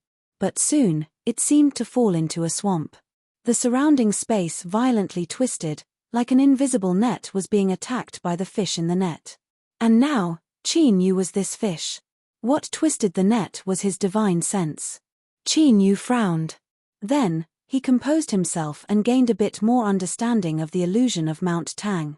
Illusion. This in itself indicated that this place was real, but it was also nothingness. Or, it was more accurate to say that it had both the characteristics of nothingness and reality. And more importantly, this was indeed a holy land for cultivation. Just now, when Qin Yu's divine sense broke out of his body and twisted the surrounding space, he could clearly feel countless fluctuations. They couldn't be seen with the naked eye, but in the perception of his divine sense, they were like shining stars in the deep night sky. As expected, every single star that existed in his perception was condensed into form from the remaining grand Tao fragments of a formidable cultivator that perished. Qin Yu finally understood why the illusion of Mount Tang could be called the peak holy land for cultivation, because it could help cultivators enter a state of sudden enlightenment. In truth, the principle was simple. As long as one poured their divine sense into these stars, they could resonate with the great Tao fragments. Before, it was said that the illusion of Mount Tang was formed because it gathered the remnant great Tao fragments of a massive number of powerhouses, and this massive wasn't an exaggeration, but a massive number. To borrow a rather cliché phrase, there would always be something that suited you. Once you found it, the star that contained the remnant great Tao would burn itself, illuminating the road ahead for you. This was the source of sudden enlightenment. Qin Yu truly admired the person who created the illusion of Mount Tang. He had such daring. To put it bluntly, as long as the illusion of Mount Tang existed, the Western wilderness could continuously produce a massive number of rulers. After all, even if only 10% of the people obtained a harvest every time the illusion opened, it would still be an incomparably astonishing number. Chapter 1486. Should I cultivate here? Nonsense, of course he should. What Qin Yu wanted to do the most right now was to cut off the head that came to him on its own initiative. But whether or not this head would come, he didn't have absolute confidence. After all, no matter how much he did, things might not necessarily develop in the direction he wanted them to. In the end, he had to be prepared. If he couldn't kill someone, then he could use the Tang Mountain illusion to illuminate his own road of cultivation. That would be a tremendous harvest. At this time, a strange fluctuation suddenly spread out from Qin Yu's body. It was the stone pagoda. A space shook and the phantom of the stone pagoda slowly squeezed out. It constantly trembled and seemed much more illusory than before. It was like there was some invisible barrier of strength within the Tang Mountain illusion that was suppressing any outside strength from entering. Qin Yu frowned. What are you doing? If the stone pagoda squeezed its way in, it must have discovered something. Towards this fellow that had eaten far too much and was nearly omniscient, Qin placed a great deal of importance on him. I discovered something, so I'm trying it out. Although I don't have too much confidence right now, if I succeed. The stone pagoda didn't finish speaking, but Qin could clearly sense the excitement in its eyes.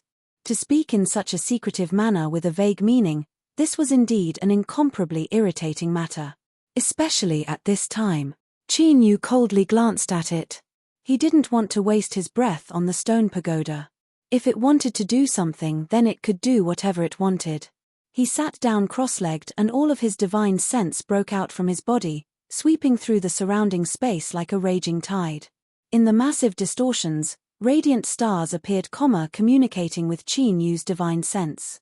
But soon, Qin helplessly discovered that because he walked the true divinity Tao and the great Tao within his body was tempered by a great furnace, this sort of communication was extremely inefficient. And more importantly, even if he did obtain some harvests, in a situation where his understanding of the great Tao was still quite vague, there was no way he could use this to illuminate the road ahead. To sum it up simply, Qin current cultivation realm didn't have the qualifications to enter the Tang Mountain illusion. In other words, this place didn't match his strength, causing the effects of his cultivation to be greatly reduced. This was indeed a matter that made one feel slightly awkward and a little embarrassed. Qin sighed. Just as he was about to open his eyes and retract his divine sense, his complexion suddenly changed. The torrent of divine sense swept out and locked onto one of the stars in a distorted space. Compared to the surrounding areas, its light was clearly dimmer and its volume was much smaller. Clearly, its original owner wasn't very strong. Or perhaps, after death, the great Tao violently collapsed, only leaving behind an extremely small portion that was severely damaged. As it turned out, the reason was the latter, because at this moment, Qin could clearly feel the flavor of time from this dim and weak star. That was the law of time. The space Tao was the symbol of the parameter true saint, and the time Tao was the key to opening the door to the sovereign realm. Qin's understanding of the time laws had always been at an elementary level. In other words, he had just grasped it and hadn't made any further progress. It wasn't that he didn't want to continue improving it, it was because he couldn't find a way to improve it. But this star seemed to give Qin a chance. Although he couldn't use Mountain Tang's illusion to illuminate his own road of the great Tao, if he could galvanize this star that contained the time laws, he might be able to obtain an unexpected harvest. Let's do it. Bang! Qin's divine sense erupted. It was like a flood converging from all directions, all of it pouring into the dim star. The dim and weak star suddenly brightened.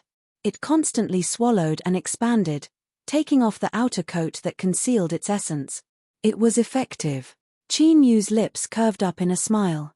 As the star was galvanized and the time laws began to flow, a straight line formed from spatial distortions stretched out from the distance, straight towards where Qin was. Ning Xiao was hurrying along. He could clearly feel the stars that appeared in the distorted space around him. Several of these stars even gave him an incomparably compatible feeling. Ning Xiao believed that as long as he stopped and poured his divine sense into them, he would definitely obtain some harvests. To a cultivator, it was extremely difficult to push away the temptation of ascension that was right at the tip of their tongue. But Ning Xiao had done it. First, it was said before that his willpower was extremely strong, thus he was able to maintain his calm and self-control. Second, the temptation of Yunqing was even greater. He was well aware of his goal. As long as he could kill the Darkness Sovereign, Li Yizhou would find it difficult to protect himself and Yunqing would be in his hands. At that time, he could swallow up Yunqing and everything he sacrificed today would be worth it. And now, he was hurrying on his way to kill the Darkness Sovereign. As for whether or not he could succeed, Ning Xiao didn't doubt this at all. The Daotai law that he cultivated wasn't just about eating. The star of time was burning. Qin could clearly feel that his control over the time laws was rapidly rising at a visible speed. This was a wonderful feeling. It was like he had directly inherited the strength of the original master of this star. And this unknown deceased person clearly had extremely deep and exquisite attainments in the time laws. To be able to cultivate the time laws to such a level was absolutely not something a saint could accomplish. In other words, if there wasn't an accident, then the deceased person who left behind this star of time was at least at the ruler realm. Without a doubt, this was Qin Yu's lucky chance. But he also knew that if Ning Xiao really didn't want to give up on Yunqing, then he would surely be on his way here right now. Qin Yu believed that he wouldn't miss out on this chance to kill him. Just as Qin Yu had tried his best to improve his strength before the Western Savage Imperial tomb opened, Ning Xiao must have also been thinking about this application download address. Whether this person was far away or close, perhaps Ning Xiao would jump out at any moment and interrupt Qin Yu's lucky chance. Faster. A little faster. There was no reason for this, but the restlessness and urgency that filled his heart seemed to indicate something. Qin Yu chose to believe his own intuition. Sure, Qin Yu opened his eyes. He lifted a hand and pointed forward. As his finger fell, space suddenly gave off an incomparably strange feeling. It seemed as if everything was the same as before and nothing had changed. But, quietly, some unknown change had occurred. Bang! The flames on the surface of the blazing star suddenly rose up.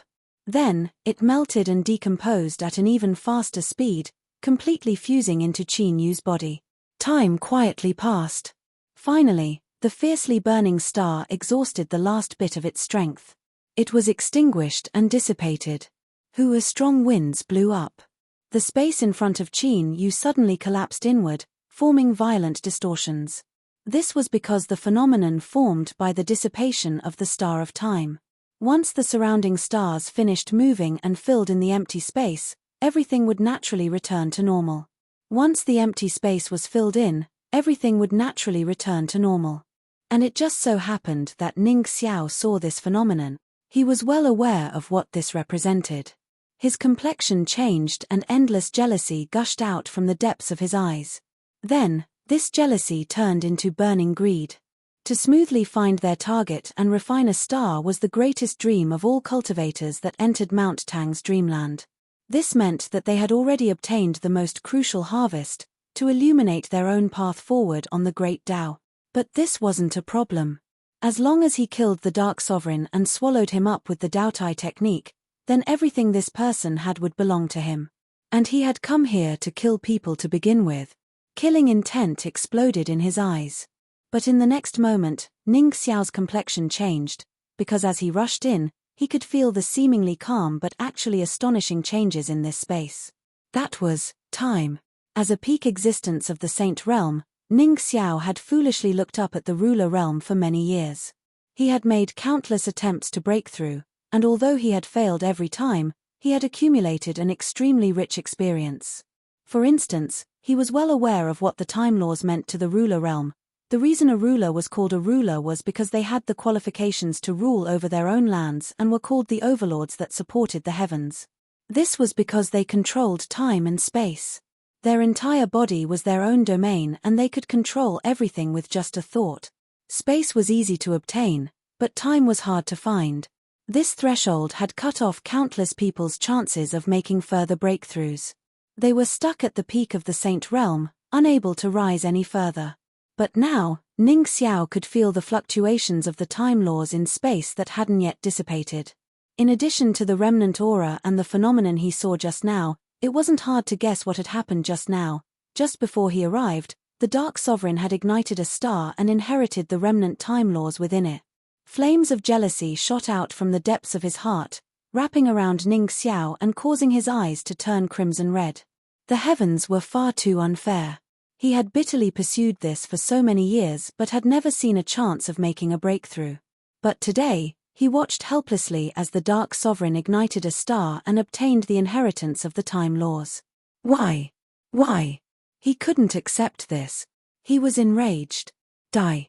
With a loud roar, Ning Xiao lifted a hand and pointed between his eyebrows. At that moment, the red dot between his eyebrows rose up like a red bubble. With a light popping sound, it burst. Roar! A heaven-shaking roar echoed through the void, carrying with it an intense desire to devour as well as an endlessly ancient aura. Behind Ning Xiao, the phantom of a great beast appeared. Its eyes were cruel and greedy as it stubbornly locked onto Qin Yu. Suddenly, the phantom of the giant beast opened its mouth wide, and the world before them fell into darkness. It was as if the world itself was about to be swallowed into its stomach at this moment. And this was the legendary ancient vicious beast Dao Tai. Within its belly was a world that could swallow and refine all things. Ning Xiao cultivated the Dao Tai art. Every time he swallowed a person, he could obtain a wisp of Dao Tai essence energy. This essence energy gathered between his eyebrows and formed that red dot. When necessary, he could break the red dot on his own initiative and use the essence energy of the Dao Tai to summon the projection of the ancient vicious beast Dao Tai.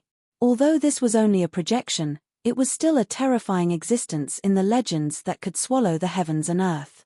Ning Xiao wasn't a ruler, but he had the strength to fight one. It was also because of this that he had such confidence in himself and dared to attack in the illusion of Tang Mountain. Now that the Dao Tai projection had arrived, anyone below the ruler realm would be unable to escape. The Dark Sovereign would undoubtedly die. Chapter 1487. The world fell into darkness. As he saw the Dao Tai projection descend, a ruthless killing intent gushed out from the depths of his heart, raging like a tide. At this moment, Qin Yu seemed to have encountered his mortal enemy. And this hostility, so strong that it was impossible to suppress, came from the Abyssal Titan. That's right, it was the top hunter bloodline he had obtained in the Abyss world in the past. This killing intent and hostility crossed endless space and time to arrive. It seemed that in those ancient times, the two sides were irreconcilable mortal enemies. The bloodline belonging to the Abyss Titan was restless at this moment. It kept attacking Qin Yu's mind in an attempt to gain control of his body. But at this time, Qin Yu received a reminder from the furnace. The Dao Tai projection swallowing the heavens and earth was also an excellent opportunity. No matter how powerful a fortress was, the difficulty of breaking it from the inside was far lower than attacking it from the outside. This point was also very appropriate here. Should he fight or should he listen to the furnace's reminder? Qin Yu's eyes flashed with hesitation. He took a deep breath and suppressed the restlessness of the Abyssal Titan bloodline. Bang! In the next moment, the air around him was violently drawn out, turning into an invisible current that wrapped around Qin Yu. With astonishing speed, he was sucked into the Dao Tai projection's gaping mouth. Everything fell into darkness. Ning Xiao frowned, surprise flashing in his eyes. Although he never doubted that he had killed the Dark Ruler, he had been swallowed by the Dao Tai projection without any ability to resist. However, the other party had been swallowed by the projection of the Dao Tai without being able to resist at all. This had exceeded his expectations. After all, he had felt a strong sense of danger from the ruler of darkness. If not for that, he would not have used his strongest technique to summon the projection of the Dao Tai. There had to be a problem. Perhaps the dark ruler that had been swallowed by the Dao Tai projection was hiding some methods. Thinking of this, Ning Xiao's eyebrows relaxed and his lips curled up in mockery. As a cultivator of the Dao Tai cultivation method, Ning Xiao had a clear and direct understanding of how powerful the Dao Tai projection was. Even a ruler realm superpowerhouse, once swallowed into its belly, would be suppressed by the Taotia's will and be cleanly refined. In other words, no matter what the dark ruler was planning, allowing himself to be swallowed by the Dao Tai projection was an extremely stupid decision. He was dead.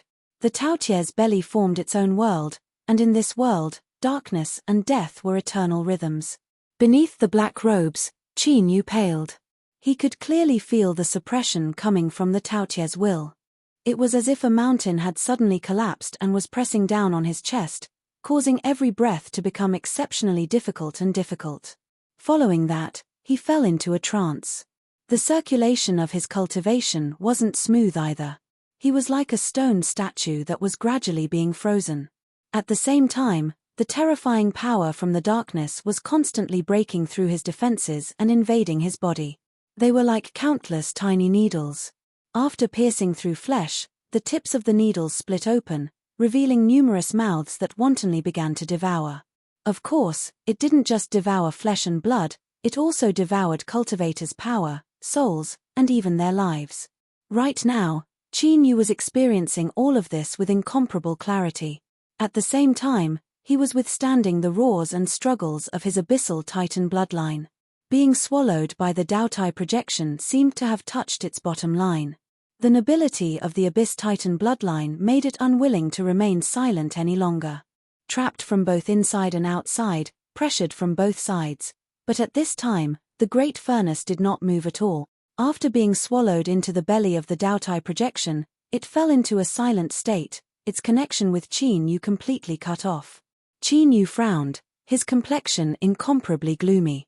If it weren't for the fact that he knew that the great furnace wouldn't harm him, he would have thought that this was a trap that had been deliberately designed to target him. But even if the great furnace didn't betray him, just how long would this long silence last? Qin Yu could still withstand it for now, but he knew that there would come a time when he couldn't withstand it anymore. The great furnace, just what was it doing? Time quietly passed. Just as Qin Yu felt as if he had turned into a stone, unable to withstand it any longer, a tremor spread out from his body. The long silent great furnace seemed to awaken from its slumber. In the next moment, the great furnace descended. Its body became nearly transparent and one could clearly see the pitch black and crimson swirling within. As they rapidly spun, they formed a black and red vortex. These were the eternal night and inextinguishable flames that the great furnace had already swallowed. The great furnace trembled. The black and red vortexes spun even faster and an invisible aura was released from within. Within Tang Mountain's illusion, Ning Xiao stood beneath the Daotai projection, waiting for the darkness ruler to die. At this time, his complexion suddenly changed. He could feel the ice flames within his body that had been completely subdued suddenly move. It gave him a feeling as if they had received some sort of summons. What was going on? Before Ning Xiao could think more or inspect himself, he stuffily coughed, shock and alarm on his face. White flames came out of his 7 orifices and gathered together, forming a white fire snake that flew toward the Taotie's shadow. At this moment, Ning Xiao's first thought was, backlash. There was no cultivation method in the world that was completely safe and without hidden dangers. In particular, the Daotai cultivation method that Ning Xiao cultivated was extremely dangerous. If he wasn't careful, there was a chance that he would be corroded by the Taotie's essence energy. It would control his mind and will, turning him into a monster that only knew how to kill and devour. Ning Xiao paled and endless fear filled his eyes. He was so frightened that his soul nearly left his body. This was because he knew that if the Daotai projection really did suffer a backlash, there was no chance he would survive. Luckily, Ning Xiao soon discovered that this wasn't the case. Rather, there was an existence within the Daotai projection that was forcefully summoning the ice flames. A sharp light exploded in Ning Xiao's eyes and his complexion paled. He instantly thought of the darkness ruler who had given up resisting and was directly swallowed. The one who did all of this must be him. There was no time to consider when the darkness ruler had discovered this, or how the ice flames within his body were forcefully summoning it. Ning Xiao roared out loud and reached out his hands, grasping at the white fire snake. This was a manifestation of the ice flames. When he obtained it in the past, it was a white fire snake. It was said that the reason Ning Xiao cultivated the Daotai cultivation method to this day was because he was cautious and his will was strong. Moreover, he was smart and never touched anyone he couldn't afford to provoke. But the truth was that the existence of the ice flames was the most crucial point. It was because of this flame that Ning Xiao was able to maintain a clear mind and calm state at all times, suppressing the influence of the Daotai cultivation method to the lowest point possible. Thus, Qin Yu never imagined that his action of seizing the ice flame was, in truth, a ruthless and murderous plan for Ning Xiao to kill her. As long as he succeeded, Ning Xiao, who had lost the ice flames, would find it hard to escape the influence of the Daotai cultivation method and ultimately destroy himself. Get back here. With an angry roar, Ning Xiao grabbed the white fire snake with both hands. But after being refined for so many years, the fire snake that had always been submissive seemed to have gone mad at this time. A bone-chilling cold erupted. A layer of ice instantly formed on the surface of Ning Xiao's hands.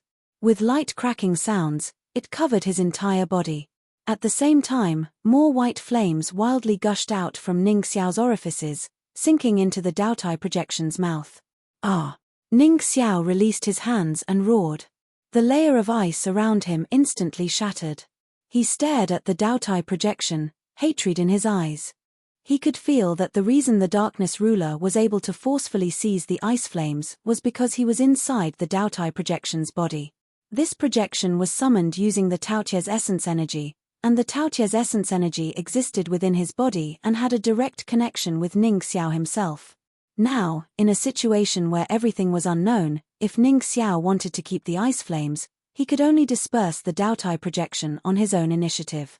At that time, his attempt to seize it would be interrupted.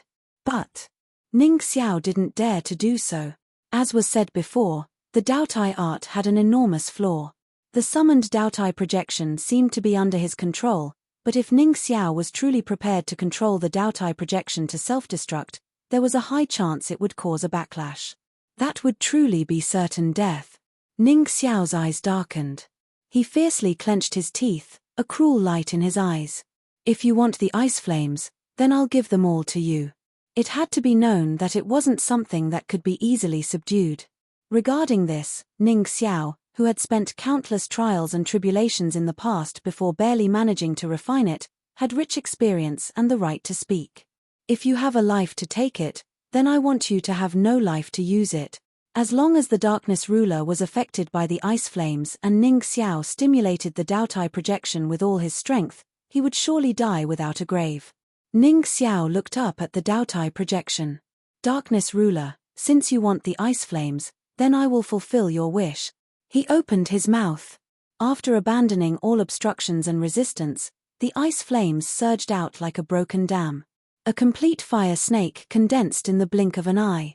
It howled into the Daotai projection's mouth, vanishing into the darkness. Ning Xiao gasped for breath, his chest heaving up and down.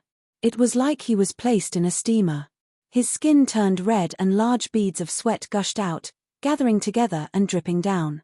The moment he lost the ice flames, he could feel the Taotia's law, covetous desire. In his ears, he could almost hear the Taotia's greedy breathing. It was only at this time that Ning Xiao suddenly realized that he had already walked down the wrong path and how important the ice flames were to him. Once he lost the ice flames, it wouldn't be too long before he would be corroded by the Taotia's will and thoroughly lose himself. Thinking of this, the killing intent in Ning Xiao's eyes became even thicker. He stubbornly stared at the Daotai projection. He lifted a hand and struck his chest, spitting out a massive amount of blood. The moment the blood left his chest, it shook and shattered, turning into massive amounts of blood fog that howled out and fused into the Daotai projection. Raw as the blood fog fused into the Daotai projection, it reared its head back and roared. A cruel and destructive aura instantly shot up into the skies. Die! Die! I want you to die! Ning Xiao let out a shrill howl. His face was ferocious as black scales drilled out from the flesh on the surface of his body. A white fire snake howled forwards, drilling into the furnace. It fused into the black and red vortex, causing it to become a tricolored state of black, red, and white. The furnace violently shook. It constantly expanded and shrank. Qin Yu could clearly feel that it was completing some sort of transformation. Deep and heavy pounding sounds constantly emitted from the furnace. It was like countless invisible sledgehammers were constantly hammering and tempering the furnace. At the same time, the great Tao within Qin Yu's body underwent another change. Before he could feel any more, the space within the Daotai projection's belly suddenly stirred up a raging tide of destruction. A terrifying strength crazily wrapped around Qin Yu. It was like a high-speed spinning blade that wanted to cut him into countless pieces. The furnace had succeeded. Qin Yu no longer had a reason to suppress himself. He struggled to look up, his neck bones emitting crackling sounds. In the next moment, with an enraged roar, the terrifying abyssal titan arrived. It was 100,000 feet tall, its eyes like blazing suns. Divine light surged within it, as if countless bolts of thunder were exploding within it. The abyssal titan still looked the same as before, but the aura it exuded had undergone an astonishing change. It was more ancient, more dignified. It was like a ruler sitting high on a throne, able to pluck down the stars and moon with a raise of its hand. Chapter 1488. The Daotai projection's eyes widened. Crimson blood gushed out from its depths, cruel and cruel. It reared its head back and roared. Every scale on its body was covered in blood. Rumble, rumble, a deep and fierce rumbling sound came from its chest. The terrifying refining strength that belonged to the Daotai was galvanized to the limit. But at this time, there was a loud bang. The Daotai projection's abdomen rapidly swelled and bulged out. The Daotai projection emitted pained roars. Dong, with another loud bang, the Daotai projection's bulging abdomen could no longer withstand the wild strength of the attack. Its bloodshot scales shattered inch by inch, turning into powder that fell to the ground. At the same time, the flesh and blood of its abdomen exploded outwards. A large hand reached out, grabbing the bloody figure and forcefully squeezing it out. The Abyss Titan used this incomparably cruel and bloody method to force its way out. No, it didn't just force its way out. The Abyss Titan's other hand grabbed onto the other side of the Daotai projection's horrifying wound. With a loud roar, it gathered strength, wanting to tear it in half. Ah! Ning Xiao grabbed his head with both hands and screamed out in pain. Blood flowed out from his head. Pals, with a light sound, like a popping bubble, the Daotai projection vanished. The earth violently rumbled and space wildly twisted. The Abyss Titan's massive body that supported the heavens fell to the ground. Pitter-patter, this was the sound of flesh and blood being torn apart. Ning Xiao held his head with both hands. At this time, his body was like an inflated balloon, rapidly inflating at a speed visible to the naked eye. The sound he heard now was because his flesh and blood were growing too fast and the surface of his body was constantly being torn apart. A skinless, blood-drenched, terrifying beast appeared in front of everyone, using his body as a medium to grow and appear in front of everyone. This was the true Daotai. It wasn't complete, but it possessed the Taotie's essence energy and gave birth to a flesh and blood body. It also possessed the Taotie's inextinguishable will to swallow and destroy. Roar, the Daotai reared its head back and roared. It stubbornly stared at Qin Yu, its giant eyes filled with a wild killing intent. Its feet fell down and its massive body rushed forwards. Its speed was astonishing, and in the blink of an eye it arrived in front of the Abyss Titan. Without the slightest bit of hesitation, without the slightest probing or contact, the two enormous beasts brazenly fought each other. It abandoned its terrifying ability to devour the heavens and the earth, as if the Daotai itself knew very well that the power it possessed was not enough to harm the Abyssal Titan. Just now, his projection had been forcefully broken and he had charged out of the world in his stomach. This was the best proof of this. The furious roars were like claps of thunder. Every collision and attack caused the surrounding world to tremble violently, and the shockwaves spread outwards at an astonishing speed. A young man in an embroidered robe was sitting cross-legged. Even though he was trying his best to stabilize his state of mind, one could still see the unconcealable ecstasy on his face. Because he had found the star that suited him, without the slightest hesitation, the young man in embroidered robes mobilized his entire divine sense and poured it into this star. Hum hum, a slight tremor erupted from within the star.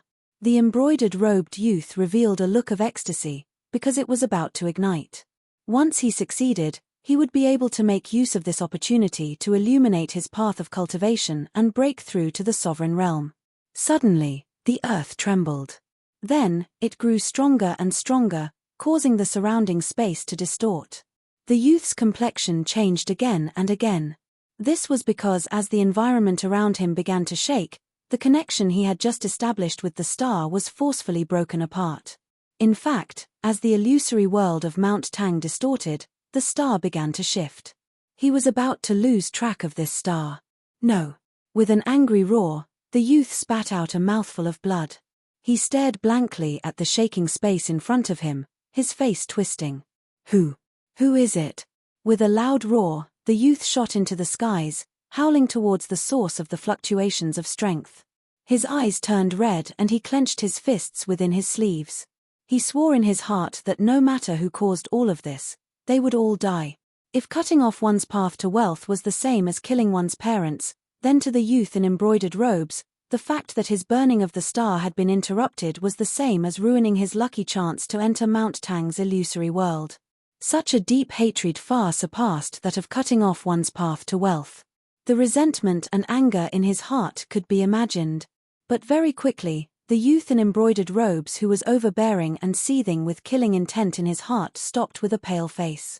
The illusory world of Mount Tang where he was now was distorting violently, and the terrifying fluctuations of strength were like tempestuous waves that ceaselessly and violently assaulted him.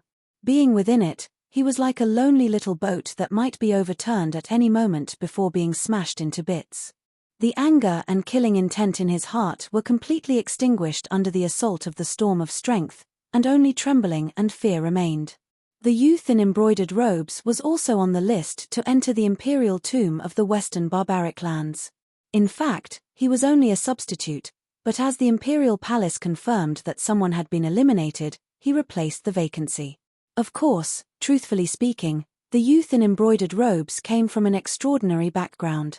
Originally, he wasn't willing to get involved in this mess. After all, the top figures of the empire had long since heard of the matter of the imperial tomb of the western barbaric lands.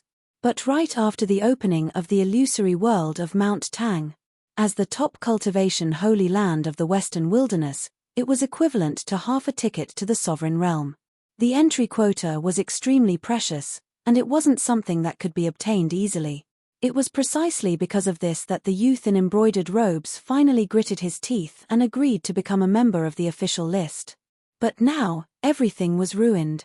If he continued forward, not to mention looking for trouble with them, he was afraid that if he wasn't careful, he would be implicated and killed on the spot. Wanting to cry but having no tears, the youth in embroidered robes turned around and retreated. And at this moment, in different directions, many people had made the same decision as the youth in embroidered robes. As they retreated, they cursed in their hearts. I've really suffered 8 lifetimes of bad luck. Why did I enter the illusory world of Mount Tang with these 2 idiots? The illusory world of Mount Tang was one of the top cultivation holy lands of the western wilderness, the illusory world of Mount Tang. Anyone who entered here didn't seize every second to cultivate for fear of wasting even a little time. But these 2 actually ran into the illusory world of Mount Tang to fight, stirring up a pool of water, and causing them to be implicated. And the most tragic thing was that these 2 fellows that seemed extremely stupid to them were actually far stronger than them. Not just a little, but a lot, so much that they didn't dare to retaliate and could only swallow their anger and turn around and leave. Since they couldn't afford to provoke them, then they could only hide. Fortunately, the illusory world of Mount Tang was big enough. Now, they only hoped that in the remaining time, they could still gain something. Blood Flag was also one of them.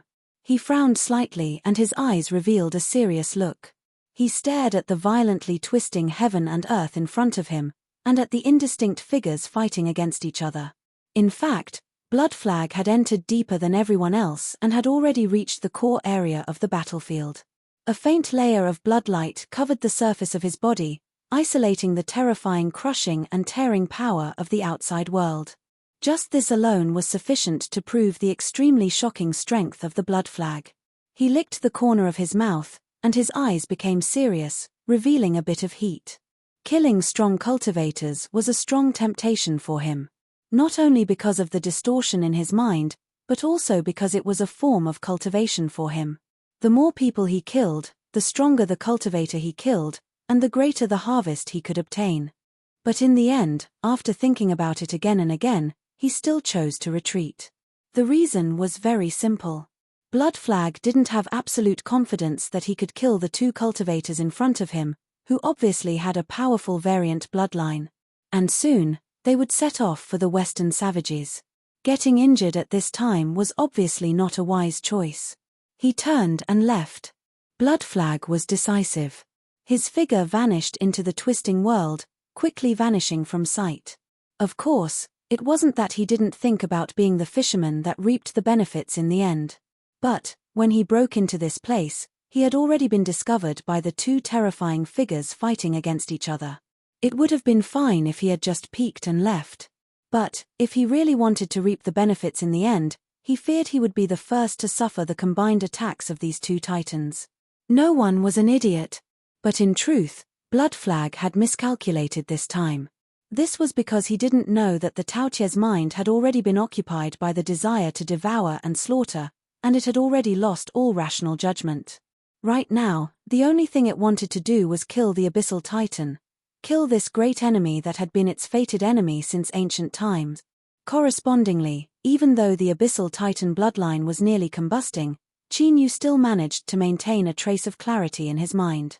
He sensed the arrival of Blood Flag and a great deal of worry rose in his heart. Ning Xiao's strength had surpassed his expectations, and the appearance of Blood Flag was also outside of his plans. Luckily, Blood Flag had retreated. Qin Yu's thoughts stirred. It wasn't hard to guess the reason for Blood Flag's retreat. Although he relaxed a little, he didn't let go of his guard against him. It wasn't until he was certain that Blood Flag had gone far away that he truly relaxed. Luckily, Blood Flag had been scared away by his own caution, otherwise he would have been in trouble today. But this also gave Qin Yu a great deal of vigilance. The disturbance he had caused today had been far too great. Since Blood Flag might arrive, there might be other troubles ahead. Thus, he had to finish this battle quickly and kill off the Dao Tai in the shortest time possible. And at this time, Qin Yu could clearly feel some changes occurring within the Abyssal Titan's body. No, it should be said that after absorbing the cold ice flames, the furnace had completely transformed. It was tempering the great Dao within Qin Yu's body, making it match the attributes of the Abyssal Titan. It was like the incomparably formidable Abyssal Titan had been injected with its own great Dao. Qin Yu didn't know what this meant, but there was one thing he was certain of: the Abyssal Titan had become even stronger. Dawn, with a loud explosion, the two vicious beasts that had been fighting each other suddenly separated from the middle.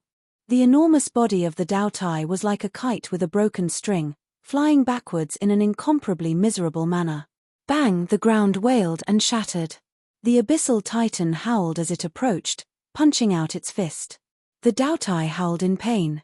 Its body flew upwards as it was smashed into the skies. In the next moment, the skies turned dark. The Abyssal Titan's figure blocked out the light above. Then, like a mountain falling from the highest heavens, it smashed into the Taotie's body. Rumble rumble. At this moment, the world seemed to collapse. Chapter 1489. The earth caved in, forming a massive pit. The Dao Tai fell down, its chest caved in and its massive body gradually stopped struggling. Large wounds opened up between its flesh and blood. Blood gushed out, filling every crack in its body. The pungent smell of blood filled the air. Crimson aura seeped out from the Taotie's body and dissipated into the world. The Abyssal Titan stood up. It reared its head back and roared. It lifted a hand and grasped forward. Bang! The already violently shaking illusory space began to crazily compress and collapse. A faintly discernible crimson aura appeared in the collapsing space. This was the aura that had seeped out from the Taotie's body. Roar! A furious roar echoed in everyone's ears. In the collapsing and shrinking space, behind the crimson aura, a massive phantom appeared. Its appearance was exactly the same as the Dao Tai that had been killed by the Abyssal Titan at the bottom of the pit. Or, to be more precise, it was the true Dao Tai. As an ancient vicious beast that could swallow the world, even if its flesh and blood body died, its will would still exist in the world. In fact, if there was a suitable opportunity, it could even revive. For instance, right now, when Ning Xiao suffered a backlash from the Taotie's projection and used his body as a shell to create a new body. Even if its body wasn't complete and couldn't maintain its existence, if it could kill the Abyssal Titan and swallow this mortal enemy, it might truly revive. And the foundation of the Taotie's continued existence was the Dao Tai essence energy mentioned before. This was the crimson aura that was trying to escape but was blocked by the Abyssal Titan. For the Dao Tai, Ning Xiao's death was at most a loss. A believer or a backup body to seize wasn't a big deal. But the Dao Tai essence energy could not be lost. Even if it was lost, it would forever lose a portion of its strength. Because of this, when the Dao Tai sensed the Abyssal Titan's attack and wanted to seize the essence energy, the Taotie's will descended. For the Dao Tai that had died and its will scattered in the heavens, forcefully gathering its will before it could revive was a tremendous burden. In other words, even if the Abyssal Titan gave up, it would still be a tremendous blow to the Dao Tai. At least, if it wanted to revive, the difficulty would increase. But the Abyssal Titan wasn't willing to give up. Qin Yu could clearly feel the restlessness of the Titan bloodline in his body. It was filled with a strong determination to obtain the Taotia's essence energy. It wasn't just hatred between them, but a restlessness that came from the bloodline itself, and Qin Yu easily understood the meaning behind this restlessness. If he could obtain the essence energy of the Dao Tai and swallow it, the Abyssal Titan's strength would rise dramatically. Should he stop while he was ahead, or should he fight with the Dao Tai again? Qin Yu hesitated for a moment before he steeled his resolve. Although the Abyss Titan bloodline did not seem that important to him on the surface, the battle with the Dao Tai today showed that this judgment was clearly wrong. Since the Abyssal Titans could become life and death enemies with the terrifying ancient vicious beast Dao Tai, this was enough to prove their astonishing potential. After all, in order to become mortal enemies, both parties had to be on the same level in terms of strength. Otherwise, they would have all been killed long ago. There would have been no need for the hatred between them to continue for countless years.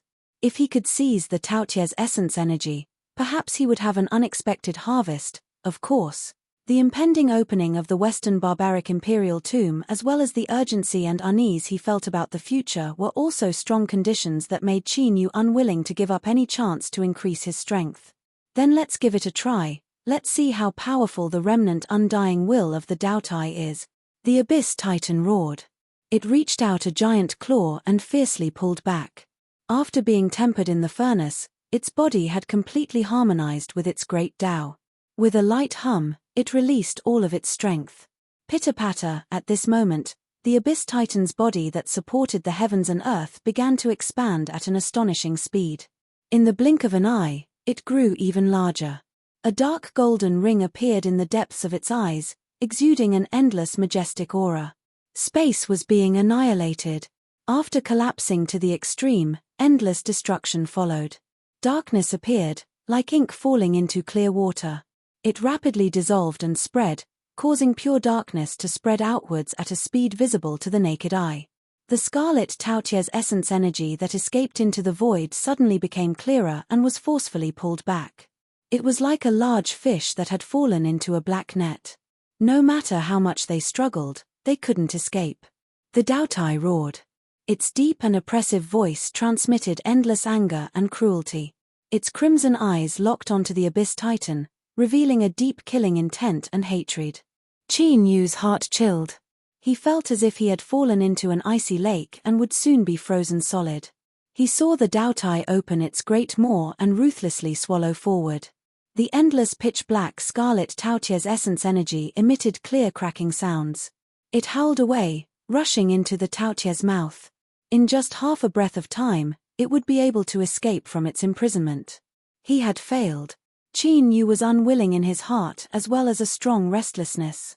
Through today's matters, he had already offended this Dao Tai. Being hated by an ancient era's ferocious beast that would never truly die and might come back to life at any time was clearly an extremely dangerous thing. But this was reality. Everyone had to make choices and they had to bear the consequences of their choices. Roar, the Abyss Titan angrily roared. Its muscles and bones tightened and its arms bulged out. Because it used too much strength, its scales shattered and its skin cracked, forming massive wounds. But this didn't change the fact that the Taotia's essence energy was about to escape. Was there a way? Of course there was. At this moment, Qin Yu thought of the East Sea Sword.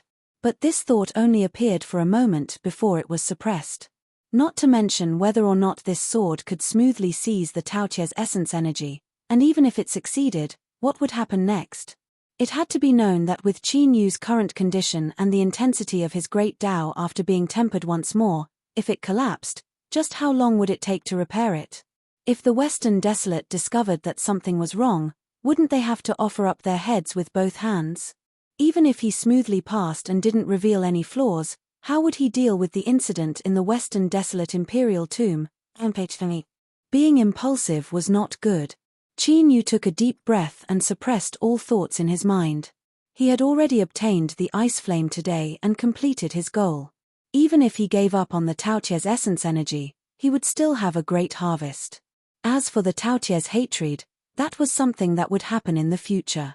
Perhaps it wouldn't be long before this ancient vicious beast would no longer be a threat to him. But things in this world were often so wonderful.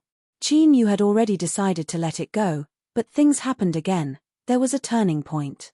And the source of this turning point was the stone pagoda. At first, when Qin Yu entered the Tang Mountain illusion and had yet to ignite the Star of Time, the stone pagoda squeezed in and said that it wanted to try.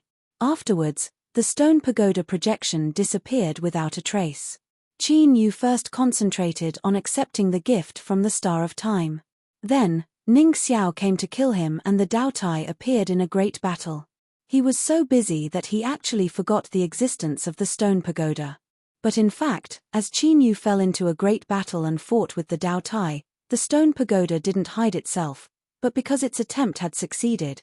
It wasn't until this moment when the Taoties will arrived and tried to take away all the Taoties' essence energy that the stone pagoda was finally able to free itself. At this moment, the Tang Mountain illusion that had been severely corroded by the darkness and the Taoties will had arrived, causing it to tremble. It was as if a boulder had fallen onto the surface of a calm lake and set off waves that roared in all directions. The speed was astonishing. In the blink of an eye, it had swept through every corner of the surroundings. And what was even more shocking than its speed was that these waves contained a formidable strength that could suppress all. Star after star appeared in the world of perception. In a completely different manner, they broke into everyone's eyes. They released light and their auras linked together, forming a terrifying shackle that covered the Taoties' will. It also imprisoned the Taoties' essence energy that was about to sink into its mouth. The stone pagoda appeared above the shackle, its voice filled with excitement. Success, it actually succeeded. It seemed that the scene in front of it had far surpassed its expectations. A trace of astonishment flashed in the Abyss Titan's eyes, but it quickly turned into excitement. With a roar, it stomped heavily on the ground, and its enormous body that was like a mountain shot into the sky, pouncing toward the Taoties will that was sealed under the shackles. A giant claw reached out and grabbed a strand of Taoties' essence energy. It violently pulled it back and forcefully shoved it into its mouth. Its sharp teeth flashed with a cold light. It constantly opened and closed, emitting scalp-numbing chewing sounds. Finally, it swallowed the Taoties' essence energy. Roar! The Dao Tai angrily roared. Its eyes were blood red, as if they would drip out at any moment. A terrifying aura broke out from its body like an erupting volcano, wildly impacting the surrounding shackles. The stars that appeared in the world of perception began to release increasingly dazzling light. As the Dao Tai resisted, it began to tremble. The stone pagoda roared, "Hurry, I can't last much longer." The abyssal titan reached out its hands, each grabbing a strand of Taoties' essence energy. Without even chewing it, it swallowed it whole. Then, it continued. The Taoties' roars became increasingly shrill and angry. "Catcher! Catcher!" The sounds of shattering began to emit from the shining stars. Bang! The first star exploded, followed by the second, the third. The entire shackle was forcefully broken apart. The Taoties' will was filled with hatred. It glared at the abyssal titan and swallowed the last 2 strands of crimson Taoties' essence energy before vanishing from sight. Rumble rumble, endless waves surged out like a tsunami. With the battlefield as the center, they erupted in all directions, blotting out the skies. This was the result of a massive number of stars shattering, causing the Tang Mountain illusion to be damaged. Chapter 1490. This was probably the first time in the history of the West Wilderness that the illusion of Mount Tang had ended so hastily. A large number of stars shattered, triggering a chain reaction that caused the entire Mount Tang illusion to be in turmoil. In this state, all the cultivators who entered were forcefully expelled.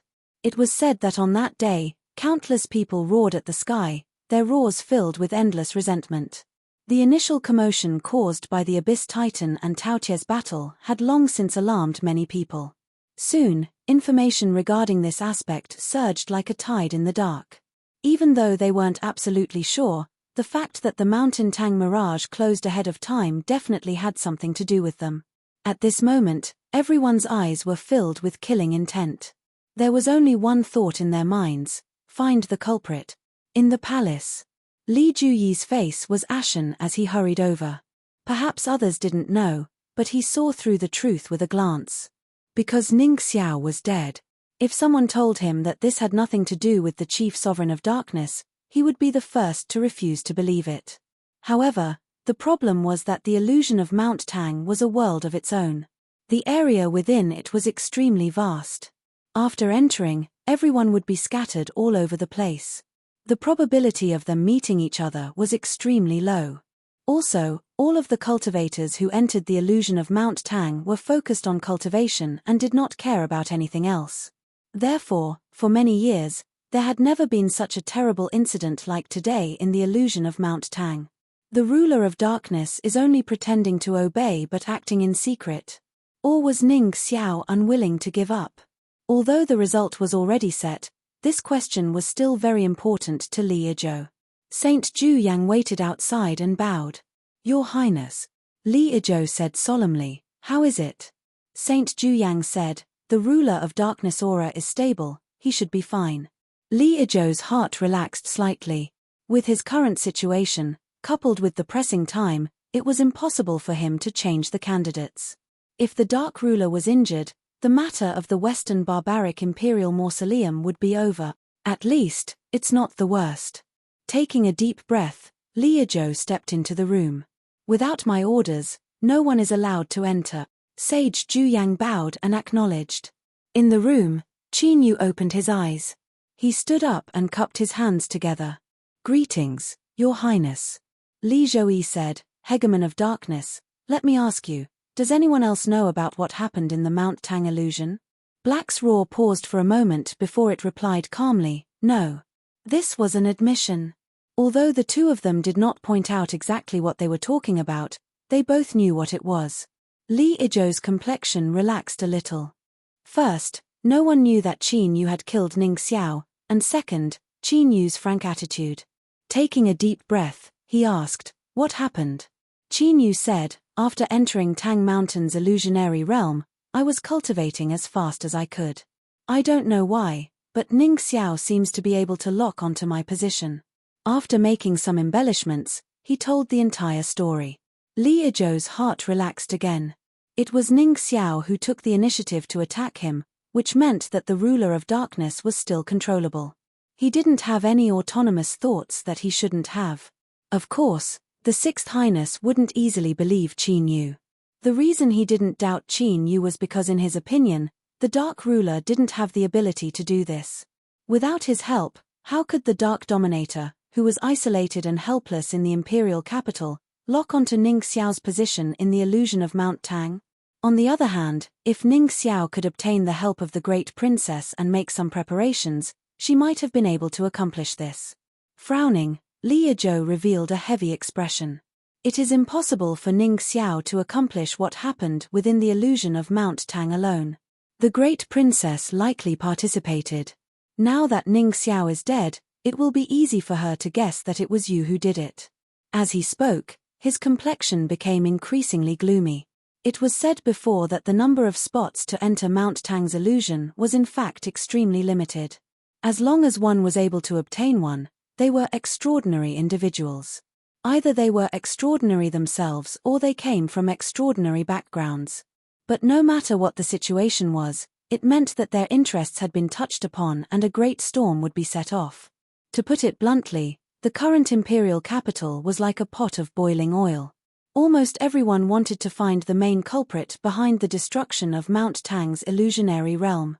If this matter was revealed to be related to Qin Yu, Li Yizhou could imagine that this broken drum that was leaking wind in all directions would be beaten until the heavens shook. That feeling would surely be sour to the extreme. Qin Yu observed Li Yizhou's expression and it wasn't hard to guess what he was thinking. His eyes flashed beneath his black robes. He calmly said, "Your Highness, rest assured. Even if the Great Princess learns of this matter, she won't reveal anything." From Li Yizhou's perspective, Qin Yu said, "This is because compared to Your Highness, the Great Princess doesn't want to take risks and she also doesn't want to bear the consequences of this matter." Although his words sounded a little unpleasant, the logic behind them was very clear. Li Yizhou slowly nodded. The Great Princess was beautiful and cold. Her entire body seemed to be covered in ice. It was the Dark Ruler. Her voice was calm, as if she didn't reveal any strange emotions because Ning Xiao had been killed. Even if he had been selected to enter the Western Savage Lands and participate in the struggle for the rare treasure of the savage race. A young man stood tall below. This person had an extraordinary bearing. Even in front of the first princess, who was a descendant of the royal family, he was still somewhat calm. An evil heretical cultivator that cultivates the Daotai art, his death isn't worth pitying. The only thing that is hateful is that he ruined the following matters. Your Highness will need to make further arrangements in the western savage lands. The youth swept his eyes over the indifferent great princess. He hesitated for a moment and said, "Since we have determined that this was the Dark Ruler's doing, can we use this opportunity to place down another piece? His Highness is surrounded by enemies from all sides. We only need to release a bit of news and he will be beyond redemption." The great princess shook her head. "No." The youth said, "Princess has considered everything carefully. We must prevent them from fighting to the death and affecting your Highness's future plans." The great princess's eyes fell onto him. The hall fell silent. The youth frowned. He thought for a moment and said, "I am willing to replace Ning Xiao and go to the western savage lands. But my father may not agree to this." The great princess said, "I will solve this matter." After a pause, she said, "Yi Wangu, I want you to return to the imperial capital alive." The youth revealed a smile. His eyes bloomed with endless confidence. With princess's words, "I will definitely return." The imperial capital was like a barrel of gunpowder. There was still no way to vent. Although Ning Xiao's death had aroused many people's suspicions, without evidence, no one dared to provoke the great princess. After all, she was now considered one of the most powerful competitors for the throne. No one wanted to provoke such a person. Perhaps one day, she would be able to soar up the branches and transform into the imperial phoenix, a descendant of the heavens, as her enemy. Some people tried to inquire about the situation from the great princess in private, but after being directly rejected, all movements vanished without a trace. But anger still burned in their chests.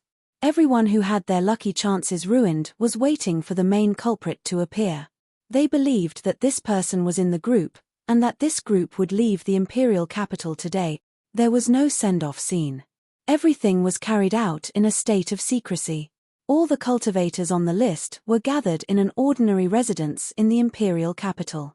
The ground had been hollowed out and a fortress had been built. Deep within the layers of security, there was a transmission array that was in a dormant state. At this time, as strength poured in, the dark runes of the array lit up one after another, gradually releasing a dazzling light. Hum. Hum. Strong spatial fluctuations spread out from within. A low and obscure aura caused everyone's expression to become solemn. At this moment, there were at most 2 or 3 people in the group who knew where they would be going. Qin Yu was one of them. It could even be said that out of everyone present, he was the one who understood the ins and outs of this matter the most, as well as the degree of danger. The Western Savage Imperial Tomb was a rare treasure of the barbarians. It could give birth to a powerful half-step sovereign step treasure. Even though there were countless powerhouses in the desolate region, a half-step sovereign was still enough to shake an entire country. Every newly born half-step sovereign could directly increase the strength of a country and even increase the authority of a country in the entire desolate region. If so, then it could be understood why the Western Savage Imperial Tomb placed such importance on this matter. Because they already knew about this and were mentally prepared, they were naturally much calmer. Thus, Qin Yu discovered a new face. Yi Wangu. This name was quite good and he believed that his strength would also be pleasantly surprised. After all, this was the person who had come to replace Ning Xiao after her death. Although this person's eyes hadn't stopped on his black robes since he appeared, Qin Yu was well aware that the two sides were like fire and water from the very start. Then, he sensed that the aura from the blood flag hadn't even left the Western Savage Imperial capital and had already made 2 powerful enemies. It seemed that this trip to the Western Savage Imperial Tomb was destined to not be peaceful. But at this moment, deep in Qin Yu's heart, he didn't feel any fear or unease. There was only a deep tranquility. And the essence of this tranquility was self-confidence. This confidence came from a cultivator's own strength. The illusion of Tang Mountain had been destroyed. Everyone's anger soared to the heavens. They wished they could find the main culprit and tear him to shreds. But the truth was that the main culprit had eaten so much that his mouth was dripping with oil. The time star was 1, the ice flames were the second, and the Daotai essence energy was the third. Now that Qin Yu's Tao of Time had made great progress, he could use it at a critical moment as one of his true trump cards. After the great furnace swallowed the ice flames, it completed a further transformation, causing the great Tao within Qin Yu's body to rise along with it. There was an inconceivable yet wonderful change. As for the Daotai essence energy, it directly strengthened the strength of the Abyssal Titan. Even now, he could clearly feel that his Titan bloodline was constantly becoming stronger. And this was only Qin Yu's own intuitive harvests. Although he didn't have any concrete evidence, his intuition told him that the greatest harvest in the illusion of Tang Mountain should have come from the stone pagoda's attempt.